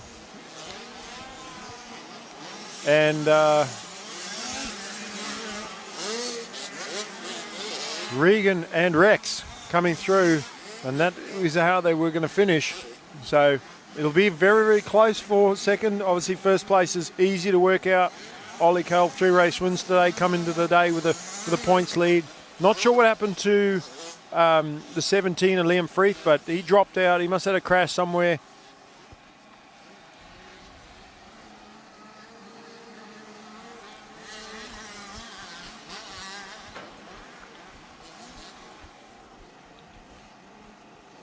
Even though Ollie Kale knew he had the race win, still be really pumped with winning the state titles this year in his class. as the riders finished, it was Cale, Regan, Rex, Harding, Burgess, Peters, Marks, Ryan, Warland, Legary, Herwood, Smith, Freeth, Robertson, Hicks, your top 15. Then Murrell, Doyle, Harvey, Pope, Eastgate, McNeil, Freeth, Thompson, Chapman, O'Rourke, Edwards, Thomas, Little, Haler and Higgins, your top 30. And then Pascal, Frank, Gomez, Irving, Collitz, Thompson and, well, Thompson and Butler, sorry, not riding. They're just on the list because they were entered. But I think it's Cale with a championship win, Rex second and Stella Harding third, or Harding second and Rex third. So it'll be interesting to see how it's called out and what the final results are. It's great that we had such a close battle there for second and third. But yeah. So the next race on the line, there is no sight lap. We're going straight into our 65 10 to 12s. Take a short break and be back in a minute. Presenting your event partners of the 2024 New South Wales Motocross State Titles. New South Wales Mining, Kennards Hire, Sideline Sport, National Motorcycle Alliance, Black Dog Institute, Westpac Rescue Helicopter Service, Whole Shot Graphics.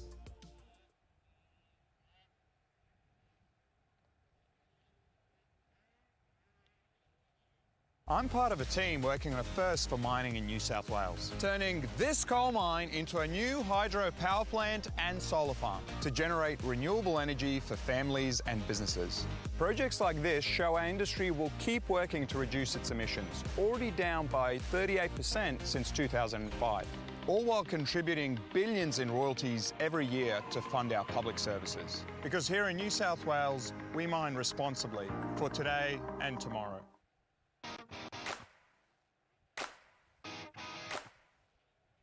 In the last round I got second, and in the first one I got first.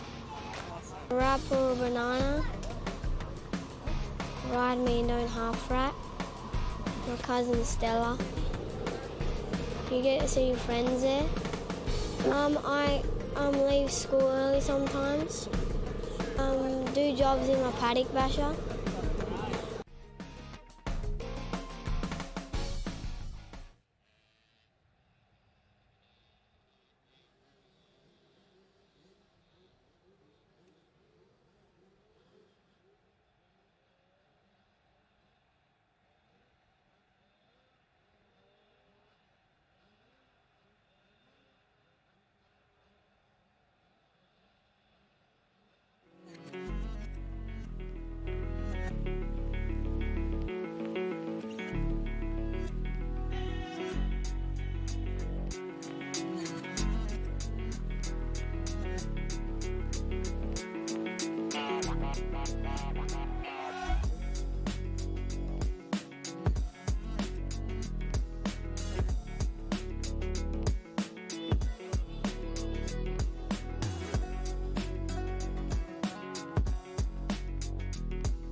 So away we go with a 10 to 12 65s.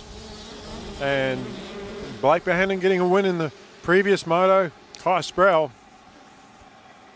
winning the first race, leading the second race almost to the end.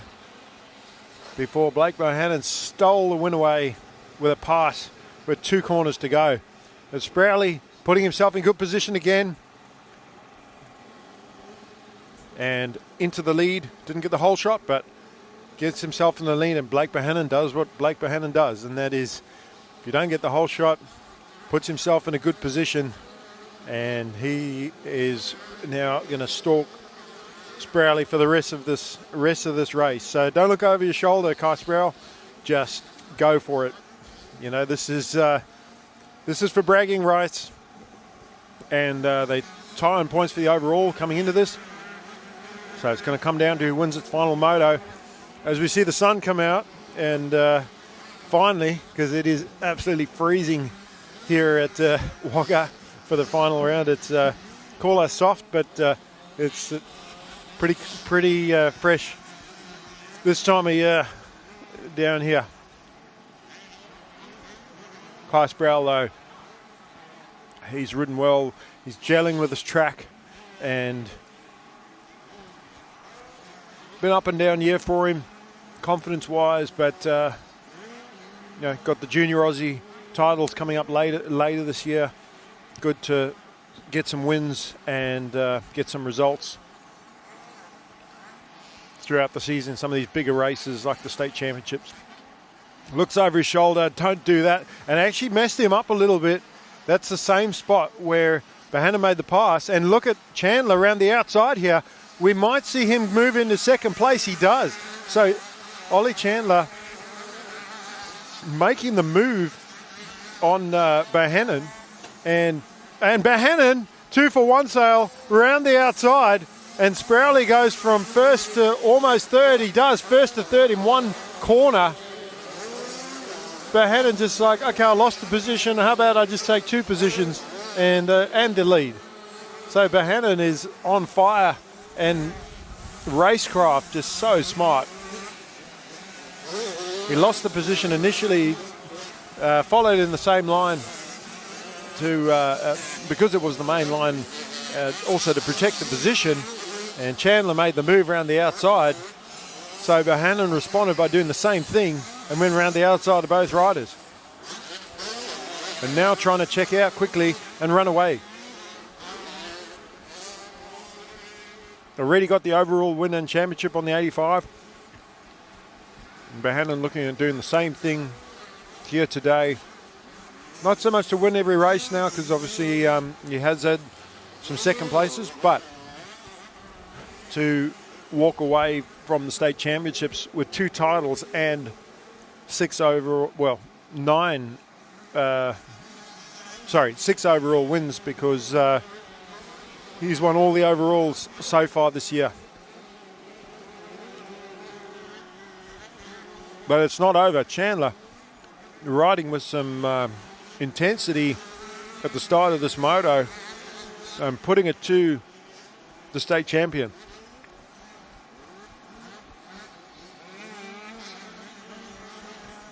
Bohannon still needs to bring this one home. Looks over his shoulder, see if the opposition is still there, and they are.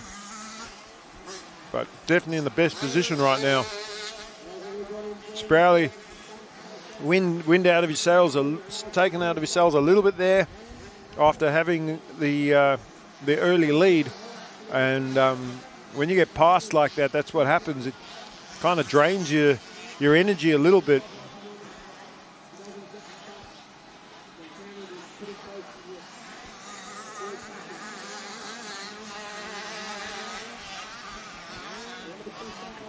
And I'm sure Kai would have loved to get an overall win here, but that's slipping away as Bohannon is now looking really comfortable out front and starting to stretch it out. Quickest on track, a second quicker than Chandler and 3 seconds quicker than Sproul. Archie Black a little bit further back in 4th place there.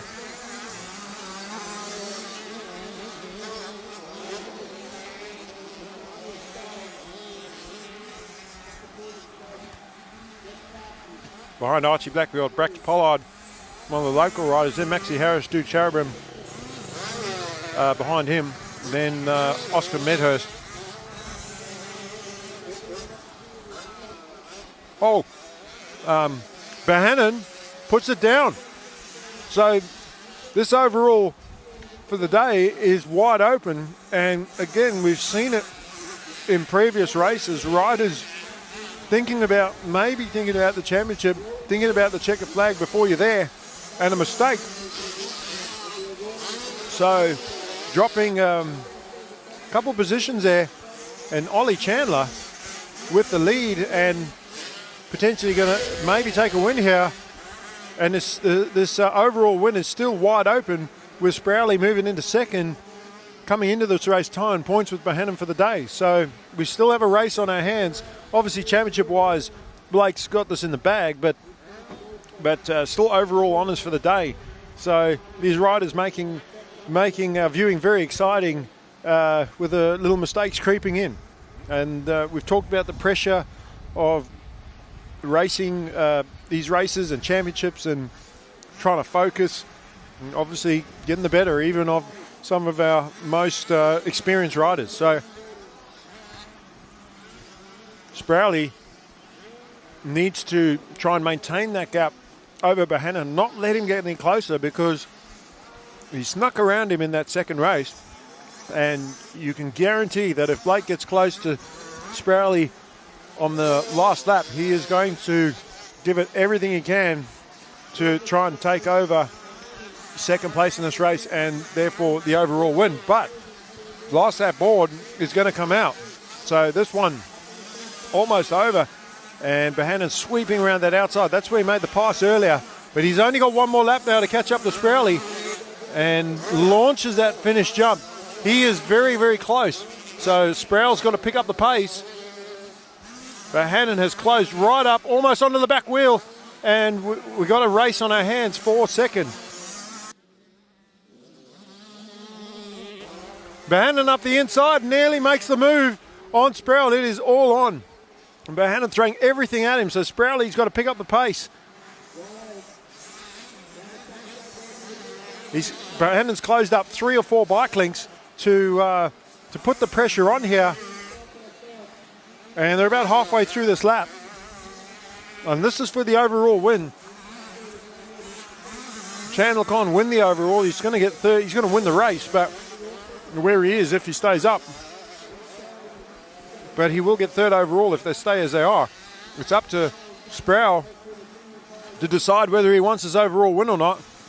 And or Bohannon to see if he can take it off him. So Bohannon going to the outside, trying to sweep around the outside. He's got a bit more momentum, but Sprowley gets on the gas and hangs on to it. They're going to get to that section of the track where Bohannon made the pass earlier. Guaranteed he might try the same move again. Chandler, comfortable gap. Or that last corner, because that is where Bohannon made the move on both riders. Nothing in it now. Almost side by side. This is where Bohannon got him last time, and he's going to almost get it again. He does. So Sprowley gives up the position, and Bohannon takes it, and that, if he can stay where he is, will get the overall, unless Sprowley can respond, which it looks like he's let him go and let him sort of given up the position. Wasn't quite where he made the pass previously, but it's enough. And Bohannon has made up for his little mistake. Sure, he's not going to win this race, but he's done enough to take the overall. So checkered flag out for Chandler. Second place Bohannon, and enough to win the overall. And Sprowley would be really disappointed because he did have that one. And take nothing away from him. He rode really, really well, but Bohannon wanted it more, and he got it.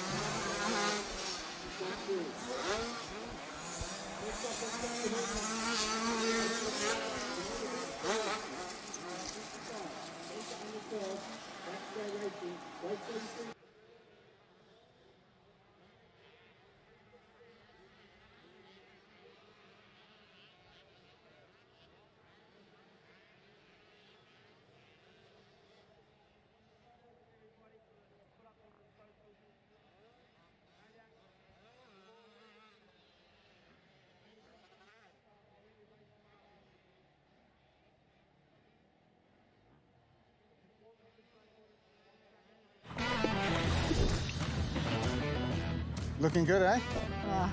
Cano. What do you think, Nonna? Giramento de cane. Hey, boss. Cano's sorted. All good? Canos. From big jobs to even bigger jobs, get the Keno feeling. Keno. Cannot make your job easy. I'm part of a team working on a first for mining in New South Wales, turning this coal mine into a new hydro power plant and solar farm to generate renewable energy for families and businesses. Projects like this show our industry will keep working to reduce its emissions, already down by 38% since 2005, all while contributing billions in royalties every year to fund our public services. Because here in New South Wales, we mine responsibly for today and tomorrow.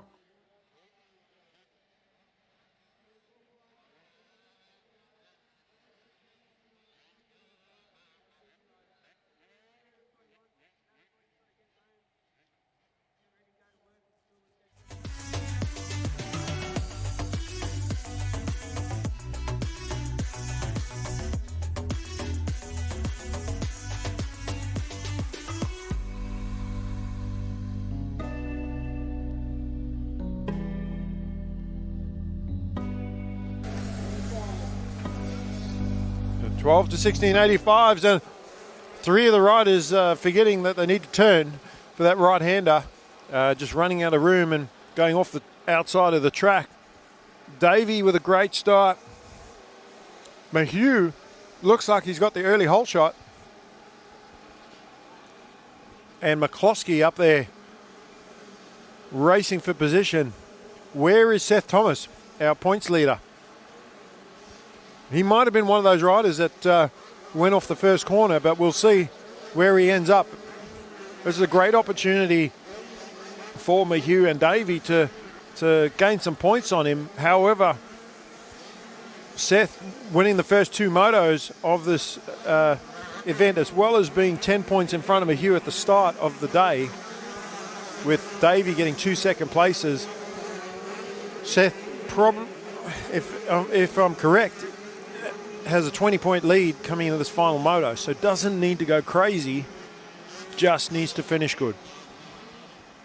But there is still a battle for second in this championship between Mayhew and Davey, and I think there's a 3-point difference between the two, with Mayhew being in front of Davey in points. So he needs to make that pass to at least tie them on points and then go to count back.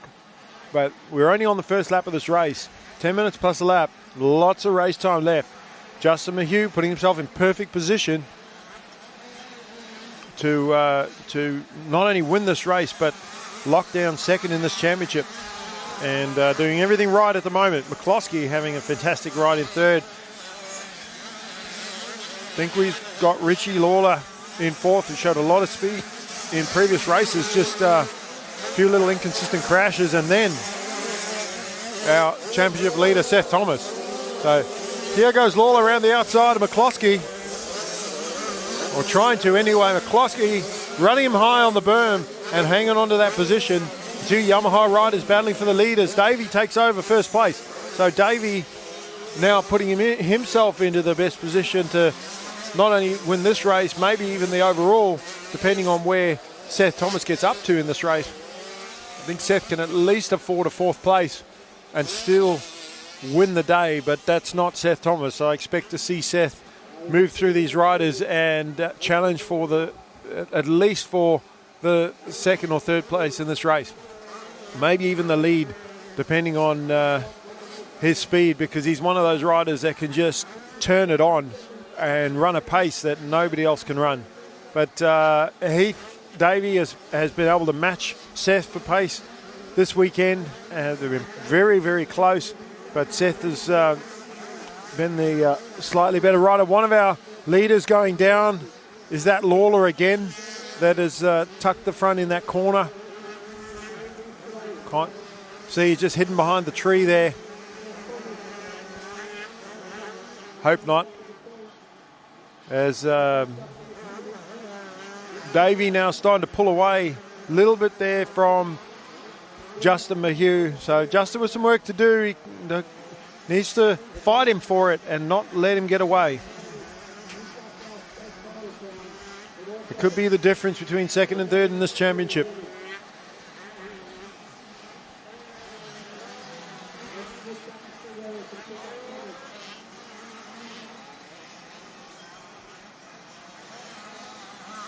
So it was Lawler that put it down, and having some problems with his cornering. He's had a couple tucks this weekend. McCloskey fighting for that third place, not letting Thomas take it from him. And while Thomas is having to fight through traffic, Heath Davey is running away with this race. Thomas is trying an inside line here. Might have enough. Forces McCloskey out wide, but McCloskey with a better run. More momentum from the outside berm, and he will hang on to the position. Now Thomas dives up the inside, squares him up, gets onto the inside rut, and takes the position. So Thomas up to third, and we'll see if he is able to close the gap. Get up onto the rear wheel of Mayhew. Davey, though, is running a pace that Mayhew is unable to match at the moment. And we'll get an idea of the lap times next time around.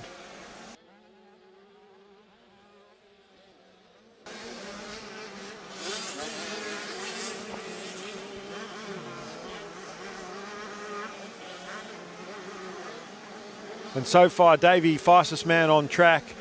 And again, track position, clear track.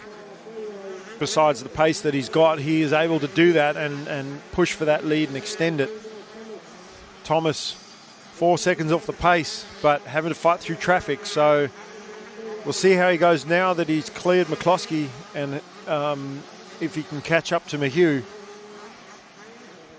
I don't expect his lap times to be as low as Davey on this lap, because he was still battling with McCloskey early in the race, early in the lap, should I say. But I do expect it to be slightly faster than the lap before. So Davey on the charge. Justin Mayhew trying to keep toe with him. And Mayhew holding his own pace-wise. Yeah, although Davey's pulled away, Justin's not letting him go. He's still within sight. A 2:10 last time around for Davey. Matches it again. 2:12 this time for Mayhew. So a couple seconds off the pace, losing a little bit of ground. Davey there, little mistake coming out of that left-hander. Thomas dropping it down to a 2:11, so still a second off the leader, but again coming through traffic. So we'll see what Thomas can do with some clear track. Going quicker than the rider in front of him, but got some ground to make up.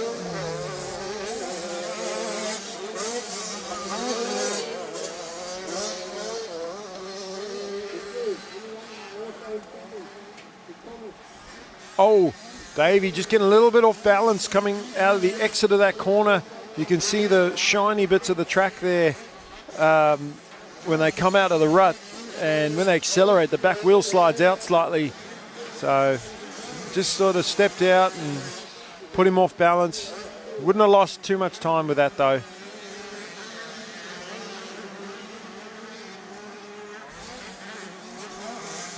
And the track position that Thomas lost on that first lap, very similar to the previous race when Thomas won.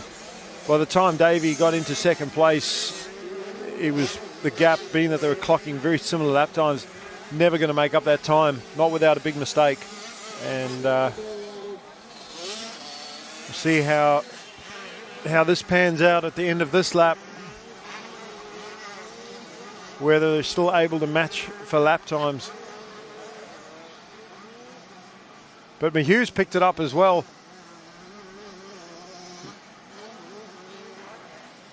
He is still keeping Davey within the same sort of gap, and Thomas hasn't. Doesn't look like he's closed up any on Mayhew. So Justin picking it up. We'll see if he can close up more on Heath. Obviously a couple little mistakes there from Heath in that lap.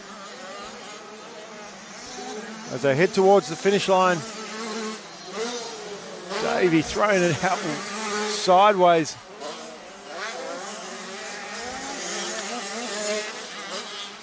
Thomas definitely looking like he's lost a little bit of ground there. So Justin Mahuya quickest on the track that time around, and pulling away from Thomas a little bit and catching up to our leader a tiny bit. So,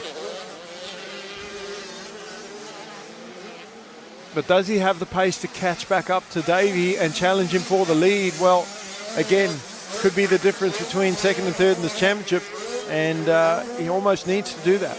As far as the overall for the day, Thomas with 2 wins already. The third place in this race won't make a difference to the round or the championship, but still wants to win every single race he goes into, and I'm sure that he is going to fight to the end to try and close this gap.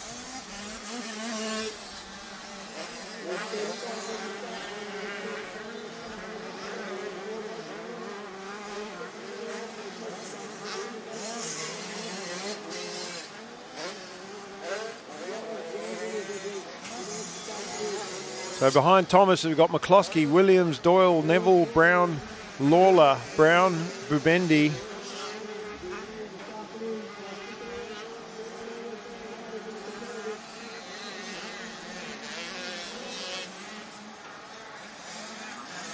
And then Thompson, Sutherland, Pollard and Cyprian. Pollard actually hand making the pass on Cyprian, 15th. Then Kazi, Cyprian, Harris. Cyprian dropping down. She must have put the bike down. Jayla Parker in 19th place. But here comes Davey. And they haven't got into lap traffic yet, but by the end of the next lap, they will be deep into lap traffic. We'll see if Heath's been able to pick up the pace on that lap, because Mahue was closing slightly. Back down to a 2:11 for Davey and a 2:12 for Mahue. So Davey picking it back up. 2:11 for Thomas. These front three, very, very close. Very hard to make up a full gap like that, only being a second a lap quicker. Tyson Williams has moved up into 4th place. Jake Doyle and then McCloskey. So McCloskey dropping back a tiny bit.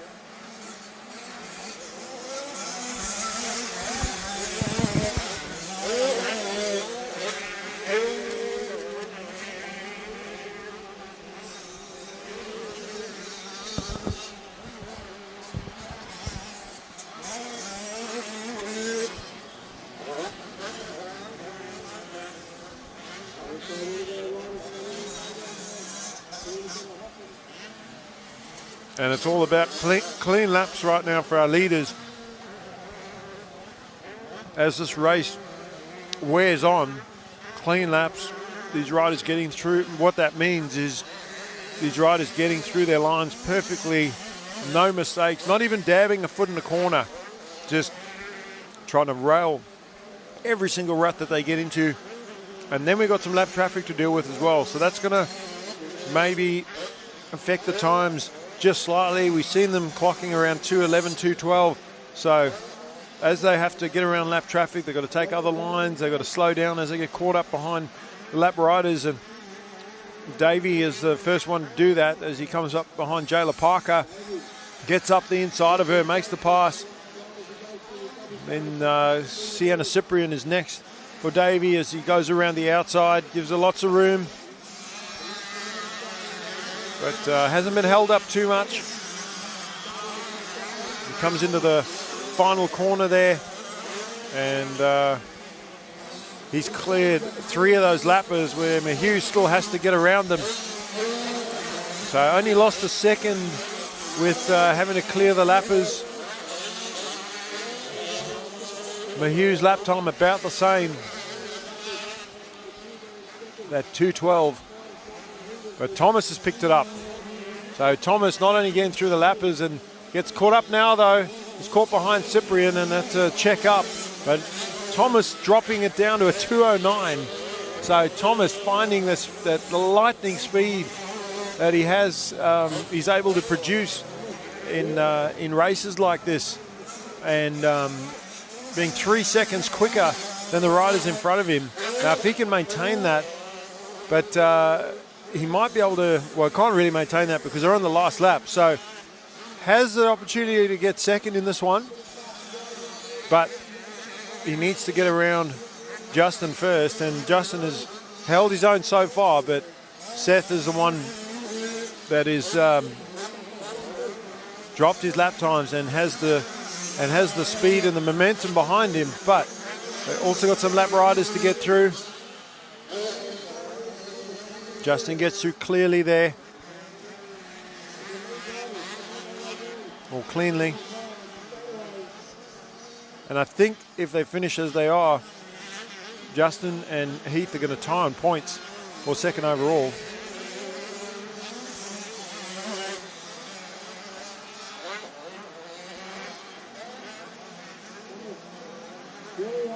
Or maybe Justin actually might have it by a point, I think. So Justin really needs to stay in front of Seth Thomas to nail down second. There's nothing in it, and Justin has picked up the pace. He's even closer to Heath, but it is the last lap. Seth is going to run to the inside here. Got to grease that inside line. He does, but Mayhew has it at the moment to the inside. Seth's going to have to go the long way around, and doesn't quite have it. Mayhew's got to get on the gas, and his last finish is going to come up to the flag, and Mayhew gets it with a big whip. And Thomas very smartly backed out of that because I reckon they would have come together in the air, and that might be enough for Mayhew to secure second place by a point. But I don't think so. I think they've actually tied. I think Heath, with that win, they're tying points, and it's going to come down to countback for second and third in this championship. So Justin doing everything that he could, Heath doing everything that he could, and Seth Thomas from a poor start dropping it down to a 2:08. Justin to a 2:10, his fastest lap time on his last lap, and that's how badly he wanted that second place.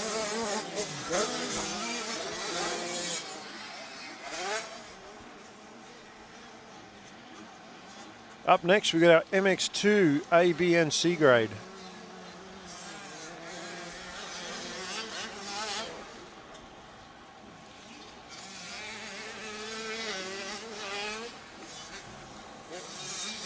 Jai Roberts trying to wrap up the MX2 championship, and I think from memory his results this weekend that he might have a 7-point gap over Fitzpatrick. So it's going to come down to this final moto, and remembering that we are a combined A, B, and C, so there could be B graders and C graders in the mix. Makes it very challenging for us to work out who's where, but at the end of the day, Jai just needs to make sure he delivers on the start and puts himself in a good position at the start of this race.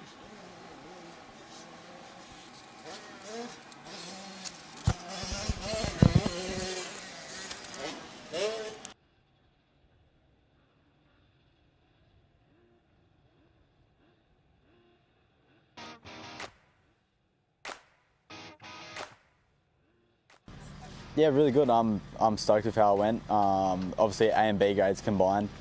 First round, I think I got second overall out of everyone, so obviously I won.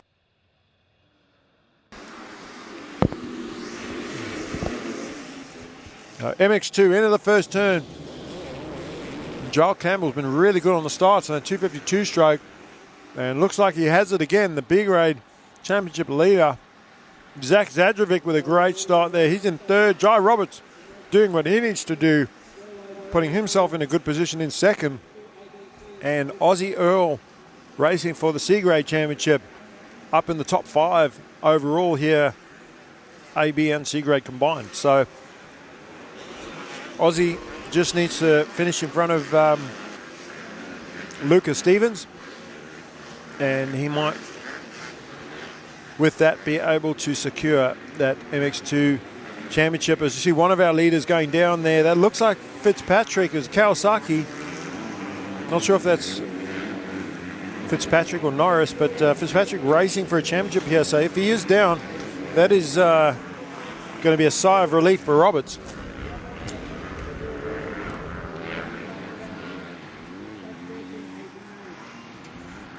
Especially so early in the race, the amount of track position that you'd give up.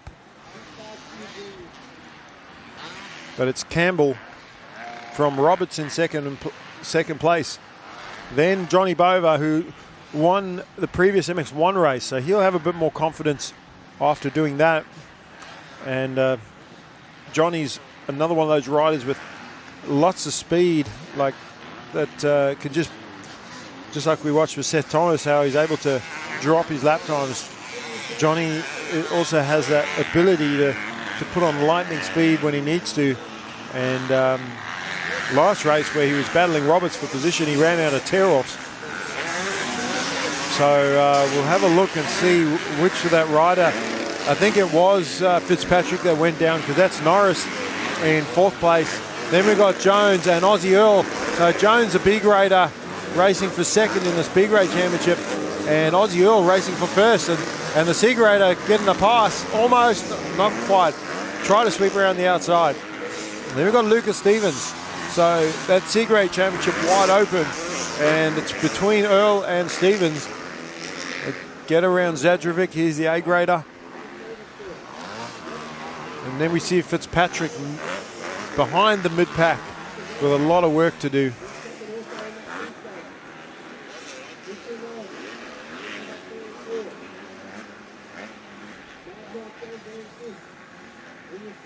Bova back behind Roberts again, and almost a replay of their race earlier today, their second moto, where he was stalking Roberts the whole race, but again the roost, and I think although there might be some roost now and it would hurt, but I don't think on the goggles it's not as sticky at the moment, so I don't think it's going to be as bad.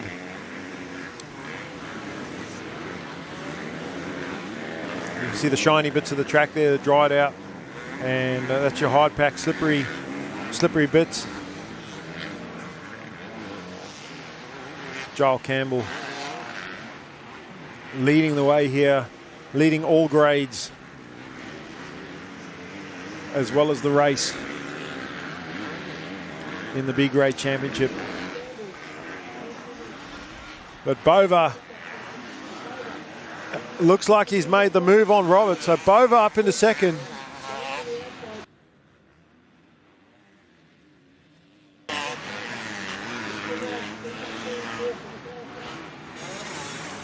This week Campbell heading for the tabletop, but Bova is the guy on the move. He's gotten around Roberts, and Norris is there as well. Roberts with a massive whip on the finish jump.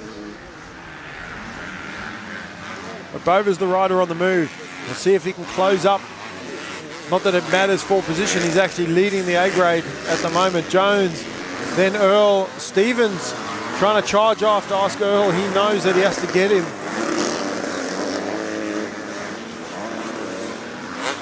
As Fitzpatrick has already gotten around Zadrovic. He's moved forward very, very quickly, but lost, again, a lot of track position with that fall.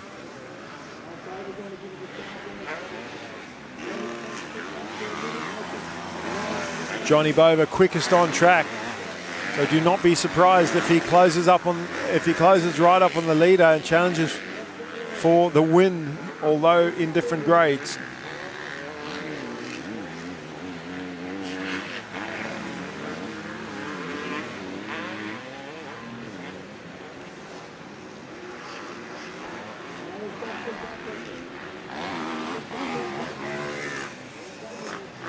Just shows you the speed of some of the lower grade riders, your B graders, your C graders, overall running in the top 10 against some of the A graders, and what will happen after this, after these events, is their gradings will be reviewed, and a lot of those riders will move up to the next grade.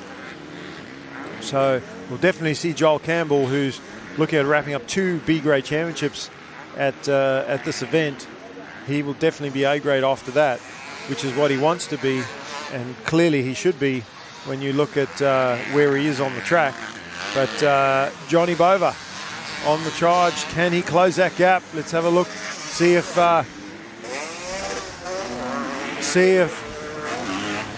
Joel Campbell has responded.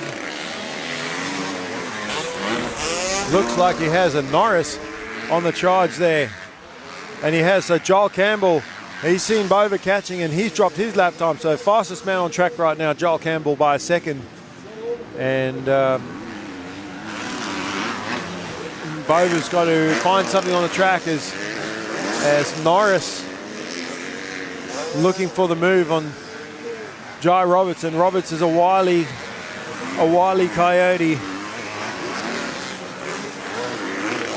with, I mentioned it earlier, got, I reckon, rear view mirrors somewhere on his bike because he seems to know exactly where the rider behind him is without even looking over his shoulder, and being able to ride a wide bike.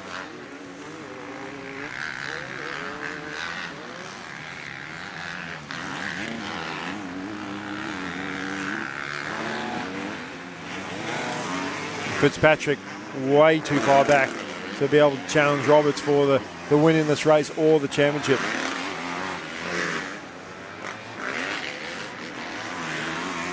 This moto, 15 minutes plus a lap.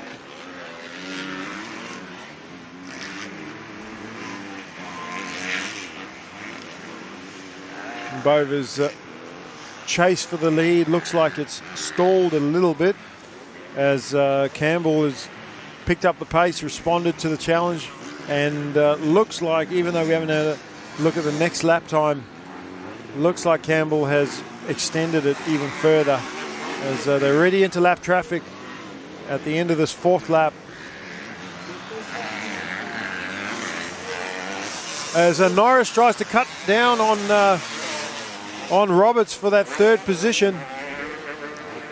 Oh, and Norris nearly, very nearly, I thought he was going down, and he somehow turned that into a good line in between the ruts and didn't lose any time. So Norris looking for the pass, and Roberts, again, that big whip on the jump. What he's doing is he's stopping any rider from jumping. Well, at this point, he's stopping Norris from jumping next to him on that tabletop because he's throwing the bike out so sideways that no rider would want to be next to him for fear of catching a tyre in the face. And he's not jumping across, but it's a scary thought to have a bike whipped at you like that. And it's a race tactic to stop the rider getting close on the jumps. But that's one jump. Norris, riding obviously with a lot of pace, is able to close up on Roberts for third.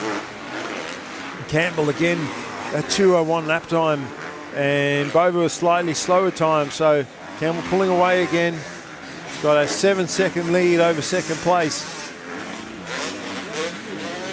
But the battle for third, Norris trying to sneak up the inside line here and gets it done. He threaded the needle up the inside of that straight and found the room to make the pass. So Norris into third. And Riley Fitzpatrick is the next rider, but he is 20 seconds further back. Or close to, 15 to 20 seconds. Now we'll see if Roberts can regain that position, that third position, or if, which I think he has. I think Roberts has taken the position back.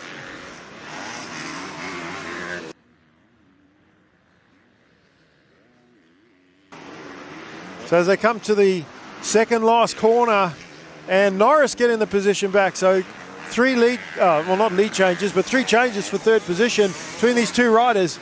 And it's not over. Roberts is not letting him go, but Norris, he's got a taste of that third position, finally locks it down.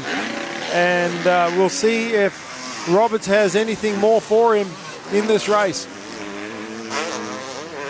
or if he will settle into position. But a long way back to Fitzpatrick, and championship-wise, Roberts doing exactly what he needs to do to tie this one up in a nice little bow. Behind Fitzpatrick, we've got our next B-grader in Jones. Aussie Earl and Lucas Stevens, they're our C-grade C-grade riders battling for the championship. They come into this round with only 1 point separating them. So Stevens has picked up the pace. Ozzy knows he's there because he looked over his shoulder. He knows who it is. And it's going to come down to this final moto between those two. And Taylor Thompson, our third B grader in the championship, had a chat to her earlier.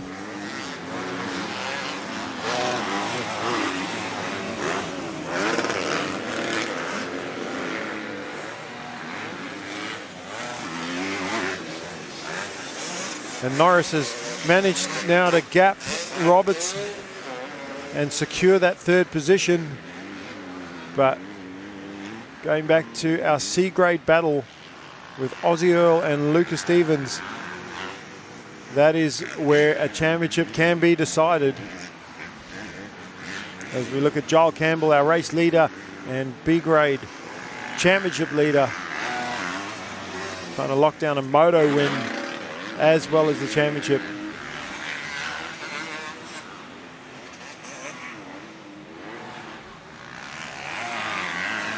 And Johnny Bova well settled now into that second place.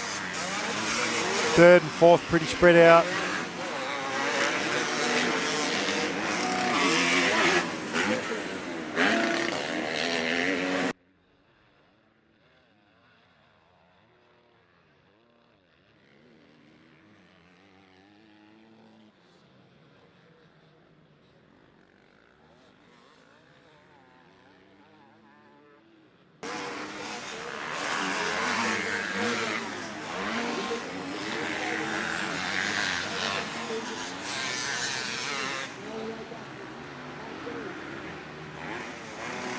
So Oscar Earl, our lead C-grade rider, coming over the finish jump now, just in front of Lucas Stevens. Stevens has picked up the pace and is now there in position to challenge for the win in this race and potentially the championship as well.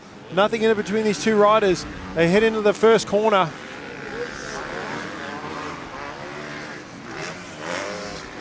And then the second turn. There they are there on screen. And Ozzy Earl giving it everything. He knows how important this race is, as does Stevens. Stevens trying to also lock up the C-grade championship, which I think he may have in the MX1 class, but he wants 2 championships. He doesn't want to get second in this one. Ozzy trying to take it away from him. And again, 15-minute plus lap race, a long race. There's still time to go in this one. I'd say to get into the pointy end, and probably only about 3 laps to go. So Stevens, with a bit of work to do, he's closed the gap, but every time he gets right up on the back wheel of Ozzy Earl, Ozzy seems to open it back up.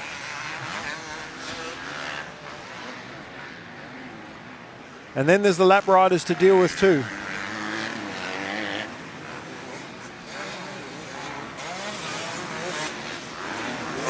And again, 7th and 8th overall in this race, and they are your lead C-grade riders. So it just goes to show, and even lap times, they're only 6 seconds off your lead lap time.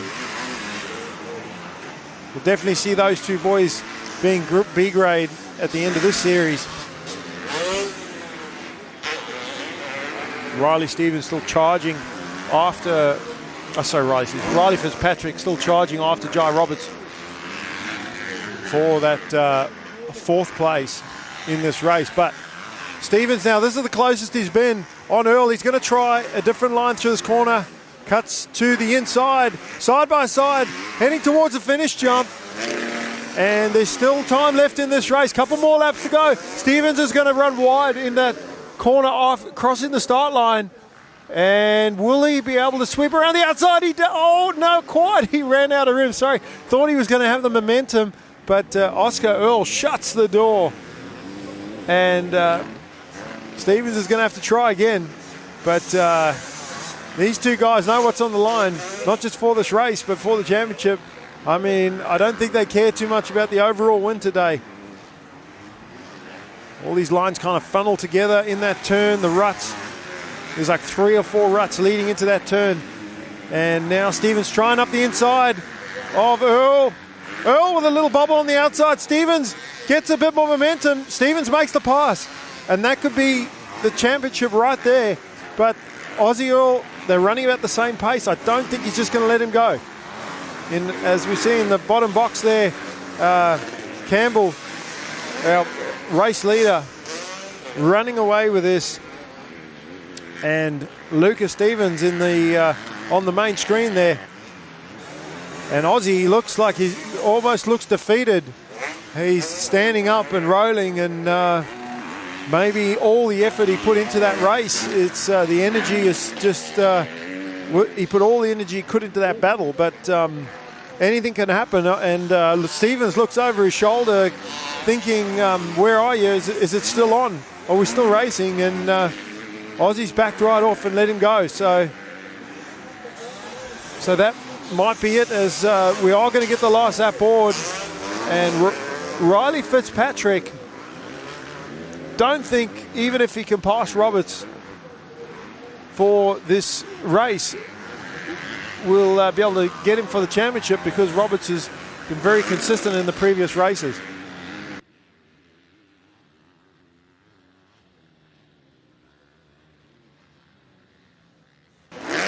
And Fitzpatrick going around the outside there, Roberts, and getting the pass. And Roberts at the end of this race going, okay, you can have it. I've had enough. Should be able to just ride this one home. And he's backed right off and let Roberts go. But Fitzpatrick will be disappointed with that early crash, because what could have been in this race, yes, he was probably down too many points, but never know where he could have been had he been in better position. As we look back at Lucas Stevens and Aussie Earl getting his second win. This race is not over for the C-Grade Championship, and although Aussie looked a little bit defeated, he's gone, okay, hey, maybe I can win this thing. And half a lap to go. This is where Aussie made the mistake earlier and Luca passed him. Aussie gets a slightly better run through there. So can he make this move with half a lap to go and win this championship?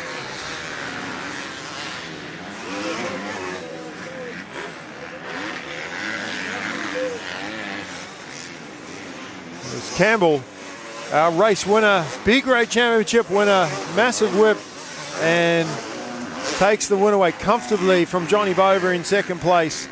And Johnny will be our first A-grader to cross the line. Unfortunately for Johnny, out of the points in the championship, and I'm pretty sure he missed a round of the series, or at the very least has had a bad round. Norris, this is the only round he's done. Fitzpatrick with a big charge, but early mistake.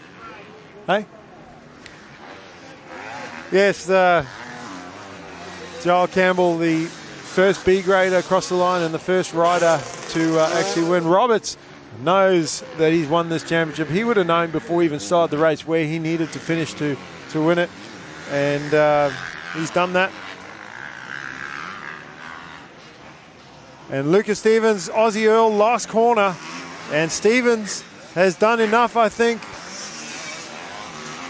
And he knows it too, as he lands the jump and head up, sigh of relief. Aussie Earl. Probably, you know, what could have been. But they put all their energy into that race and gave it their all. And regardless of the result, it was excellent racing.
So up next, we've got our Junior Lights 250, and they're about to get underway. And from what I've counted, a 5-point deficit for Jack Devison to win 3 championships at the state titles. But he's got to win this race, and the guy's got to beat is Max Compton, who has the early lead. So Max Compton, second in 2 championships so far this weekend. You got to think that he is going to throw everything at this race, which he's already started very well. Kremer with another great start. Ebeck into 3rd place and getting past there by Burgess. Flynn Burgess moving into 3rd. But where is Devison? Looks like he's in about 5th place right now. Passing for 4th. So Jack Devison, only way he was going to win this championship was to win the race with Compton in 3rd. So anything can happen. It's 15 minutes plus a lap. And now that the sun's out, again, those shadows playing their part in some of these corners. The difference in light changing as they come in and out. So Compton's got to be smart, hit his marks, and he's already put himself in the best position out front. Got the start worked out. And got to settle into his lines and click off the laps and get this one done. Only thing, although they know it's a 15-minute plus a lap race, when you get in the lead like this, you can't wait for that last lap board to come out. You wish it would just come out on the 2nd lap. But these boys train hard during the week, and fitness not a problem. So it's all going to come down to speed. What can Devison do?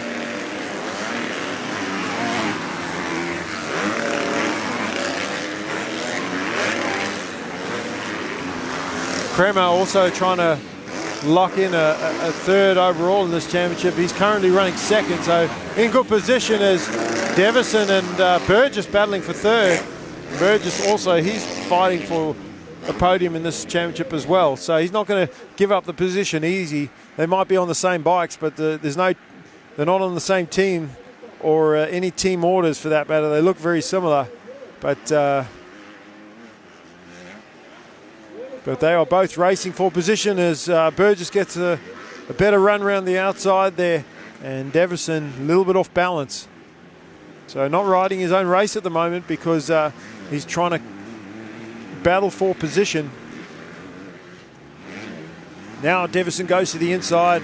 Burgess long way around, but a much smoother line and more momentum. Burgess able an easier line to take as well, that outside where Devison trying to get through that inside rut cleanly. And Compton looking good out front. And it'll be a big pressure release for Max too.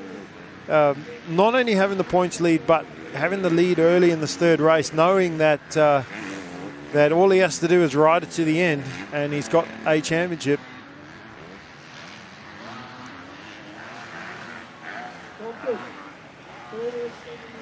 Drew Kremer, who was so impressive on the 125, as showing that on the 250 as well, as Devison goes to the outside of Burgess, tries to sweep around the outside. Burgess with enough momentum out of the inside rut to hang on to the position.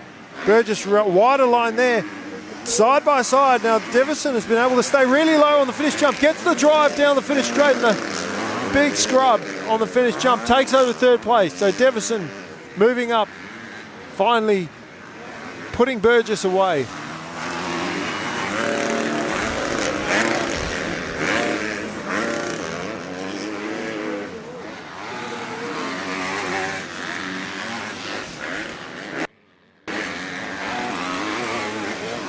So Compton, quickest rider on track with a 2:01.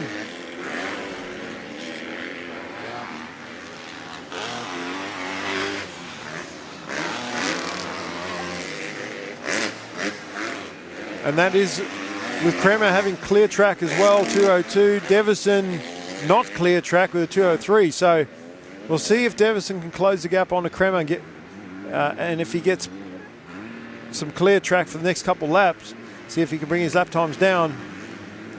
Because again, his only hope to win this title is to pass Kremer and catch Compton and pass him as well. Just put pressure on the leader. Nothing to lose as well for Davison. 2 championships already this weekend in MX3 and 125. So this would just be a bonus if he was able to win, but an uphill battle because Compton with a points lead as well as the lead in the race. And it's all Maxi Compton right now.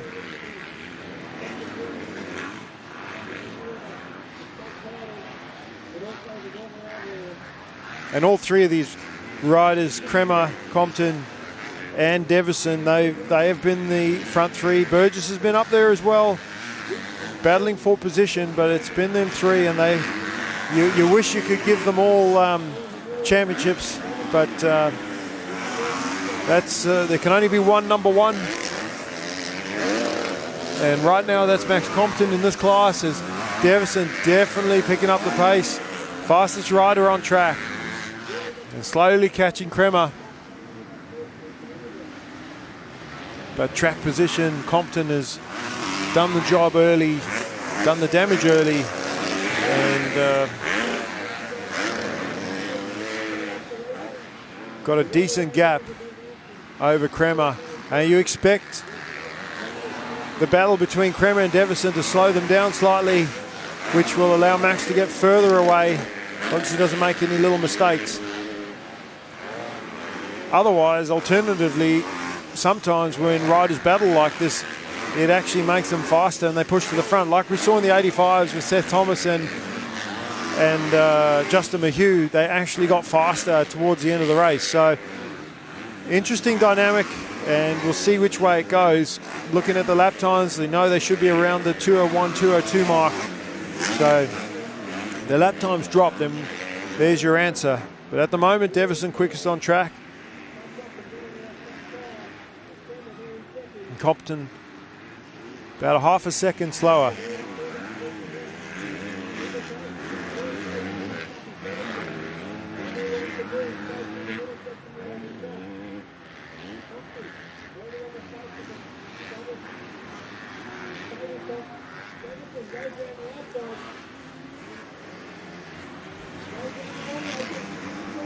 And Davison making the pass on Kremer, so quickly moving into second place.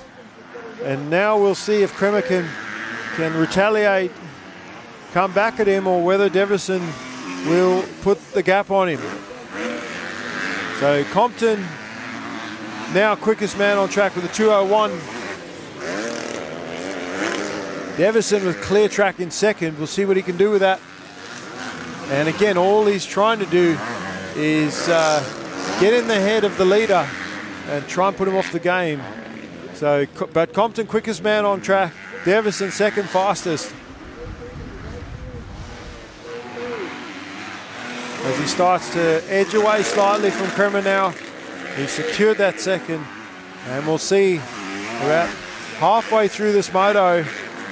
Got another about 4 laps to go. And lots of time for Davison to make up ground if he can put in perfect laps, and if that's it, if he can go quicker than Max, or if Max makes any mistakes. And we've got lap riders to contend with as well. Not as many in this class as what we would in the 125s, but still riders that could slow up our leaders a little bit. Max just needs to focus forward and not think about who's behind him.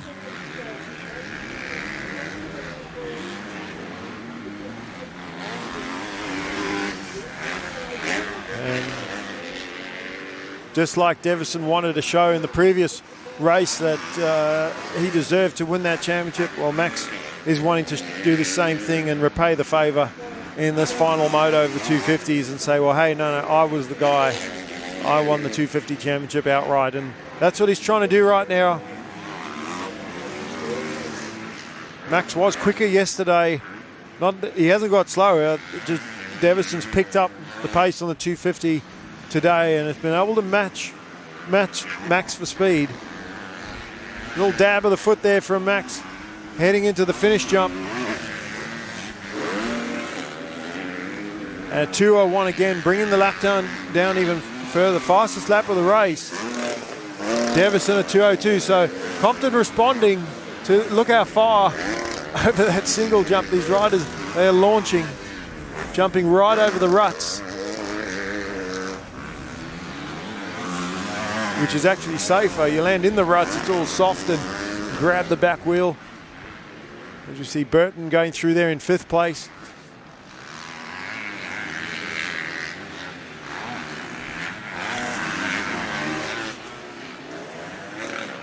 Kremer now settling into that 3rd position. Burgess not that far behind him in 4th. And Burgess going around a bit quicker now than last time around. So Kremer's got to be careful not to settle in too much or flick the cruise control button on too early in this race, because there's still just over halfway. There's a lot of race time left, maybe another 3 laps. And definitely does want to give Burgess a sniff at that 3rd position, because they're still racing for a championship, these guys. Or racing for a podium, should I say. Championship's up to Compton to wrap up if he can keep going the way he's going.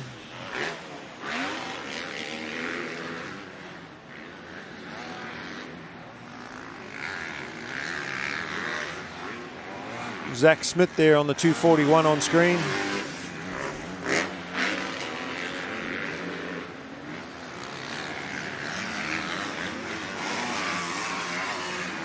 There's our race leader heading towards the final turn.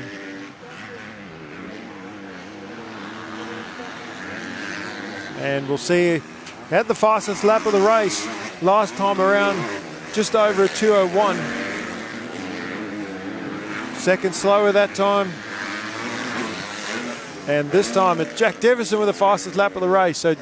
So these guys sort of trading blows on lap times. Kremer solid in 3rd at the moment. See if he's responded to Burgess's challenge. And he has. So Kremer bringing the lap time back down to a 2:03, but Burgess still slightly faster. And then we've got Burton in 5th place, Shaw, Jones, Ebeck, Eisel and Taylor on the 111.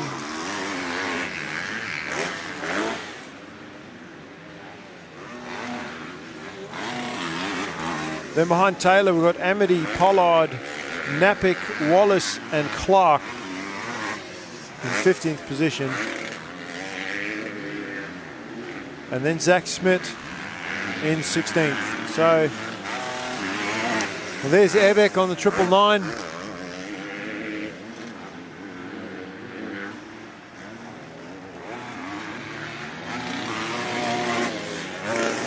And he's just in front of Eisel.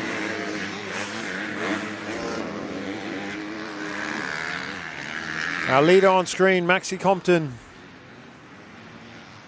And as it stands in this race, in position, he is in position to win this 250 championship and potentially the overall win today.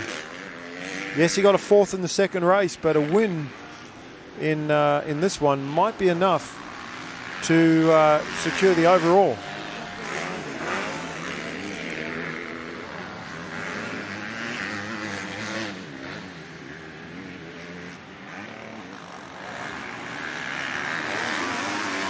Although I think with Davison in 2nd place in this race, being that he got a win 1st and 2 seconds, might be enough to actually take the overall win anyway. We'll see later on. Again, championship more important to these guys than the win on the day. But look at Riley Burgess now, has closed up a little bit on Kremer. So Burgess just edging closer as we get to the business end of this race. And Burgess with a 2:01, 3 seconds quicker than Kremer. So a late surge here from Burgess. Kremer settled into that 3rd place. He has sort of dropped the pace off a little bit, and he's falling into the clutches of Burgess. Maxi Compton again responding to the challenge from Davison, keeping that gap the same. Slightly faster lap time with a 2:02. Third of a second quicker that time around.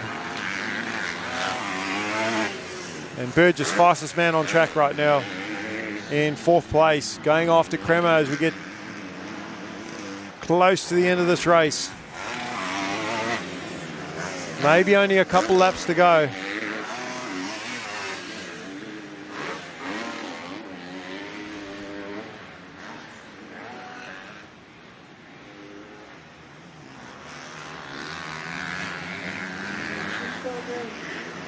Compton heading to the second last corner, and will get the last lap next time he crosses the finish line. That last lap is like a lifesaver.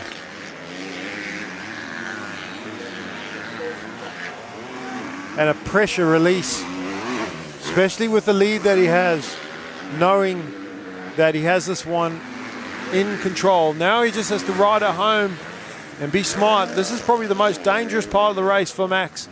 Yes, he has a big lead in the race. Yes, he's got this championship, but he needs to focus and not lose focus. Riley Burgess now right on the back wheel of Kremer with 1 to go.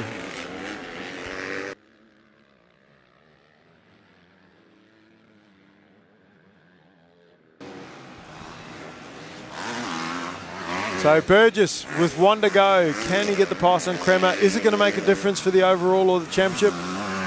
Maybe. But there's no point wondering. You might as well go for it. And one thing Kremer has been very good at doing is fending off the challenges of other riders. He had Davison all over him on the 125 in the race that he won yesterday, and he held him off to the flag. Very good at racing forward is Drew Kremer. Burgess, although I wouldn't say he's left his run too late to challenge, because he has been charging for the last 3 or 4 laps to try and close that gap, which he has. So it's not so much that he's left his challenge late, it's that he's just running out of time. And you could say that some riders could win every single race. They just run out of time. Max Compton, again, clocking almost exact lap times every single lap, keeping around the 2:02. Has brought it down to the 2:01s earlier in the race, but doesn't need to do that now. And one more turn to go, and he is going to be a champion in state titles this year, 2024. And he will be pumped with that. And he is, sigh of relief over the finish jump. Davison fought him to the end. And Jack will be happy. Well, you could say, oh, look at Burgess, go for the win. Or not the win, go for 3rd place over the finish. But Kremer holds on to it by a half a wheel, depending on who's got the bigger knobbies on the front wheel. But it looked like Kremer hang on to it for 3rd. And Burgess fought him all the way to the end.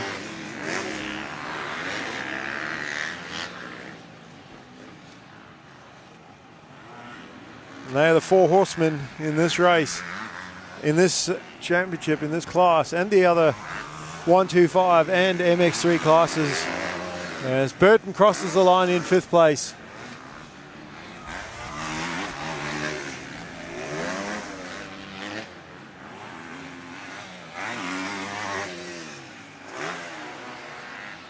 So we'll go to an ad break and be back with the final round of New South Wales State Championships here in Wagga Wagga.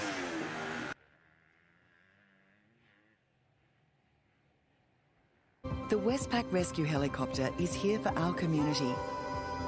And this holiday season, we will be ready to respond 24/7. please stay safe, and thank you for your support. To donate or for more information, visit rescuehelicopter.com.au or call 1800 155 155.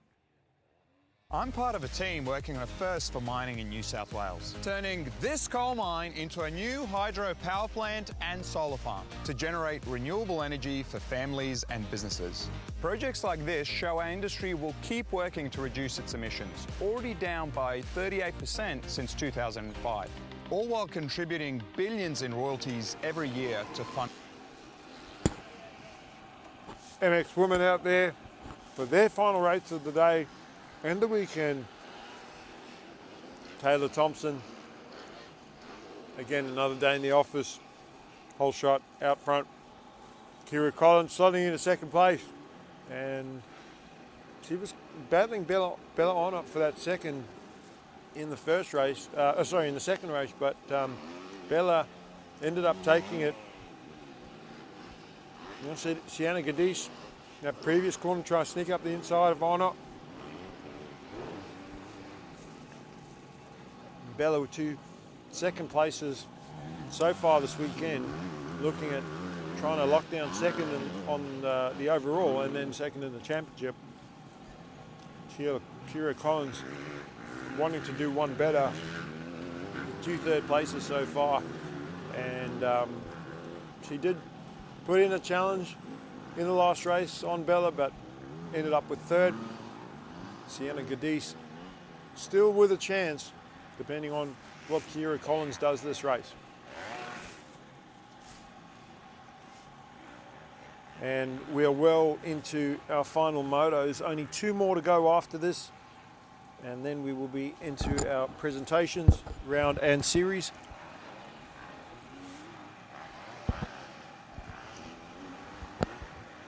So Taylor Thompson, after finishing up her MX2 campaign in the state championships, and I think wrapping up third overall in that behind Michael Jones and Joel Campbell, looking at just finishing off this senior women's with a perfect score, and not even really needing to, points-wise, not even really needing to race this last race, but as we see a battle for second place and a change of position as Arnott makes the move on Collins.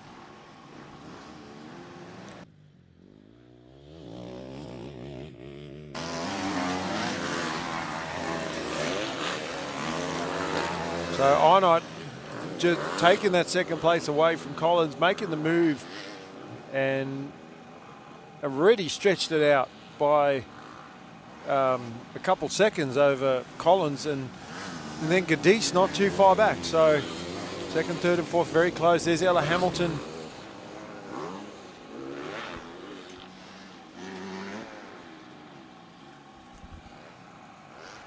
On the Honda machine number 2. And then Abby Hamilton, I think, on the 44.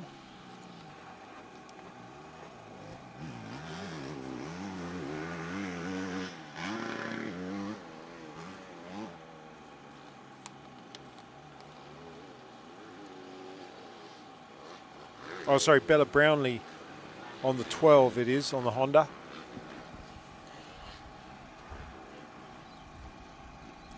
So Brownlee and Hamilton, 2 of our local riders in 5th and 6th place.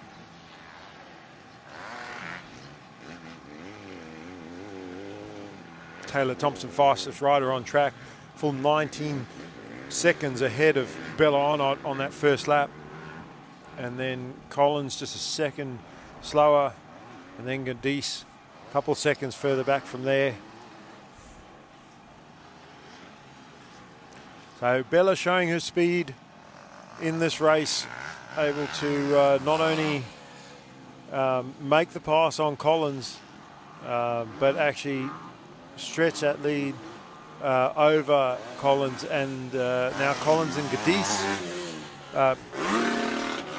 pretty close in 3rd and 4th place, as we see Taylor Thompson crossing the start straight there and bringing her time down to a 2:10, which is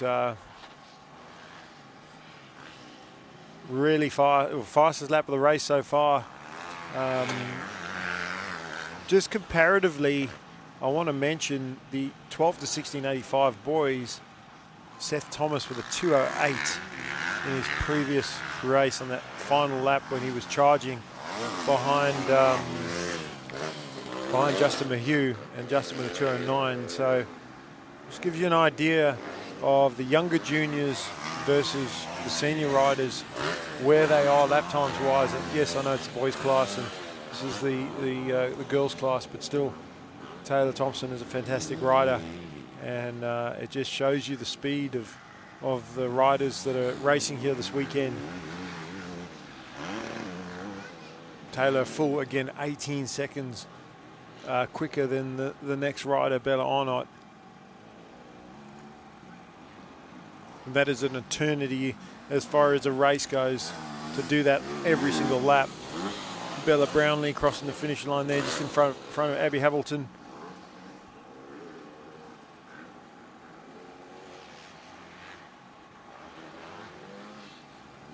As Arnott well in control of second place now, and Collins not being able to keep pace with the second place rider, but just wanting to try and hold position for third in front of Sienna Gadis, just to try and secure that last podium spot.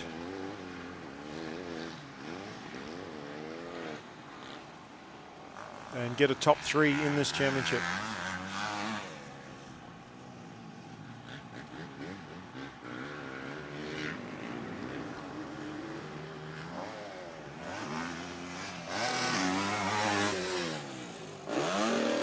That's the end of the third lap there for Thompson. Into a fourth lap now, and they've been doing about 5 laps, maybe 6, the senior women.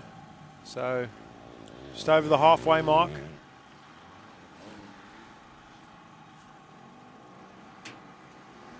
And yesterday Taylor was able to lap all the way up to third place in her race, in her first race. But the track, as she mentioned, was a lot slower yesterday, very, very rutted. And multiple lines, one good line, she said, and lots of other lines to choose from. Track a bit more racy today. A few more passing options as Bella just trying to negotiate those deep ruts. I don't think we can appreciate how deep those ruts are watching the racing. But as a rider, even more so, as Bella heads into the turn, crossing the start line there, and Collins up over the finish jump just in front of Gadis.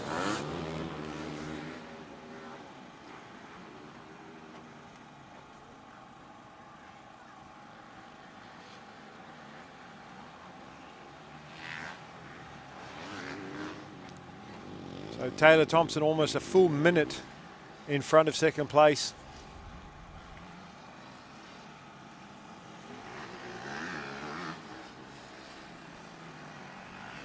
And I'm sure she will catch up to 5th place like she did last race. She lapped up to 5th in that one.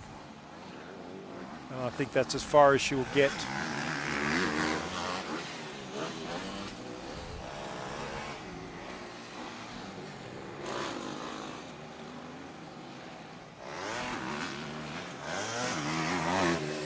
So 2 to go, 2 laps to go for Taylor Thompson, another 2:10 lap time, and even though Taylor has no challenge for the lead, she is still putting in the same lap times every single lap, and it's good training. She talked about going to race Promex in a couple of weeks' time, Murray Bridge, and can't afford to just cruise in other races if she's going to want to fight for a championship against some of the other best women in the country. She has to push. She's got to be used to fighting and keeping those lap times as fast as they can be from start to finish.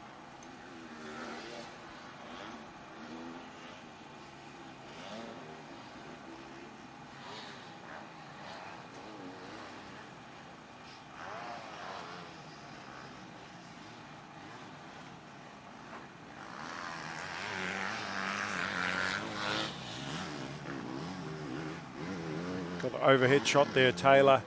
And you can see the hard pack tracks. Now that the sun's come out and it's dried the track out quickly, and fortunately though we haven't had to water the track, so haven't had to have any sight lapse or time loss. And even though the track's dried out a little bit, it hasn't dried out to the point that it's dusty. It's actually, couldn't ask for, you wish every single race day the conditions could be like this. A little bit warmer would be great, but the cool conditions keeps the moisture in the track, and that just makes the job for the event organisers so much easier as Collins crosses the finish jump there just in front of Gadis. Those two riders mirroring each other's lap times. Bella Arnott has definitely turned up the pace from the start of this race, and the full 9 seconds quicker than the third and fourth rider. Here comes Taylor Thompson to get the last lap board, lapped up to 5th place. He's passed Abby Hamilton and Bella Brownlee, and 2:14 that time, but that would have been trying to pass the lap riders. She would have to take different lines, and also the end of the race, she's knowing this is just about done.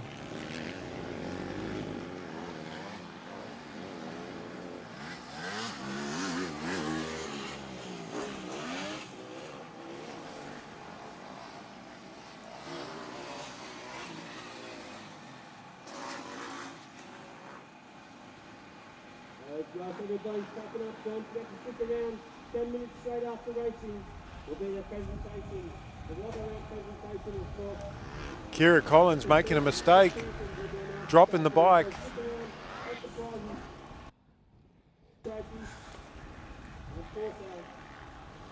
And on the last lap, that is the worst thing she could have done, and almost handing a gift over to Sienna Cadiz. Not sure if it'll make a change in the overall, I think, because Collins has finished in front in race third in race 1 and 2, but still, when she had third place under wraps in this race, it's disappointing for her to give it away like that on the last lap. And again, that's where that concentration comes in. Got to concentrate all the way to the end. It's on it now. Well, it's not so much the last lap, it's the second last lap, because they haven't been lapped yet by the leader. Not that I think that they will, although that will be the end of Collins' run, because Taylor has just gone past her. So Sienna Cadiz will get the last lap board, which will guarantee her third place, because Taylor Thompson is going to cross the finish line, and now Sienna could literally roll to a stop and crawl around this track and still be guaranteed third position in this race.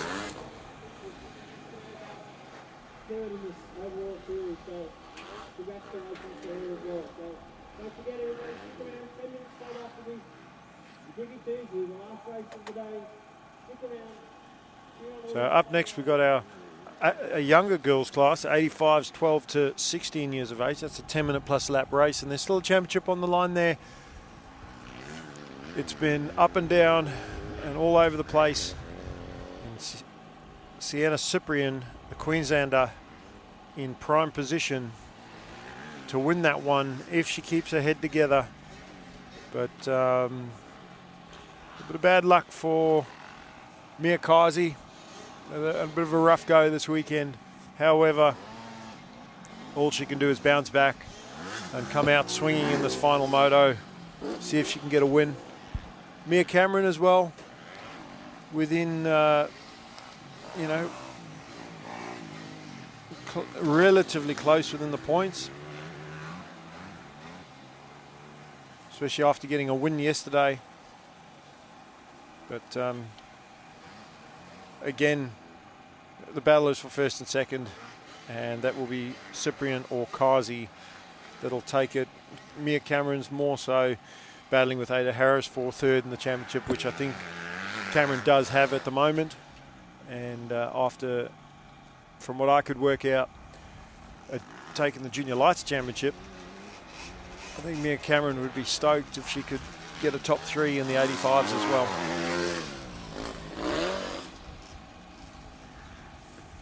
So 2 more to go at round 3 of the state championships here in Wagga Wagga.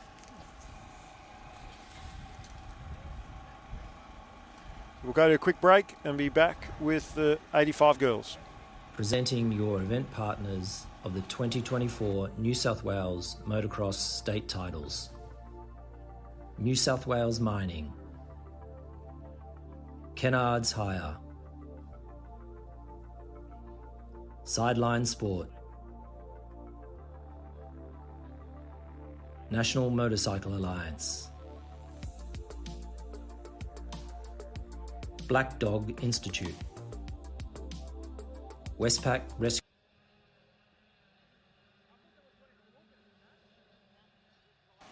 So here we go. And Mia Kazi trying to lock in that hole shot, and I think she's got it. And this is what she tried to do in the previous race. And Sienna Cyprian took the race lead and took the win in the previous 85 moto.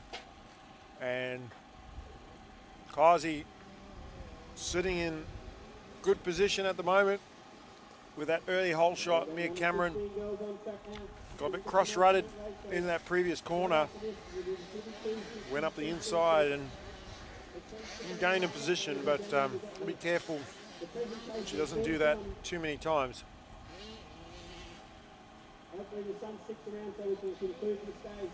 The rut's so cross-rutted heading into that third corner that very easy to end up on the inside of the markers. But like I said, if it happens once, it could be deemed a mistake. If it continues to happen, it can have an effect on your results. So Kazi showing the speed that she does have if she can get the hole shot, which she has done now. But what can she do with it? Can she hold on to the end in this race and win this one? And not sure the difference in points. As I said, they've been all over the place. Have to think that with the results that Sienna Cyprian has had in the previous 2 motos, as Cameron has made a mistake and Cyprian is up to second. So I think Sienna Cyprian has done enough to win this championship by come into this race only 1 point apart, but a 5th place in race 1 from Mia Kazi and a 2nd place from Cyprian. Kazi dropped quite a few points. And then Cyprian winning the 2nd moto and Kazi getting 2nd. I don't think Sienna has to win this race, but again, just like we've seen in previous motos, previous championships and other classes, it's not just about settling, it's also about wanting to show that you're the best rider in the class.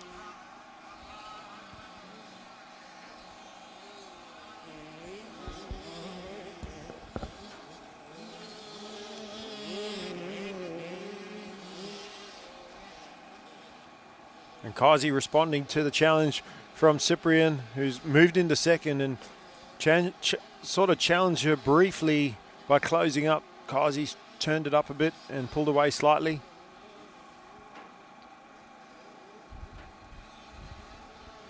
Again, still a long race to go. This is only their 2nd lap. 10-minute plus a lap race. They're going to do at least 5 laps.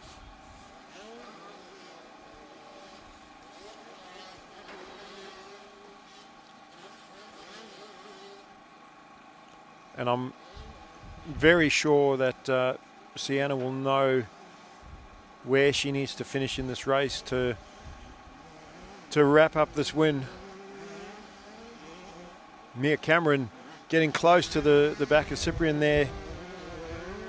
Closing back up. Cameron did have the position earlier, but Cyprian was able to make the pass and try and going after Kazi now.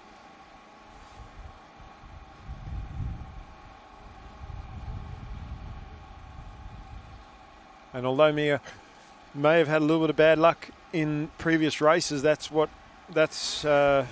racing, as the phrase that commonly gets thrown around when riders have bad races. But also, that's what happens in the championship. It's not always going to go your way, and you win your championships on your bad days.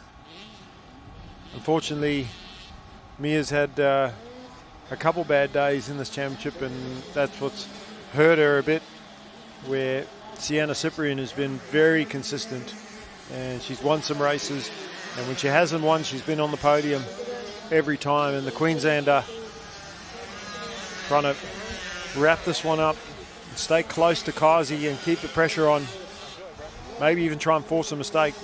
Because Cameron and Ada Harris, they are battling for third place in this championship. So Harris needs to get in front of Cameron. She has to make that pass. Not sure if it'll make any difference, but she has to make the pass anyway. And then we've got Jayla Parker.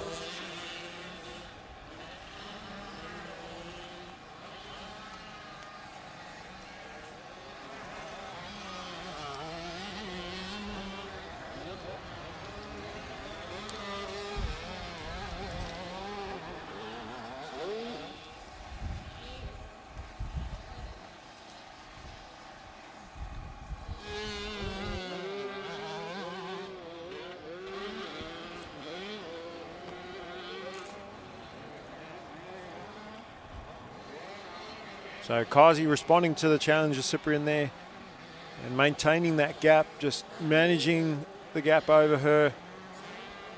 Cameron still close enough to Cyprian to take advantage of a mistake, but not close enough to make a pass. As we quick look at the times, all very, very similar with all 5 girls in this race. Kazi, quickest rider on track this race so far, but only by one 1/100th of a second.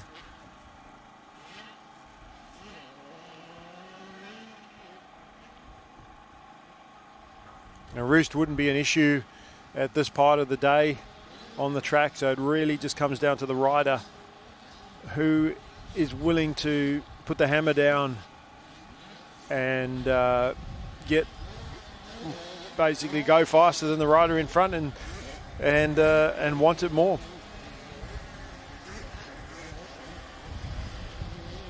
And at the moment, that's Mia Kazi. She wants this race win, even if it's a consolation win. It's a win nevertheless. And Sienna Cyprian just trying to remain in good position and not do anything silly. Avoid the big mistake, as we've seen some riders make. Even some of our best riders in some of our premier classes have made those big mistakes and cost them races, cost them points. As Kazi, as I said, responds and brings her lap time down, dropping it by 2 seconds there. Cameron and Harris. And then Jayla Parker actually going slightly faster. So the 5th place rider closing up slowly on the 2 riders in front of her, but over halfway now through this race and only a couple more laps to go.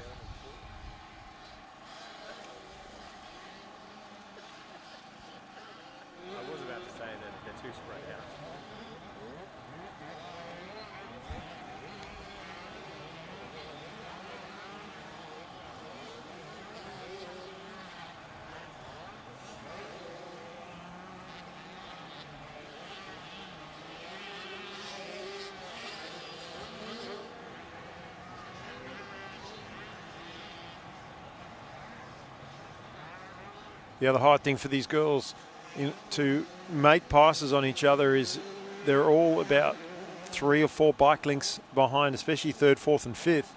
And very difficult, almost impossible to make a pass without a mistake when you're that far behind the rider. You need to be side by side or get side by side. And the other issue that they have is they're mostly all taking the same lines. So unless they're willing to venture out and explore other lines around some of these corners, they're not, number one, not going to make any time, but number two, definitely not going to catch up or pass the rider in front. So it's okay for Mia Kazi out front. She can just take the line she wants to take. And Sienna Cyprian all alone there in second place. But Mia Cameron, Ada Harris, Jayla Parker, they're closest on track to each other. Jayla's just going to make up a little bit more time though. If she keeps putting in the laps like she did last lap around, she will catch up to the back wheel there of Ada Harris.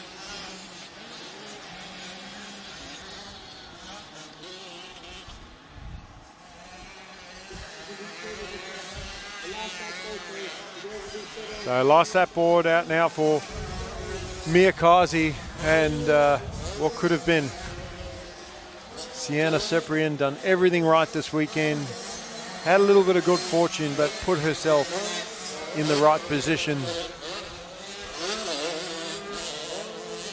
Mia Cameron, she's won some races, and like I said, unofficially the Junior Girls 250 champion. But we'll see after all the points are tallied properly. Don't want to make any early judgments if I'm incorrect. Only one more race to go after this. It's been an awesome weekend, great racing, and gotten through the program really quickly with very few, almost nil stop time.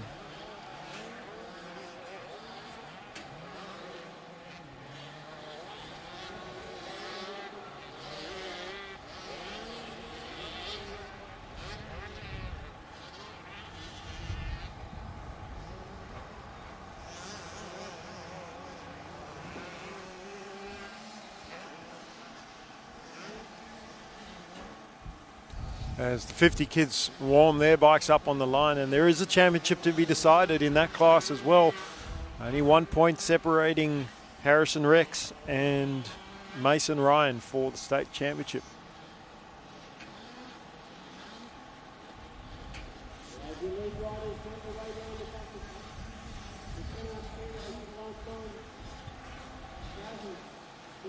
So it will be this weekend, heartbreak for some and elation for others, as they have either won championships or lost championships, depending on which end of the spectrum they're on. For Mia Kazi,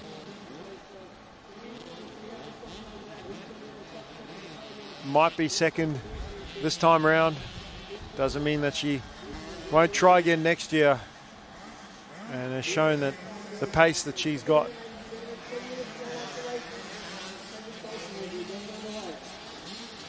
But Sienna Cyprian, I think, has done enough in second place.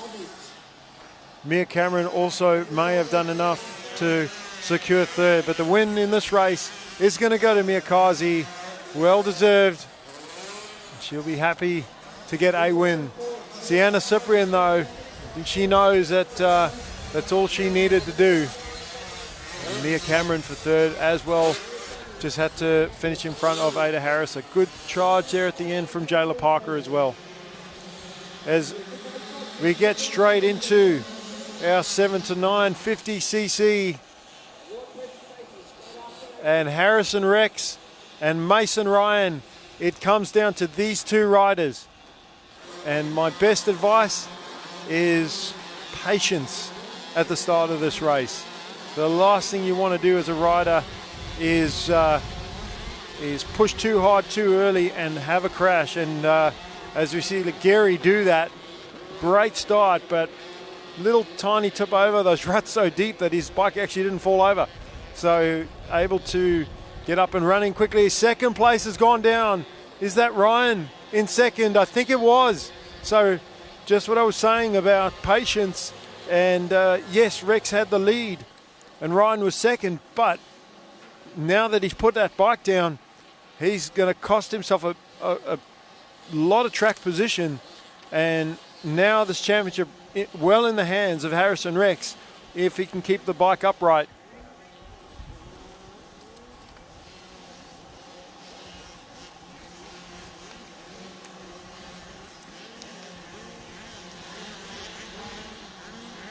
So the number 84 has had to ride his way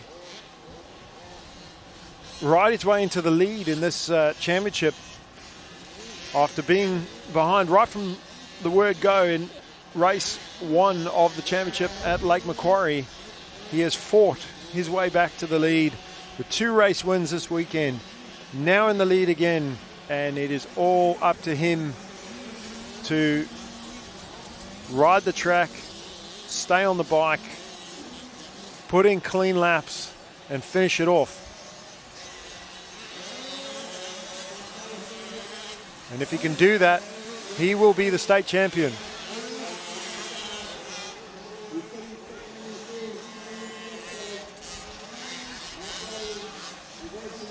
And here comes second place, Robertson in second in front of Mason Ryan. No, that's Legary. Where is Ryan? Maxwell Legary. I do not see Mason Ryan near the front, unless I missed him going through. Pretty sure I saw McNeil.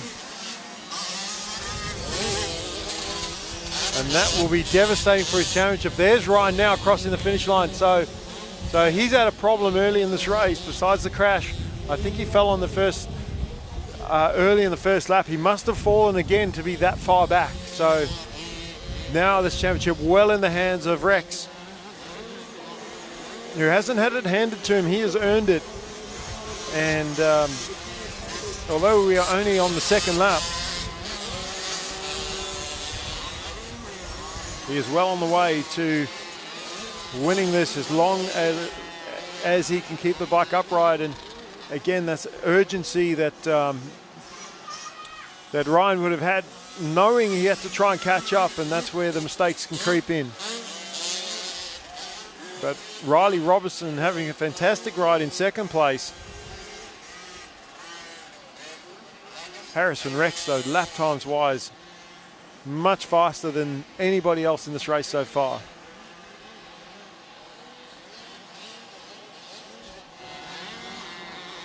Good 12 seconds faster than Robertson crossing the finish line. And Maxwell Aguirre in third position.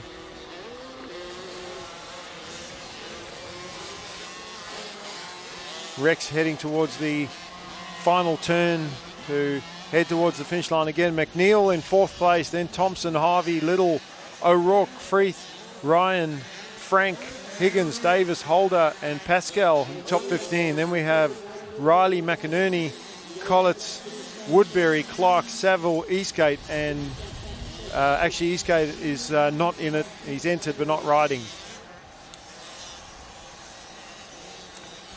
Now, what can you say about this kid? Harrison Rex or Mason Ryan, they both champions as far as the effort that they've put in this year, but Harrison Rex is going to be the one that holds the number 1 plate in the state titles. Fastest man on track at the moment by a full 9 seconds. As we do have a rider down, that's Legary putting it down again. And here's Ryan crossing the finish line now in 6th position. So Legary, that's his second crash that he's had, and he still holds on to second place somehow. Just in front of Talon McNeil, who's looking at trying to lock down third in this championship. Robertson there behind him on the 237. Robertson not really in the points hunt. There's Mason Little crossing the finish line in 9th position.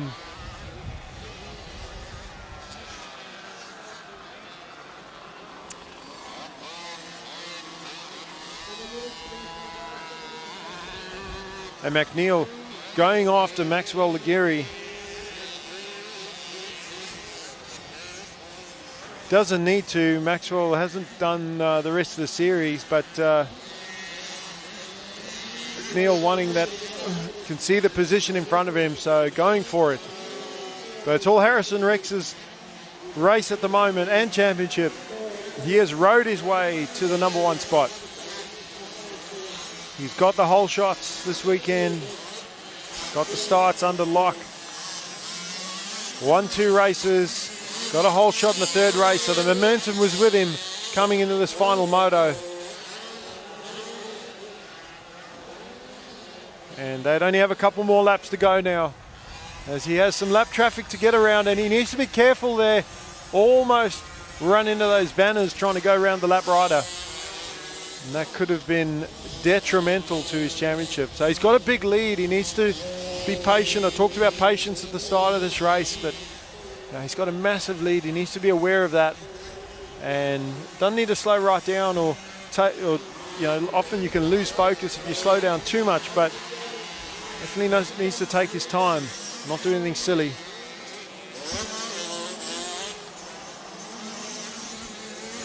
There's Legary, McNeil, Robertson, Thompson.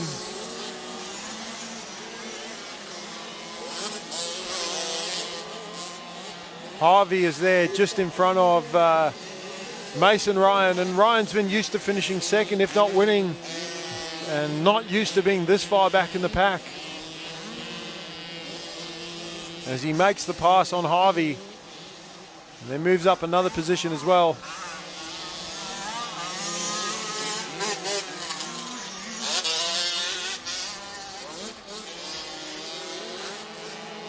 Harrison Rex also on the 65 with a podium finish as well. So it has been an awesome weekend for the Rex family.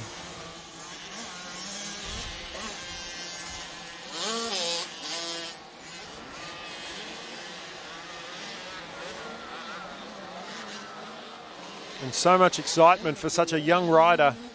And you will come around and get the last lap board next time around. Couple more corners to go.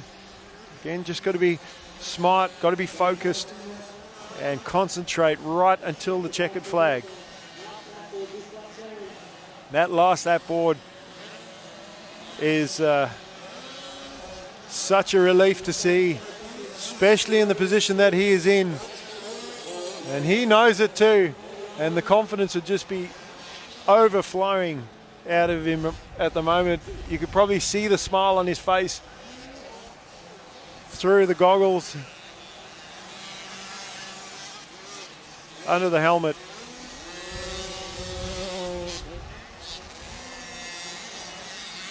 And we are looking at our 50cc. As long as he can finish off this lap, we'll wrap up the championship in this class.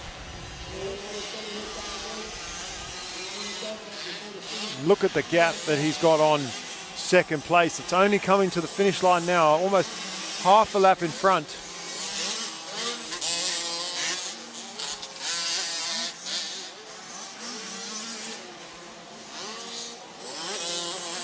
And Maxwell Legary, and then Taylor McNeil in 3rd place, Robertson, and then Ryan. So how far up the field can Ryan go? He's behind Robertson. He was behind him a lap ago as well.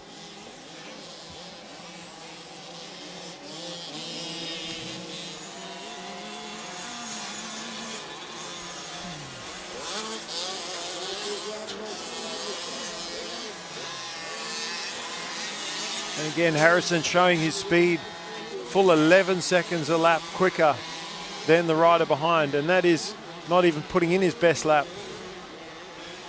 That is just trying to bring this home. Just got to keep the bike upright. Do not crash.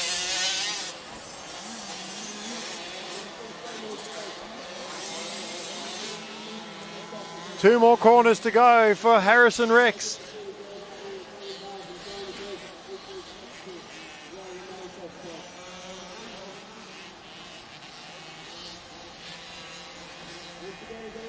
Into the final turn now, taking the easy option around the outside. Very smart. Doesn't need, he's got such a big lead. He's going to get the checkered flag, and he is going to do it. 3 wins from 3 races. And we have a state champion on the 50s in Harrison Rex.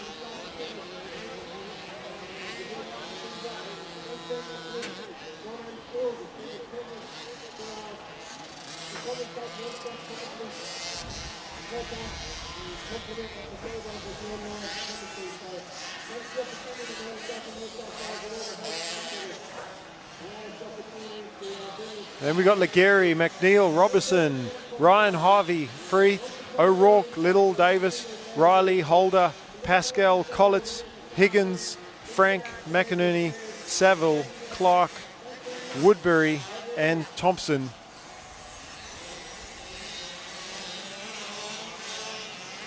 So as we wait for second place still to cross the line, we are waiting.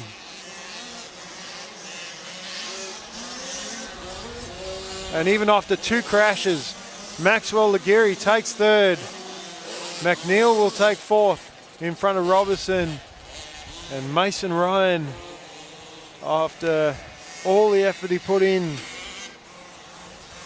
ends up fifth. But for him, the race didn't matter. It's the second in the championship. And still, he has to be proud of that finish, because he has fought like a trooper all year. But Harrison Rex has done what was required of him, and he has taken the win.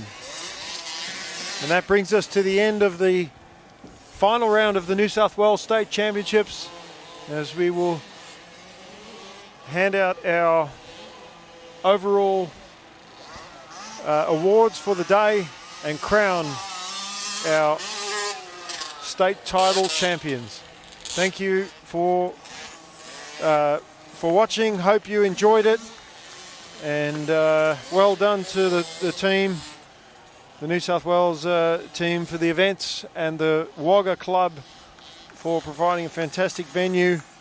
Our partners, New South Wales Mining, National Motorcycle Alliance, our media and Streamline partners, Sideline Sport, Kennard's Hire, Whole Shot Graphics, Westpac Rescue, Helicopter, Black Dog Institute, and of course the Wagga Motorcycle Sports Club, and everybody that's been involved. Thank you for a great series, and we'll see you next year.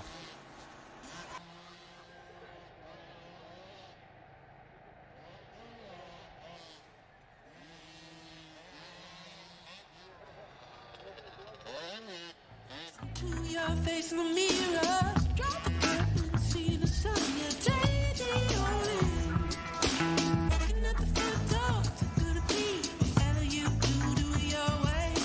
Baby's gonna take the bell, get on the street, you can only live one way. Just be who you are, babe. Just be who you are, just be who you are.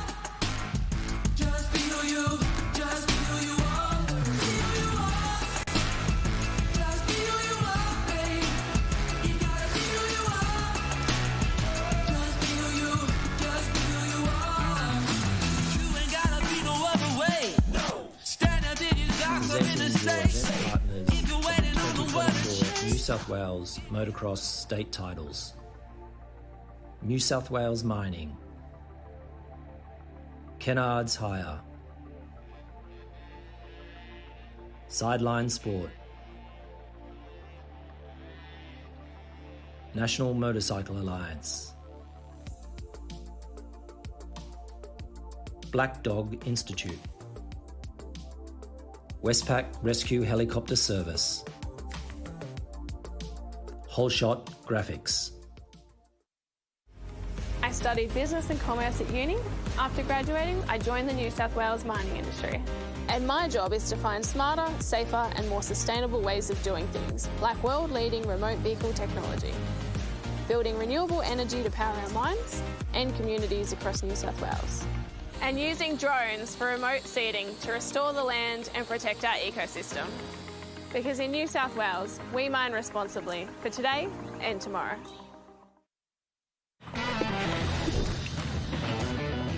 Looking good, eh? Cano. What do you think, Nonna? Gentlemente de K. Hey, boss. Kenneth sorted it. All good? Kenneth. From big jobs to even bigger jobs, get the Kenneth feeling. Kenneth. Kennard's make your job job easy.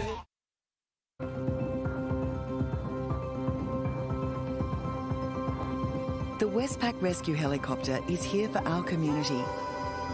And this holiday season, we will be ready to respond 24/7. Please stay safe and thank you for your support. To donate or for more information, visit rescuehelicopter.com.au or call 1800 155 155.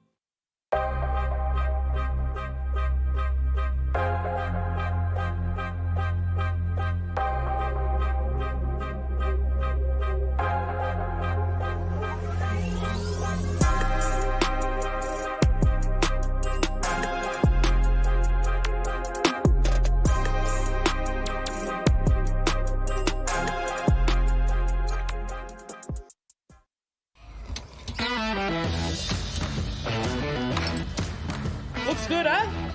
Ken, oh. What was that, love? I said, Ken, oh. All done, girls. Happy? Ken Oath, all right.